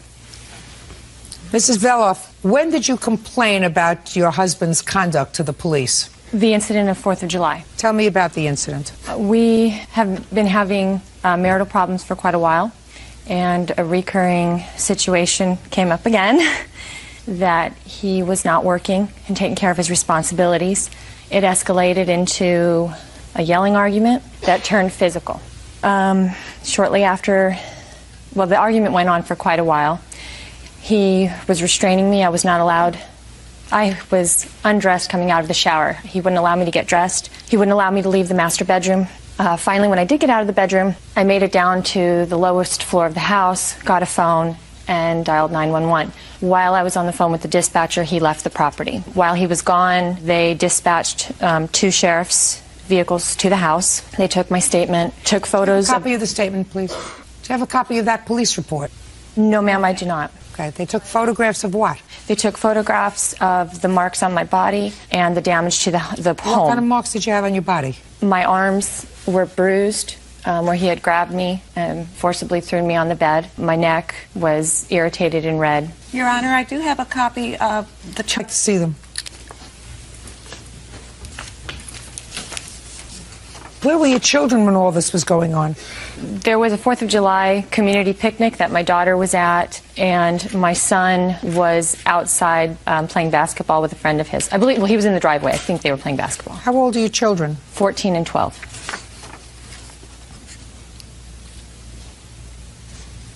What's the status of this protective order? The restraining order? Yeah, what's the status of the case? The case was dismissed. When was the case dismissed? It went to trial while my mother and I were in Italy for 2 weeks. It was dismissed because I did not show to testify. Why didn't you appear to testify? I was in Italy. Why did you go to Italy during the trial? It was already pre-planned, the trip. All of the subpoenas for me to appear were in my mail when I got back. Your Honor, this was a 2-week Mediterranean cruise. We had planned 7 months prior to take all the kids and grandkids, everybody. Got it. But, Ms. Veloff, after he was arrested, because he turned himself in, according to your mother's complaint, he called you and asked you to bail him out, right? Yes. How much was your bail? $2,000. And why did you think your wife would bail you out when she was the one who filed the complaint? Well, I called her because it started getting really rough in the jail, and I've never experienced anything like that. And I called her. How rough was it? They found knives, shanks. So you wanted out of there? Yeah, and it was Wednesday night. The other inmates were starting to get their commissary or whatever they buy for the week, and a lot of it was like cold medicine, and they were chopping it up and snorting it, and I could see attitudes change, and it started getting really scary. So you were frightened? Yes. So you called your wife? Yes, I did. And what did you say to her? I asked her to call my dad to see if he would bail me out. Why didn't you call your dad? Why didn't I call my dad? That's exactly what I said. Why didn't you call your dad? Why are you calling the alleged victim instead of calling your father directly? Don't you speak to him? Yes, I do. So then why didn't you call your father yourself? The phone calls I was able to make were very limited. Well, I understand they're very limited. I've been in the justice system a very long time. There's no reason that you're going to be able to give me that I'm going to be satisfied with, sir, as to why you didn't call your father yourself. I don't know. Ma'am. Maybe your wife is going to tell me. Yes, ma'am. Did you call his father? First of all, he called the house and spoke to our son, who then called me. So by the time I got the phone call, our son was frantic with worry, thinking that his father was in mortal jeopardy. Okay. And then I did go and call his father, and his father said no. That's why you didn't call him. No, that's not true. Otherwise, sir, you know, if something doesn't make sense, it's usually not true. How old is your son? 14. Before I would involve my 14-year-old son in the fact that I was incarcerated and I was frightened for my life, I would call my father. If I had a decent relationship with my father and if I felt that my father would want to protect me, I certainly wouldn't involve my teenage child. That's not being a protective parent. I did not know he was going to answer the phone. What kind of just a second. What kind of dumb answer is that? What kind of a dumb answer? So because he answered the phone, you unloaded on him? I didn't unload. Well, of course you did. Okay. So now you're between a rock and a hard place. You got your 14-year-old child saying you got to do something to get dad out of jail. You got his father who says, as far as I'm concerned, I'm not putting up any money for him. You don't have any money, so you call your mother. Yes, ma'am. All right. And you say, you got to help me out here. You got to help me out. And she goes down and she puts up the bond. That's so far what happened. Yes, ma'am. Now, when you got out of jail, Mr. Veloff, who was there? Who was there? My kids, my wife, and my mother-in-law. And what did you say to your mother-in-law? Thank you. What else did you say to her? What else did he say? And he hugged me, and he thanked me, and I told him two things. One, he had to get his act together, and two, because he didn't have a job, he had to pay me back, and he owned 2 cars, which he'd already told Tracy he would do. I expected him to sell one of the 2 cars. To pay you back? To pay me back for my credit card. I'm sorry. And did he pay you back? No, ma'am. Why should your mother-in-law pay your bail? I didn't ask her to. No, you didn't ask her to. That's absolutely right, Mr. Veloff. You did not ask her to. But you promised to pay her back. But you promised to pay her back. You didn't ask her to, and absolutely, if you hadn't said to her, I'm going to pay you back, that unfortunately for Miss Huff, there would have been no recourse. The truth of the matter is, at the time that she put up the bail for her daughter and her grandchildren. Because as far as she was concerned, you could have rotted in hell. I'm sure. If she didn't have grandchildren, that's probably what she would have said to her daughter. Let him stay there. But she has grandchildren, and you can't do that when you have teenage grandchildren. You can't say, listen, you're going to let your father rot in jail, so he's going to call here and he's going to complain that somebody's going to shank him. Mr. Veloff, as you see, sir, I have zero sympathy for your position morally, and I have zero sympathy for your position legally. If you had not told your mother-in-law that you would pay her back. I promised to get my act together and get a job. Just a second.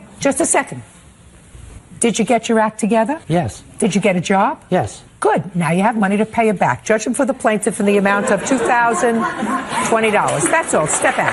19-year-old Kelsey Stewart is suing her ex-boyfriend, 21-year-old Joshua Marriott, for the cost of a bass guitar. Kelsey says Joshua sold it without her permission. Ms. Stewart, according to what I read in your complaint, you and the defendant were an item some time ago, and while you were together, you loaned him a precious guitar. Yes. That had been given to you. You'll explain to me why it's so sentimental. You gave it to Mr. Marriott to use, according to him, in his band. And then you broke up. According to him, this was a gift. He had no use for it after a period of time. And then it was sold. Not by him, but by his mother. Where did you get this guitar? My father had given me the guitar for a Christmas present before he passed away in 2001. So it was sentimental for you? Yes, it was very. And when did your father pass away? He passed away 5 months later. Why did he give you a guitar? He, for some reason, decided that I was going to play bass guitar, so he finally just bought one for me. Did you learn? No, he passed away before I could get lessons. How come you gave it to him? Lack of judgment. I shouldn't have. Tell me when you gave it to him. The following year. When in 2002? May. Summer, fall, winter, or spring? Spring. And when did you break up with him? We had broken up before then, actually. Well, then, why transfer this sentimental guitar to someone with whom you no longer had a relationship? We were still friends at the time, and we were still on good terms. Like I said, better lack of judgment. Well, tell me about when you turned it over to him. I want to hear. He was at his house. I drove with my current boyfriend to drop it off. Why would you do that? He asked if he could loan the guitar. We had actually discussed it before when we were dating, and so it came up as, remember when you said I could borrow the guitar? And he stated that he needed it to go on tour with his band, and I said that I would loan it to him until I needed it back. When did you think you were going to need it back? I wasn't sure. Did you ask to borrow the guitar for the group to go on tour? Yes, I did. And the band didn't end up going on tour. And after that, I just put it in my garage and it just sat there. And I didn't hear from her for 2 years. That's not true. Well, when was the next time you contacted him about your guitar? I was unable to get a hold of him for about a few months, and then before I left, I found him online again. Well, just a second. You drove it over to his house, you said. Did he move? Yes, he did. No forwarding address. He would not take my phone calls, and so the only way I was able to contact him was online. And I contacted him and I said I was moving to San Diego and I was going to need the guitar back to take with me. He said it was in storage and that it would be fine and it would be returned, no questions asked. When was this? September of 2003. Did you have it in storage? Yes, I did. Could you stand up? You don't need anything to hold on to, right? When she contacted you and you said it was in storage, you were telling her the truth. No, actually, I wasn't. Well, was it in storage or wasn't it in storage? It was in storage, and then my mother sold it. So this wasn't a couple of years later. This was a year later, September of 2003, when she contacted you, and you told her it was in storage, you can have it back, no problem. So you were lying. I actually contacted her, which is the funny thing, because I found her on a site called MySpace. And if I would have known that she would have attacked me on the internet for this guitar... Your Honor, that was 2 years later. When she contacted you and said, I'm moving to San Diego. She told me that she was in San Diego when she contacted me. I was also looking for her, too. Why were you looking for her? So I could give it back to her before my mom was going to sell it. Did your mother have permission to sell it? Yes, she did. She had your permission to sell it? Yes, because it... How big is this bass guitar? Like this. Where were you living and where was your mother living? I was living in Campbell with my grandparents, and my mother was living in Gilroy. Why couldn't you take the guitar with you? Because I kept on moving around too myself, and I wasn't going to carry someone else's belongings with me. Oh. Did you have any clue that this was a gift from her father? No, I did not. Is that right? No, he would have known. It was a very sentimental thing, and I would have told him. Yeah, I assume you would have told him. If it was so sentimental, why would you let me borrow it? Like I said, it was well, that's a good question. You want to know why? Because sometimes people in affairs of the heart behave irrationally. I tell you this for sure, Mr. Marriott, I wouldn't have loaned you the guitar. What kind of a guitar was it? It was an Ibanez bass guitar. And how much will it cost you to replace it? $300. You have any papers to prove that? Yes, I do. Let me see.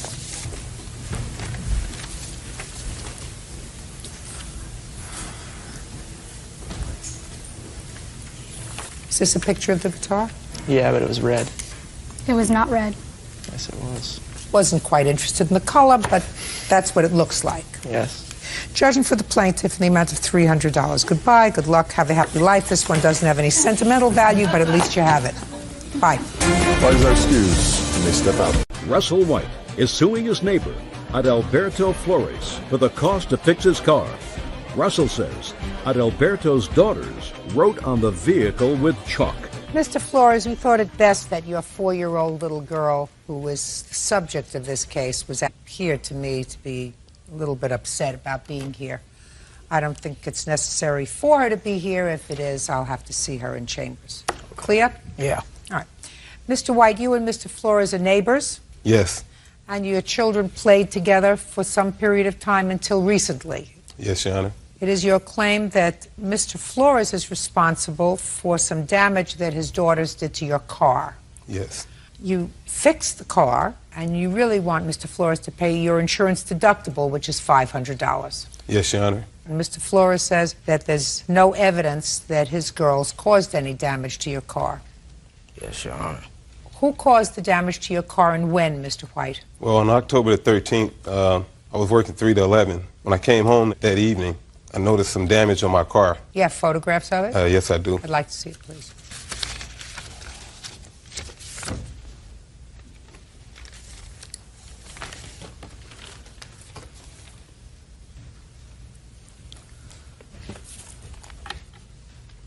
What was it, chalk?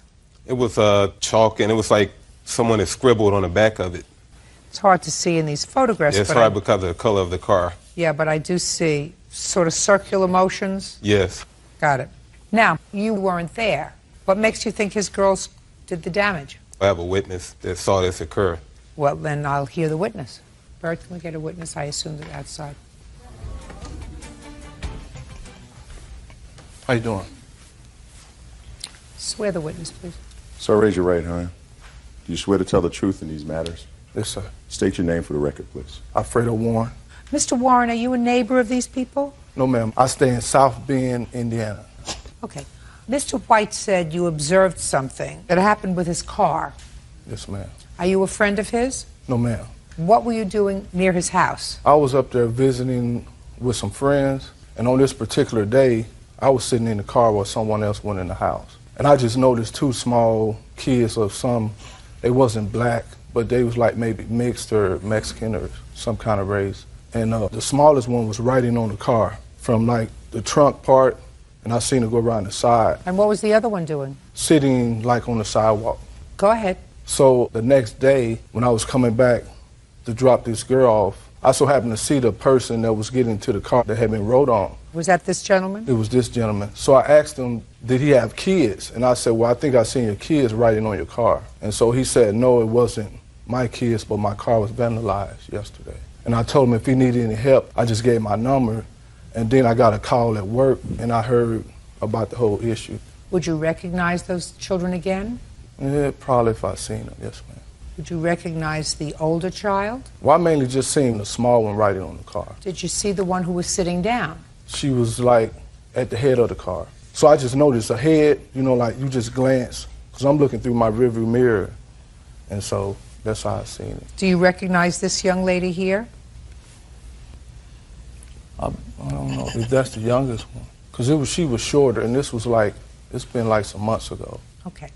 Bird, would you take Mr. Warren outside to where Mr. Flores' youngest daughter is and ask him if he has seen her before?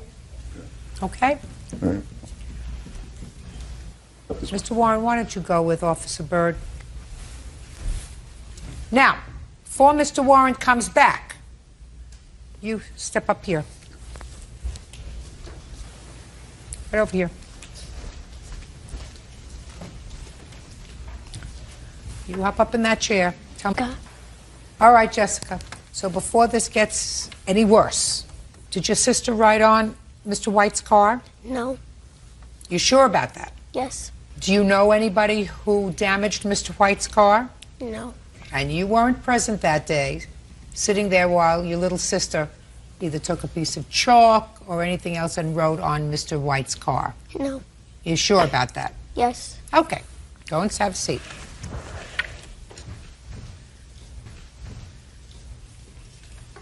All right, Mr. Warren. Did you see the little girl who was outside? Yes, ma'am. Do you recognize that That's little the girl? child. That's the one I seen. That's the little girl who rode on the car? Yes, ma'am. Prior to October 13th, you had never met the plaintiff, is that right? Yes, ma'am. Are you positive that the other young lady that you saw outside, the little 4-year-old? Yes, ma'am. That's the one I seen right on the car. Okay. What do you have to say for yourself, Mr. Flores? They running a game. What? I said they running a game because she don't go outside without her sister. So I don't know what he talking about that he see my only 4-year-old outside. Listen to me very carefully, sir. Nobody's running a game. Your daughter fibbed to you. This one. This man doesn't know him, I believe, and that's my job. Oh, okay. To determine who's telling the truth. All right. He didn't say to me, yes, I recognize her. He said, I'm not sure. It's been a while ago. Right. But when he went outside and saw your little girl, who he was watching right on the car, he was able to identify her, and I believe him. So you better have your girls a little bit more in check. Anything else you want to say to me? Yeah, I think she didn't do it. Well, you keep going in that direction, and you're going to be standing in court a lot with your daughters. A lot. I've given you all the reasons. Somebody rode on his car and vandalized it. I'm speaking. You may get away with that with your wife. You don't get away with it with me. We have an independent witness who saw 2 children, one older, one younger. The younger one was riding on the car. And he says there's no question in his mind it was your daughter. And you said, I don't believe it. Why? Your daughter's never lied to you? No. Baloney. They ain't the only ones that live there. Baloney. They ain't the only little girls that live in the block. Just a second. He said it was your daughter. Certainly they're not the only children living on the block. He don't even live around there. Oh, you're an He idiot. live in Sound Bay. You're an idiot. You're going to spend a lot of time in court, both for yourself and your children. Judgment for the plaintiff in the amount of $500. That's all. Parties are excused. You may step out. Charnita Christopher is suing her former friend and child care provider, Vashni Dixon, for her share of money paid to Vashni by the state. Vashni is countersuing for unpaid child care fees. Miss Christopher, Miss Dixon was a friend of yours. Yes, and it ma'am. is your claim that at some point she needed some assistance. You needed some assistance with child care, and the state was paying for your child care costs. Yes, You engaged Miss Dixon to watch your children with the following arrangement, that she would share those child care responsibilities with your aunt, and then they would split the check. It is your claim that when Miss Dixon got the check, she kept the whole check for herself, and you want half the check so that you can give it to your aunt. Yes, ma'am. Miss Dixon says that there was no aunt, that she watched the children, but that you wanted her to split the county check. You would keep half, and she would keep half, and she felt that that was very unfair since she had the responsibility of watching the children. She has a counterclaim, and her counterclaim is nonsense. Her counterclaim wants you to pay the difference between what the county paid for child care and what she thinks she deserves for child care, the overage, because that's what it says in the contract from the state. Well, that's not the contract you had with her, Miss Dixon. When she told me, we made the agreement. Miss Dixon, that wasn't your agreement that she was going to pay you extra. She was supposed to pay me $4 an hour. The state was supposed to pay that to tell me that they wouldn't pay all of that. It's her responsibility to pay. It's not her responsibility. How is it not her responsibility? Because I say so. Because that wasn't your contract with her. Now, how many children do you have? 3. How long have you been receiving child care money from the state for the 3 children? Approximately a year. Starting when? It started again March 27th of 06. And where were you working in March? I wasn't working. It was for me to be able to look for employment at that time. Well, did you find employment? I found employment July 3rd. I was hired at Glamour Shots. So you're telling me from March 27th until July 3rd, the state was paying you to look for a job? Yes. To watch your ma'am. children? Yes, ma'am. When did she start to babysit for you? August 7th, 2006. And where were you working at that time? I wasn't working. Well, what happened to the job that you started in July? Oh, August, Glamour Shots. I'm sorry, Glamour Shots. Are you still working there? No, ma'am. When did you stop working there? It's very easy to find out by calling them. When August did you 15th. stop? August 15th. I have my check stubs. All right, so you worked there for a month. Yes, ma'am. And why did you leave there? Because they weren't giving me enough hours. Well, so you left that job because they weren't giving you enough hours, and you went to the situation where you weren't working at all. Yes, ma'am. There was a lot of Just a other second. issues with that job. So the county wasn't really getting a great bang for their buck by paying for your 3 children for daycare while you're looking for a job, and you had a job for a total of 1 month when you quit because they weren't giving you enough hours. Something doesn't sound right there, Miss Christopher. So she started working August 7th, and now a week later you're not working. So what are you doing when she's watching your children? Out looking for work. What does that mean? I have to go to the workforce center, and they work with me to help me look for work. Well, how many days a week do you go to the center? It could be 4, sometimes 5. Could it be 3? It depends on what my job counselor... When did you go to work? Where did I go to work? When? First is I when? haven't. I'm looking for work right now. My children are not in child care right now at all. So she started to work on August 7th. And when did you stop working? I left her house on September 4th, I believe. So you were there for 4 weeks. Yeah. How many hours a day did you watch the children, or did you live in her house? She'd leave around maybe 10 o'clock in the morning, and she wouldn't get back till like 8 o'clock at night. What about this aunt? Do you know anything about an aunt? I never heard anything about her aunt watching her kids before this. Where's the aunt? She's at home. She's not here? No. Well, how do you expect to prove to me that somebody else babysat for your children? I have the proof. Show me. What kind of proof are you showing me? Oh, it's the hours that my aunt kept the children. She typed this up. She has Well, it like this. I don't accept that, Miss Christopher. That's hearsay. Okay. Well, that's what I have. Well, your case is dismissed.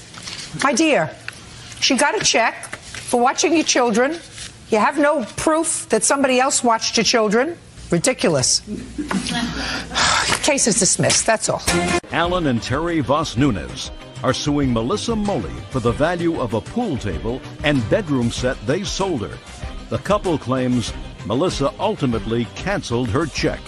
Mr. and Mrs. Voss Nunez, you sold the defendant your home. Yes. And when you sold her your home, she also purchased a bedroom set and a pool table, independent of the purchase price of the home. I assume after the closing you moved out and she stopped payment on the check. That is correct, Your Honor. You want the money for the bedroom set and Absolutely. the pool table. Mrs. Moley says that the pool table was misrepresented to her as a slate pool table, and it's not a slate pool table, it's something called Slatron, and she's not paying for it. Was there a separate bill of sale for the furniture? No, Your Honor. And did the contract for the sale of the house provide anything about furniture? No, Your Honor. Miss Moley, how many times did you see the house before you purchased it? A few times. Well, what's a few? A couple is two. A few is more than two. Yes. Usually more than three. Yes, few. Let's pause for a moment, and I want you to think how many times you were in the house before the closing. 3 times. Is that correct? That is correct, Your Honor. Very good. And on each of the 3 occasions, did you see the bedroom set? I believe I did. And on each of the 3 occasions, did you see the pool table? Yes, I walked past it. When you came to the house, did you come alone? I came at different times, once with the real estate agent, once by myself, once my husband met me there. Okay. When your husband met you there, it would only be natural for you to show him the bedroom set and the pool table. We weren't looking at the bedroom set and the pool table. We were looking at the house. I said it would only be natural to show him the bedroom set and the pool table if you were interested in buying it. We weren't interested in buying it until after he had come. We had asked them later on if they were going to be selling any of the furniture. Then I assume that your husband saw the bedroom set Yes, and the he pool did. table. So just answer my questions. Let's not play with each other. And I assume that when you went home with your husband, you discussed whether or not you would buy any of the furniture. That would be a logical thing to do. Yes. And both you and your husband decided that if they were prepared to sell the bedroom set and the pool table, you were interested in purchasing it. I decided that, yes. You decided that independently of your husband? Yes, I did. You felt as if you had the expertise to do that all by yourself? Expertise as far as what? I just decided I was going to buy it. And you made that decision yourself. How old are you? 39. What kind of work do you do? I stay home with the kids. And your husband? He works for Verizon. And who makes the financial decisions in the house? I do. Okay. Now, on what date did you make this arrangement to sell the furniture, the pool table and the In bedroom set? mid-January, after the contract and the approval to purchase my home, Ms. Moley had sent a piece of paper to explaining she had interest in the bedroom set. May I and the see the pool piece table. of paper? Do you have it? And then on, You don't have the piece of paper. on No, I don't, Your 2/28, Honor. she wrote a check. Can I see it, please? Yes. That would be February 28th. Yes, ma'am. But prior to that, on 2/18, she did come to the house the first time initially to view the bedroom set and the pool table with her son, and we opened our home to her. Just one second. Yes. Miss Moley, did you write this out? Pool table, furniture? Yes. So this is your contract? Yes. You have no other written contract? No. Real cases, real people. Judge Judy. Alan and Terry Voss Nunez say they sold a bedroom set and a pool table to Melissa Moley.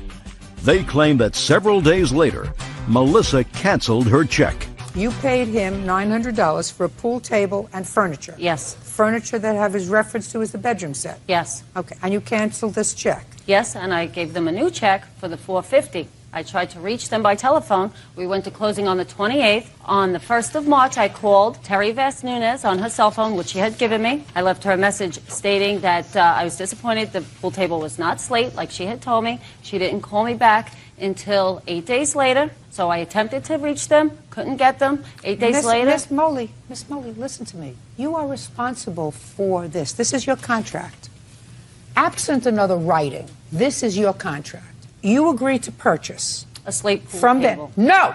It doesn't say slate pool table. It says pool table. It doesn't say new. It doesn't say 2004. It doesn't say green. It says pool table. and furniture from them for $900. This forms your contract. And when you buy secondhand furniture, if you want to be specific, you can either do one of two things. You can have an expert come and look at it before you purchase it. That you can do. Who are you? I'm her brother, Your Honor. Did you look at it before she purchased it? She had called me on the phone. May I stand up? Sure. She had called me on the phone, and she asked me that they're selling the pool table. I said, if it's slate, she says $450. I said, if it's slate, it's a score, buy it. If it's flake board, do not buy it. The humidity in New York will destroy it. It's no good. It's not worth anything. Well, why didn't you come and look at it? Because I live a distance away, and she was making that decision immediately, and I told her, do not buy it. She called them up. To confirm it, is it slate? Listen to me. Sit down. You weren't there when she called them? You can't report on anything that she said. She told me it was slate when I asked her. Prior to giving her the check, I said, is it slate or is it wood? She told me it was slate. She told me the difference between slate board and wood. The balls don't bounce, the wood won't warp. It's slate. I didn't go looking under the table. Did you have a discussion with them about that? Melissa called me on the telephone after I gave her the $900 quote for the furniture, and she asked me if the pool table was slate. I told her I didn't know. However, I do think that it's Slatron. In any event, there was no discussion, and there's certainly no indication in any contract that $450 of this $900 is ascribed to the pool table. The fact that you decided that the bedroom furniture is worth $450. I didn't decide that. They told me the breakdown. There was $450 for the table, $450 for the furniture. Then you should have put it in the contract. Your Honor, First of all, I don't believe that. I believe that what happened is they said, how much do you want for the pool table and for the furniture? And they said $900, or whatever they said, and you agreed on $900. In any event, you had no right to do this. When you buy secondhand items, it's up to you. It's a buyer beware. You have to make a judgment. And you had an opportunity to bring an expert in to look at the furniture. You had an opportunity to have your brother come down to take a look at it. But you gave them a check, and this is your contract. And your contract is to purchase a pool table and furniture. That's what you bought. Your Honor, can't. I'm sorry. She was tricked. She Listen was to duped. me, sir. Tricked. Yes, I was. I was told it was slate, and it's not. And Mr. Vaz-Nunez wasn't there. Listen to me. Listen to me. Neither was he. And what your brother said to you was, listen, if they're selling you, if they're dumb enough to sell you a slate pool table for $450, it's a score. No, that's true. That's exactly what he just said to me. He did say that, but it costs money. I'm speaking. That's what he said. He said, sis, if they're willing to sell you a slate pool table for $450, these idiots, it's a score. It's a steal. Buy it. So you thought you were getting a real bargain. That's what he told me. Judging for the plaintiff and the amount of $900. Thank you very much, Your Honor. Matthew Terry claims ex-wife Kelly Terry owes for injuries he received during an argument in her home. Kelly is countersuing for harassment and for making false charges to Child Protective Services. Mr. Terry, the defendant is your former wife. Yes. You have 5 children. Yes. When were you divorced? Finally in July of 2005. And I assume you were divorced because you decided that you couldn't make a, right? Yes. Fair statement? Yes. So after your divorce, you did the most ludicrous thing that I ever heard of. You moved into her house, rented a room, according to you, so that you could be close to your children. Is that right? It's to help out with the children. There's 5 of them, and they're pretty overbearing sometimes. Well, that's a great idea, but if you're going to live with her, you might as well be married to her. Living there under these circumstances is really ridiculous. In any event, to show you just how ridiculous, you claim that your former wife assaulted you. Yes. At a time when you were, in fact, living in the house, and you want her to pay for your medical bills, want her to compensate you for your injuries. Your former wife says you started the argument. She just finished it. And since that time, you've embarked on a campaign of harassment, and she is counterclaiming. Tell me when this incident happened, Mr. Terry. Happened February 26th of this year. And according to what I read in your complaint, you were in the house watching TV with some of the kids. Yes. What were you watching? I believe we were watching NHRA on ESPN.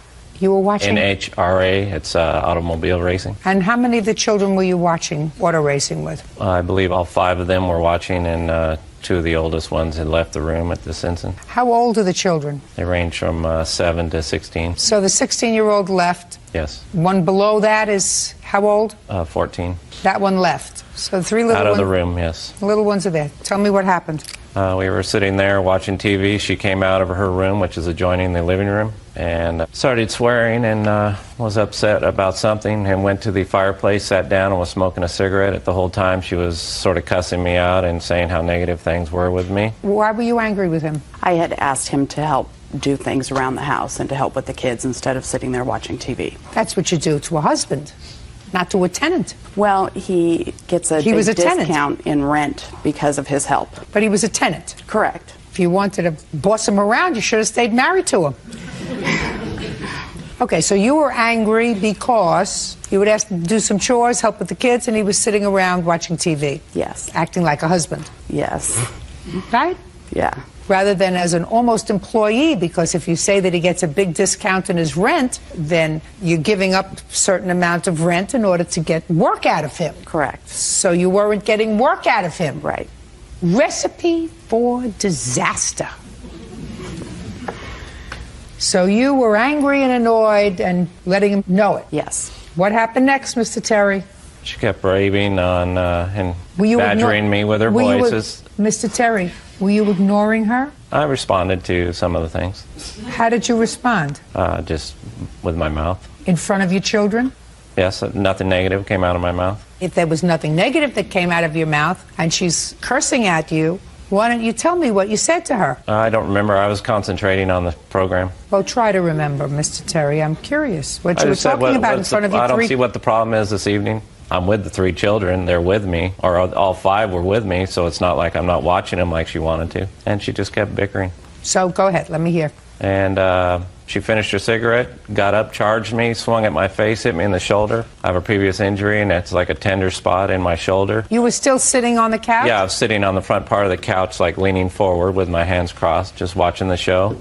And I didn't think she was going to charge me like that. And she came up around the table, took a swung at my face. I went back. She hit me in the shoulder. I fell back, and my feet went up, and I broke the table in front of me.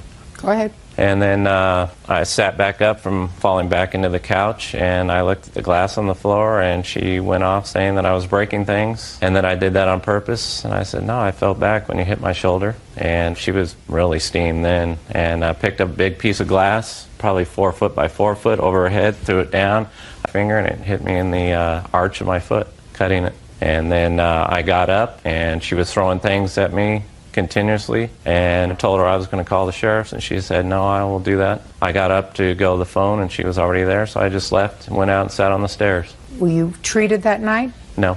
The next day? Yes. I woke up it was painful in my foot, but I thought it might subside over the night, so I went down to my room. After the sheriffs came, they took a statement from both of us, gave her a ticket for battery, and she told the sheriffs that she didn't mean to throw it at my foot. She was trying to aim for the ground. And I was outside the whole time, and the sheriffs... could you do me a favor and answer my question? Were you treated the next day? I was treated the next day, yes. Where? At San Bernardino Medical Center. Can I see the papers, please? Do you want to see the police report?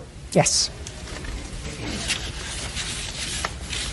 There's the police report, the hospital report, off work notice. Thank you.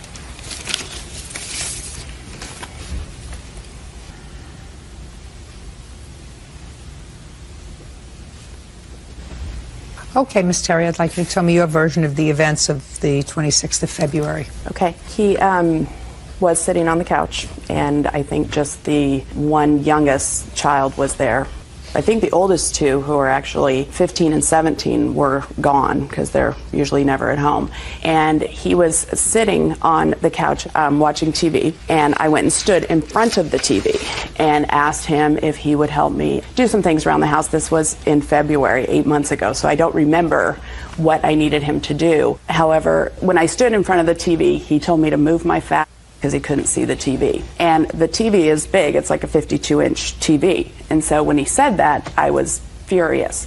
So I walked up to him, and as he's sitting in the corner of the couch, and I did put my hand on his shoulder and said to him, get out. We're done. We're not doing this anymore. Get out. And if you don't leave right now, I'm going to call the police. And that's when he kicked the table. And then when he did that, I was furious because my dad gave me that coffee table. It's very expensive. And I did not punch him. I did not hurt him in any way. I picked up the glass because it didn't really like shatter. It shattered but still stayed together. And I picked it up and I showed it to him and I said, look what you did to my table. And I threw it down on the wood right where it was. And again, it broke in like big pieces, you know, but not like shattering, like where there was like sharp edges because it's tempered or something like that. And he immediately got up and I walked over to the phone to call the police. In February of 2006, was he paying rent to you? Yes, he was. And he had paid February's rent? I believe so. You can't throw him out. Right. And who are you to throw him out? But he was damaging my property. No. Listen to me, Miss Terry. You can't do what you did, madam. What you did was 100% wrong. What you did was confuse your circumstance. I mean, you two people elected to have this bizarre arrangement where he rented an apartment room, I don't know what it was, and there was an understanding that he would help out with the children, help out with this, help out with that, but he's not your slave. You can't stand in front of the television set and expect no reaction. That's what wives do, stand in front of the act and say, listen, I asked you to do this and I asked you to do that and you didn't do it. So he responded to you. You didn't like it. Sticks and stones will break my bones. Names will never hurt me. You can't put your hands on him. Period. How many days were you out of work, Mr. Terry? The following day was a Monday. I went to the doctor's. I left work at half day, noon. I was there by 2. What kind of work do you do? I'm a soils engineer, foundation engineer, inspector. So how many days' work did you miss? 4 days plus a Saturday. I was taken off work for 3 days, and my employer told me if since I was off Don't tell me what Tuesday, Wednesday, and Thursday. Listen, you're that trying to talk over me, Mr. Terry. Right. That won't do. I was taken off work from the doctor Tuesday, Wednesday, and Thursday. That's all. So Tuesday, Wednesday, and Thursday, 3 days. Yes. And how much do you earn a day? $300 a day. Are you not living in the house now? No. How much child support do you pay for your 5 children? $2,000 a month. You up to date? Yes. Great. When did you move out, sir? July. You lived there from February till July? The following week, I found a new place to live, and it wasn't ready until then. That is not true. Just a second. So what you're telling me, Mr. Terry, is you lived there March, April, May, and June, 4 months? I had the recreational vehicle, and I was gone a lot of the time. Did you pay rent for those 4 months? Yes. Okay. I'm confused, Mr. Terry. If this happened February of 2006 and you decided not to pursue the protective order, even though she was given a ticket, why didn't you move out of the house immediately? Like I said. Why did you permit him to stay in the house for 4 months instead of evicting him? You know, it's... No. Are those legitimate questions? Yes, they are. You could have evicted him. Mm-hmm. So month-to-month tenant, did he have a lease? No. So he's a month-to-month tenant. So now my question to you, Mr. Terry, is why did you file this case in September or October of 2006, some 8 months later? Mainly my whole reason for living is to take care of the children, and I work 60 to 70 hours a week. And why didn't you file this case? Well, that's too bad. That's too bad, Mr. Terry. Quite frankly, I was very sympathetic with your position. I don't think that your former wife had the right to put her hands on you to cause this injury. And if you had decided to move out in March, 4 days later, you paid up for February, said, I'm not going to live under these circumstances anymore because it's too violent, I would have heard your case, and I would have said, you're absolutely right, sir. She has to compensate. You were out of work. But this is an afterthought. And I don't know why the afterthought right now, Mr. Terry. You want to explain that to me? There has to be a reason for this afterthought. I didn't want to create any more negativity in the home. Well, you did by staying there for 4 months, sir. I think it was more of a positive thing for the children and to take care of the children. That's my main thing. Just a second. For the last 4 months, is that right? Yes. So why would you sue your former wife now? I'm out of the house, and it would not create any negativity right now. Oh, really? You think not? Yes. You think that the fact that you have children who are certainly of an age of understanding know that their father is suing their mother in court for thousands of dollars wouldn't create negativity? She sued me in court for divorce. That's different, sir. It was more of a financial thing with her. That's different, sir. And I did not tell the children there was any litigation going on. You may not. Don't you think that your litigation against their mother at this point creates stress? I mean, you're suing her for $5,000. Yes. And if you're suing her for $5,000, I'm sure that in your financial circumstance, the fact that she rented a room to you indicates that you're not exactly flush with dough. So $5,000 is a lot of money to her. I still don't understand the rationale for 8 months after the event. I can explain that to you. Well, I'd like to hear it. The reason that he filed now is because that's part of my counterclaim for harassment. Because the reason he moved out is because I have a boyfriend. And in the year and a half, we have been divorced. I have never seen anybody else. We have, but not like inside the home or anything, or brought them around the children. And Matt just went berserk when I had somebody come over to the house and meet the kids and stay there, not stay there, but just interact with the kids, because it's never happened before. And on August 2nd of this year, I have a police report where he came home and my new friend John was there, and Matt just flipped out, just started going crazy. He threatened to throw John off the deck. He threatened all of these things. And so I immediately called the police, and the police stood there while Matt moved out. Mr. Terry, you have a problem with your wife having a new male friend? No, not at all. Real cases, real people. Judge Judy. Matthew Terry says ex-wife Kelly Terry purposely cut him with broken glass during an argument in their home. So you want to tell me your version of what happened on the 2nd? Yeah, I came home from work and she called me maybe 20 times on my cell phone while I was at work in meetings, such things. And when I got home, I told her, you can't call me like 20 times a day. I was in meetings and she said, you better respond to me. And so I went downstairs and she chased me all over the house, just badgering me the whole time. I went to make a phone call to the sheriff's and she kept pulling the wire out of the house. Was her boyfriend there? No. So the boyfriend wasn't there? No. This had nothing to do with the boyfriend? No, he wasn't there. So he wasn't there when the altercation took place? Well, it's interesting because she called the police, and the call that she made to the police says, called the RP and told her that if he ever sees her with her new boyfriend, that he's going to kill him, and also told her that he's going to steal her boat. RP would like an emergency restraining order against the subject. Why? I don't know anything about that. You don't? No. Okay. There was no restraining order. He lived in the house up until that day.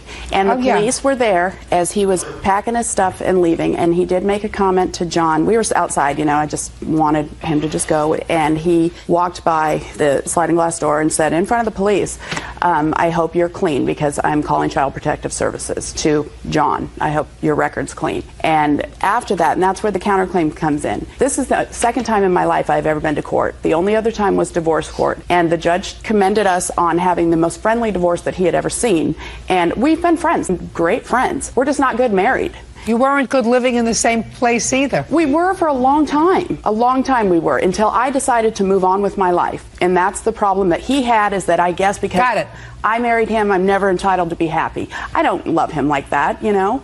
He lives in an RV. He parks it in front of my driveway, in the street, in a cul-de-sac. He'll leave it there for 3 days. He'll start fights with the neighbors, and all of this has been since August of this year. Why, Mr. Terry? The last time I brought the RV up, she told me to bring it and bring the kids to the dental appointments, and also Kenny, my 8-year-old, has a heart condition. He has to go to echocardiogram. So I brought the vehicle up. She knew that's the only vehicle I drive. I parked it in her driveway.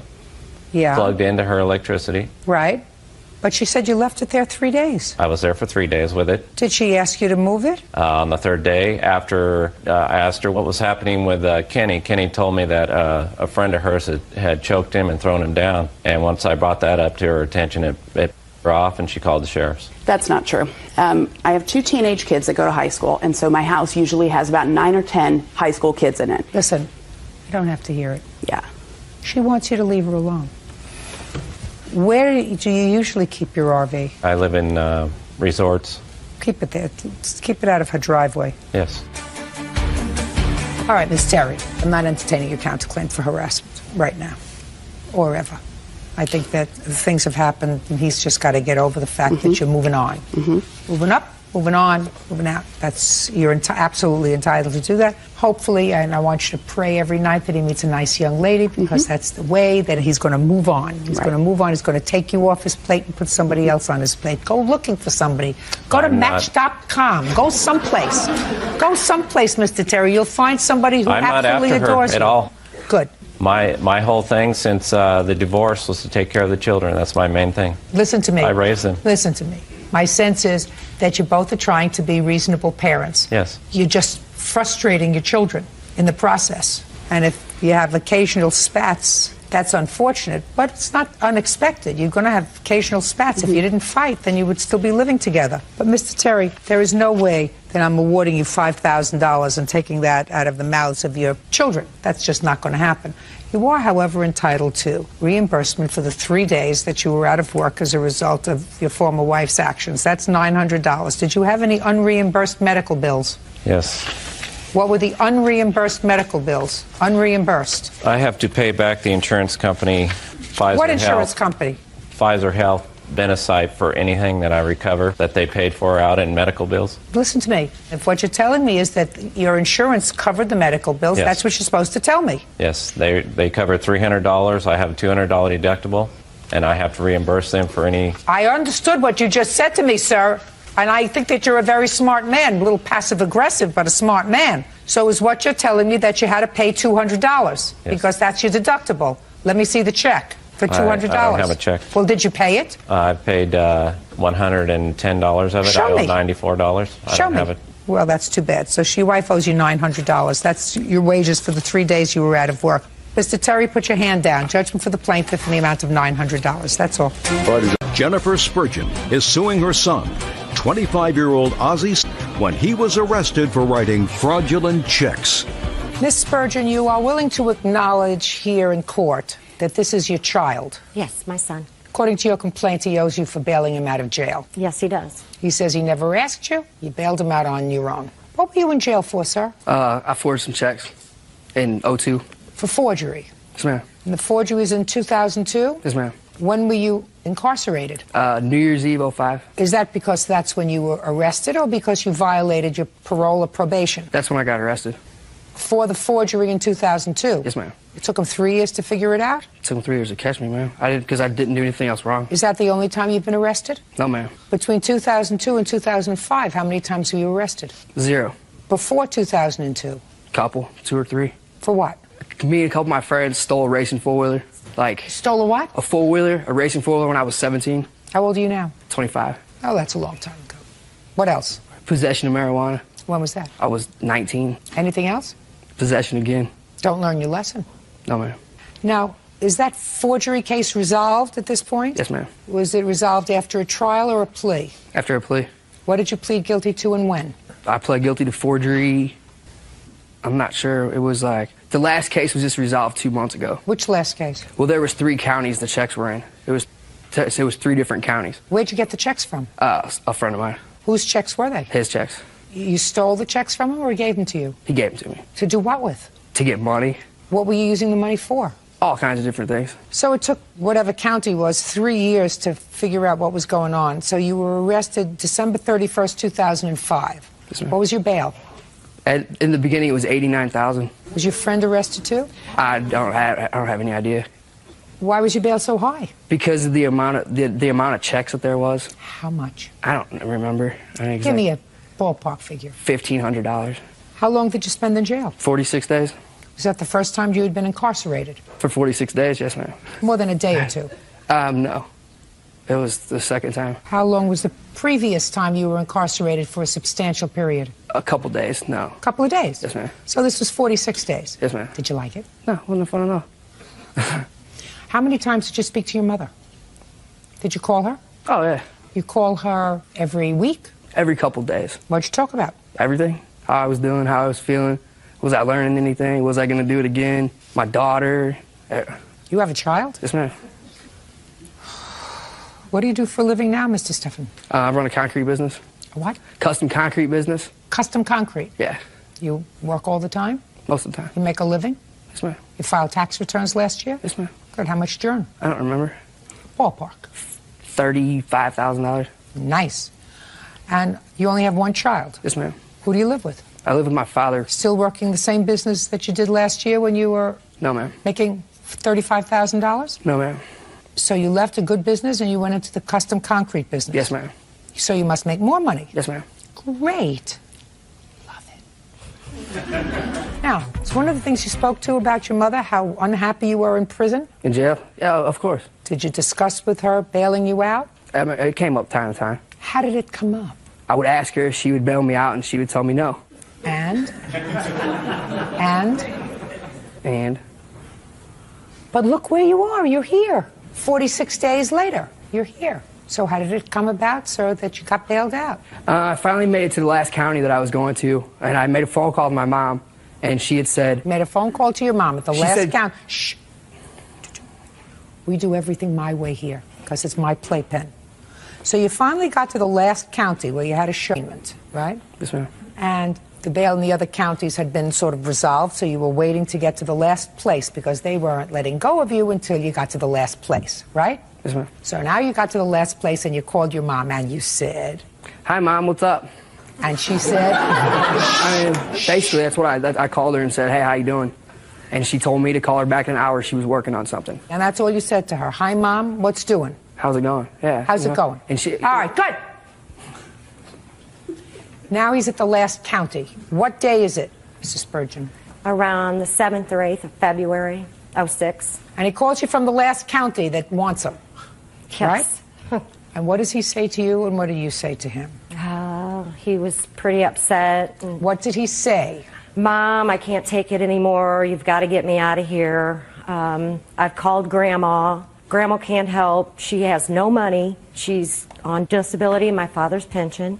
And is this your mother? This is my mom. Mm-hmm. I told him that I couldn't get him out. I didn't have any kind of money. All I had was my credit cards. And he said? I got a friend that's a bondsman. If you'll call him, he'll cut us a deal. He said? Ozzy gave me the name of the bondsman to call. And did you call? I did call him, yes. And did you get a deal? $1,500 is not a deal when, you know, I didn't get to spend any of it. I had to give it away. Is that what it cost you to get him out? Yes, all totally. What's your mother's last name? McMullen. Would you step up, Miss McMullen?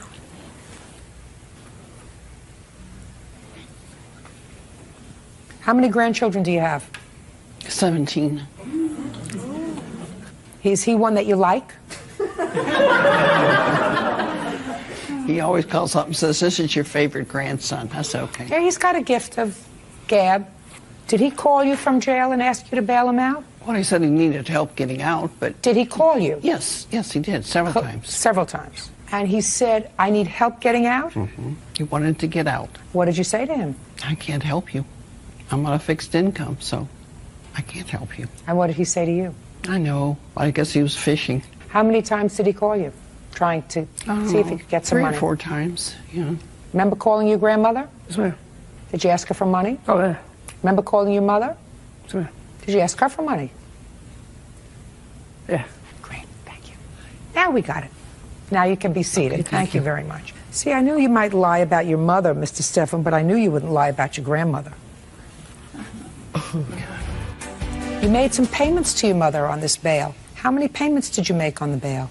I gave her a couple $100. Just answer my question. I gave her a couple $100. $200. Yes, ma'am. Is that what he gave you? He actually paid it to the bonds company. How much does he still owe? When you paid off the entire amount? $1,350. Okay, so these are my questions, Mr. Stephan. When you forged those checks with your buddy and got some cash, whatever it was, $1,500, did you buy anything for your mother? No, ma'am. Did you buy anything for your grandmother? No, ma'am. Did you give your mother any money? No, ma'am. Did you give your grandmother any money? No, ma'am. Did your mother get any enjoyment whatsoever from the proceeds of your forgery? No. Did she know or in any way help you forge those checks? No. So that when you got busted for check forgery, this was owing solely to your bad behavior, right? Yes, ma'am. Why should anybody else suffer for your bad behavior? They shouldn't. Great. Judgment for the plaintiff for the amount of $1,350. Thank you, Judge. Stephanie Young says former live-in boyfriend Raymond LaChance owes for rent on their shared apartment. Raymond is countersuing for half of 1 year's living expenses. I usually don't like to prejudge things, Mr. LaChance, but I think that you're not a very honorable person. According to the complaint that I read, sir, you and the plaintiff were involved in a relationship. You thought it was going to be a solid one. You signed a lease on an apartment, correct? Correct. And after 3 weeks, the thing didn't work out. Correct. And you agreed that she would leave, and you would stay in the apartment. I was staying in the apartment, yes. And when you were staying in the apartment, according to the plaintiff, you were staying with someone whose name was? Jacob Canard. You were staying with someone whose name was Jacob. And when she left, according to her, Jacob was paying her half of the rent so that you weren't out any additional money. Then, according to the plaintiff, you told her you were moving out of the apartment. So far correct? Yes, ma'am. And she didn't want to ruin her credit, so she paid the rent, right? Yes, ma'am. When she goes to the apartment to get something, she sees all your stuff there because you had moved back in. But you let her pay the rest of the rent, believing that he was out of the apartment. Yes, ma'am. Your excuse is that you were forced to pay the rent yourself for 7 months because of her, and therefore you decided that she should pay the rest of the rent. Her name's on that lease. She's just as liable as I am. Mr. LaChance, in what month did you sign the lease? We signed that in May of 2006. And she left in May of 2006. She left June 2nd, 2006. 6/2. Did she pay May's rent? Actually, I paid it. You mean you paid it alone? I paid it alone, yes. Why is that? I had recently come into some money at about the end of April playing online poker. It's what we used to move out here. It covered all our moving trucks. So you paid the May rent? Correct. Okay. Now, when did Jacob move in? Jacob was with us from the beginning. And how much was the rent in the apartment? $569 a month. And how much was Jacob paying? He was not paying for any of the rent. And how long did you let him stay? He stayed until November. So you're telling me you did not try to find another roommate between June and November because you were letting Jacob stay there rent-free? Correct. Now I'm going to respond to your statement. Okay. The reason you had to pay the rent is because your behind was sleeping in the apartment. Hers was not. And you had a roommate who should have been paying half the rent. From July till November, he was never home. It was predominantly a storage space for his stuff. I helped him out every now and then. Then He it's was your never, responsibility, sir, to find another roommate. I was unable to find another roommate. Show me what efforts you made to find another roommate. I had friends at work. Now let's go a little further, Mr. LaChance. I don't when have did you? anybody I'm in speaking town. to you. When did you call Miss Young and tell her that you were moving out of the apartment? I was finally able to get a hold of her. It would have been end of November. And you told her you were moving out in December? Yes, ma'am. And had you paid November's rent? At that point, it's not an answer, sir. Did you pay November's rent? November was paid, yes. And you moved out in December? Yes, ma'am. And you paid December's rent? Yes, ma'am. It was actually a lot more. Okay. So you called her and let her know that you were moving out in December, and if she wanted to keep her credit, she better start paying the rent. Yes, ma'am. When did you move back to the apartment, Mr. LaChance? I moved back in January of 2007. So you were out of the apartment for 1 month. Yes, ma'am. Did you call and tell her you moved back? I was unable to get a hold of her. Did you call and I tell called. her you moved back into the apartment? I called, yes. So that I assume you paid January's rent. I did not pay January's rent. I assume you paid February's rent. I did not pay February's That's why I told you when we started this case that I thought your behavior was abominable because it was dishonest, totally dishonest. Moving out is one thing. Saying, listen, I'm moving out of the apartment. Your name's on the lease, my name's on the lease. I lived here for the last few months, so I paid the rent. But now I'm moving out, just like you moved out. So I think if we want to both keep our credits intact, maybe you don't need it, because if you make a living doing online poker, maybe you don't need your credit intact. She does. So maybe we should just join forces, pay this lease out, and whatever. But that's not what you did. You were able to contact her when you wanted to move out. But when you moved back and knew that she was going to be paying the rent and you were going to be living there rent-free, then you couldn't contact her. That's not very nice, sir. Now, when did you find out he was still living there? I had the locks changed March 26th, and he called So me. you paid December, January, February, and March. Yes, ma'am. I also paid April. And April. When did you go and check the apartment? Well, I moved back to Florida, and the apartment's in Texas, so I couldn't just go there. And I said, I want to have the locks changed because I believe someone's still living there. What made you think someone was still living there? Because once he stopped paying the electric bill, it went back into the apartment's name. So they were getting the bill, and she was sending it to me. So if there's electric, someone's living there.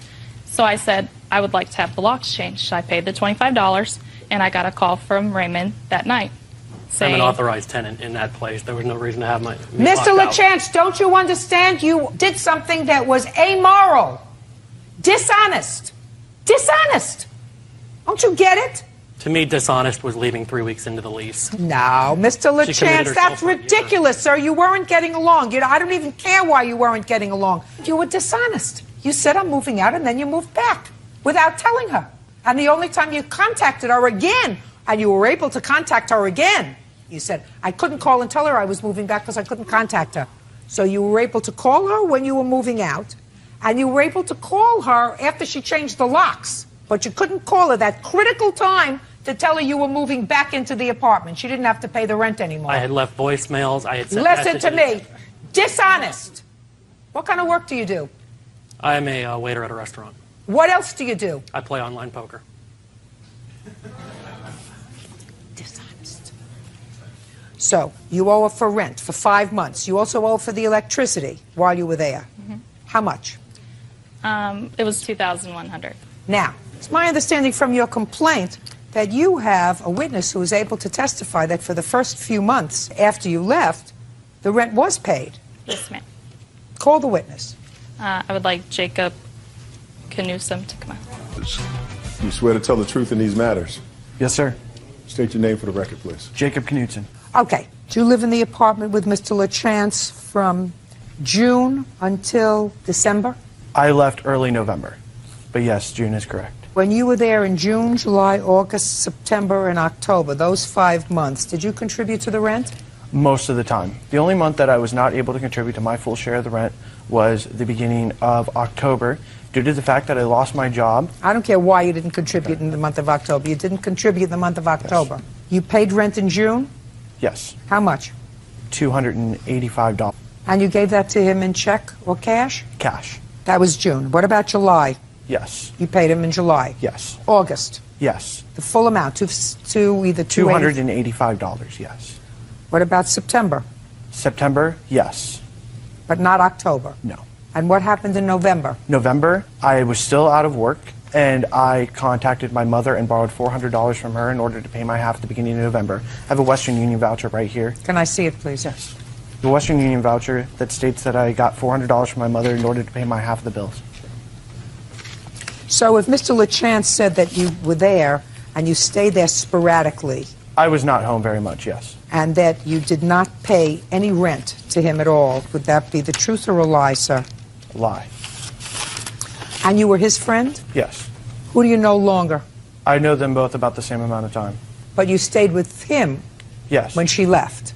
Yes, in order to help him with the bills. Perfect. Good. Anything else you want to say to me? Anybody? Perfect. You owe her $2,100, Mr. LaChance, because you're a dishonest person.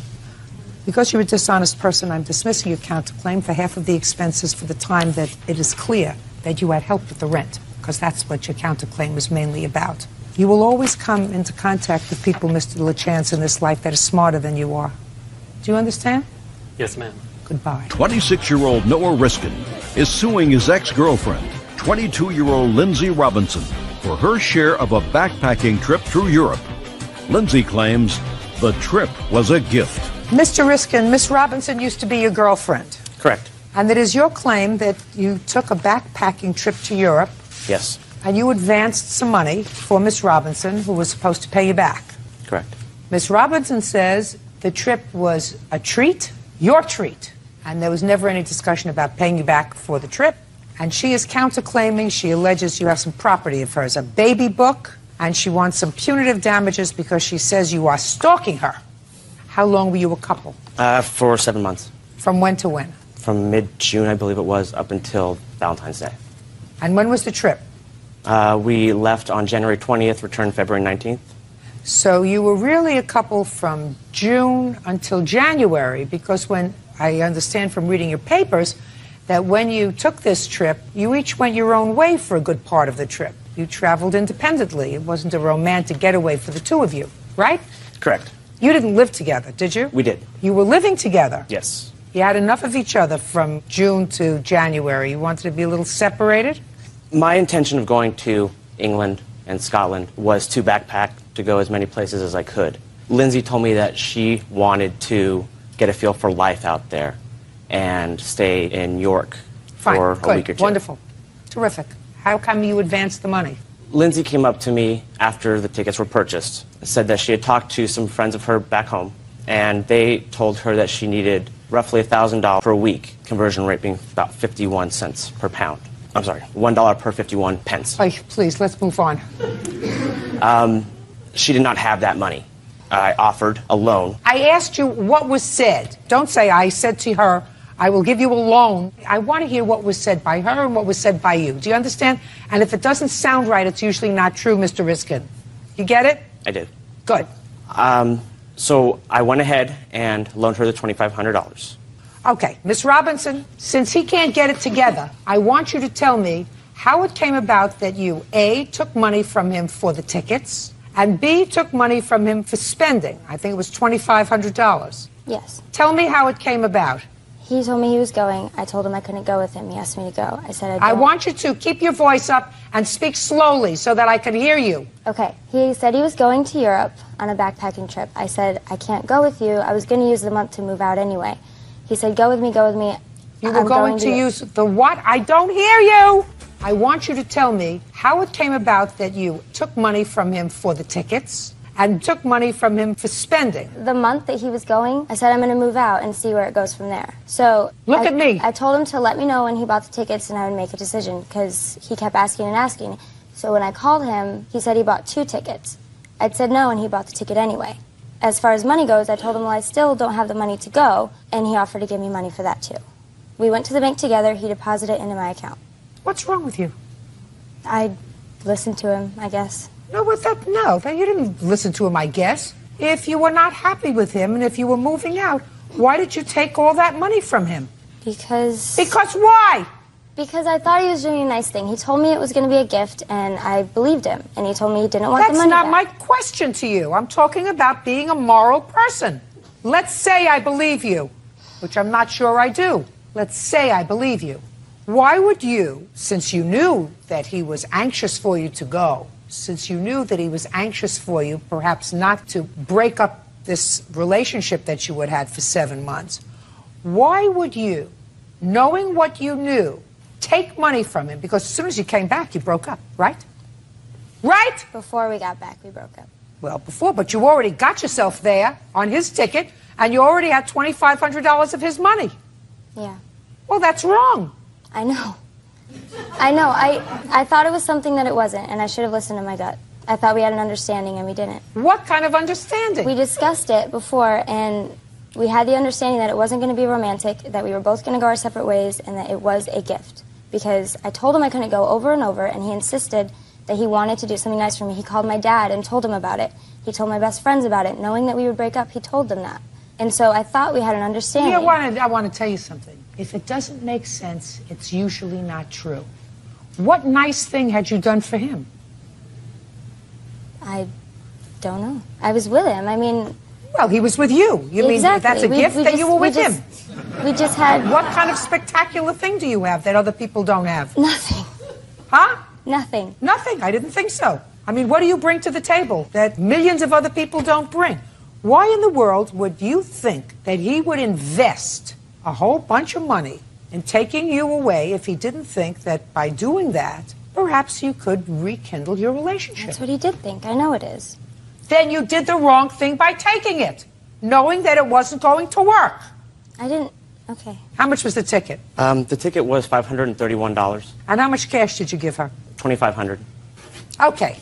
Forget the incidentals. You're lucky we're going where we're going. Do you understand? I'm going to hear your counterclaim. And I must tell you, Miss Robb, other things to do today. You want your baby book back? I want my... Yes. Why did you take her baby book? The baby book was actually left. When she had moved out, she left everything that she did not want. A number of magazines, old shoes, etc. that she did not want. She just left them for me to clean up. I found them, and I did notify her that I had these items. She has not made any effort to pick them up for me, to send anyone to pick them up. I still have them. What are they? A baby book and a childhood photo album that I saved from the trash pile. Why did you leave them? That's not true. First of all, I got home and all my stuff was on the porch the same night we got back. He locked me out so that I couldn't get in and took my key. Everything that was on the porch, I took. Everything that wasn't mine, like the magazines, I left there, yeah, because he threw it all on the porch. So on what date? That would be the 19th, the night of the 19th, the night we got back. What else? He basically, after the breakup, I don't know what happened, but he became very different. He would show up at my work at least twice a week. And Yes? just And what? And just hover around. He would pull friends out of work and tell them about everything that happened between us. And oh, get over it. You owe him $3,031. Your counterclaim's dismissed. That's all. Xin chào tất cả mọi người, chào mừng mọi người đã quay trở lại channel của mình. Hôm nay mình sẽ hướng dẫn mọi người cách làm một chiếc túi xách có dán hình quả Việt quất nhé. Ở đây mình sẽ sử dụng tờ giấy màu xanh, tím và đỏ. Tiếp theo dụng cụ gồm có kéo, bút chì, thước, hồ keo và bút màu. Giờ chúng ta sẽ bắt tay vào làm nhé. Đầu tiên thì mình sẽ cắt một tờ giấy hình chữ nhật. Mình sẽ kẻ tờ giấy hình chữ nhật ra.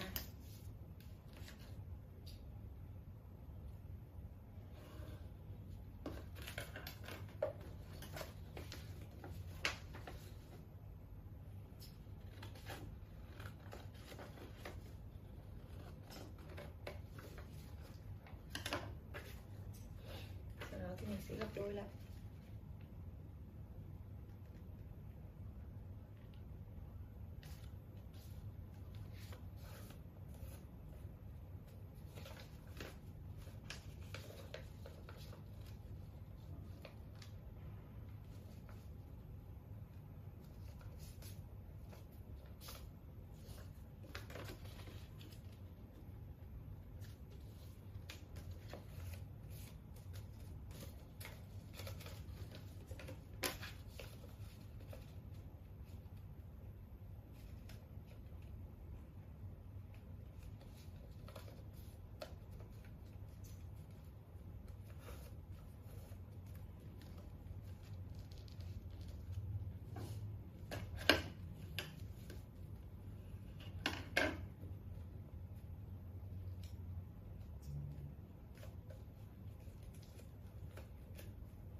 Sẽ cắt một sợi dài để làm cái quai sách.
đó thì mình sẽ cắt 2 hình tròn màu tím để làm quả Việt quất.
Như vậy là chiếc túi xách có dán hình quả Việt quất của mình đã hoàn thành xong.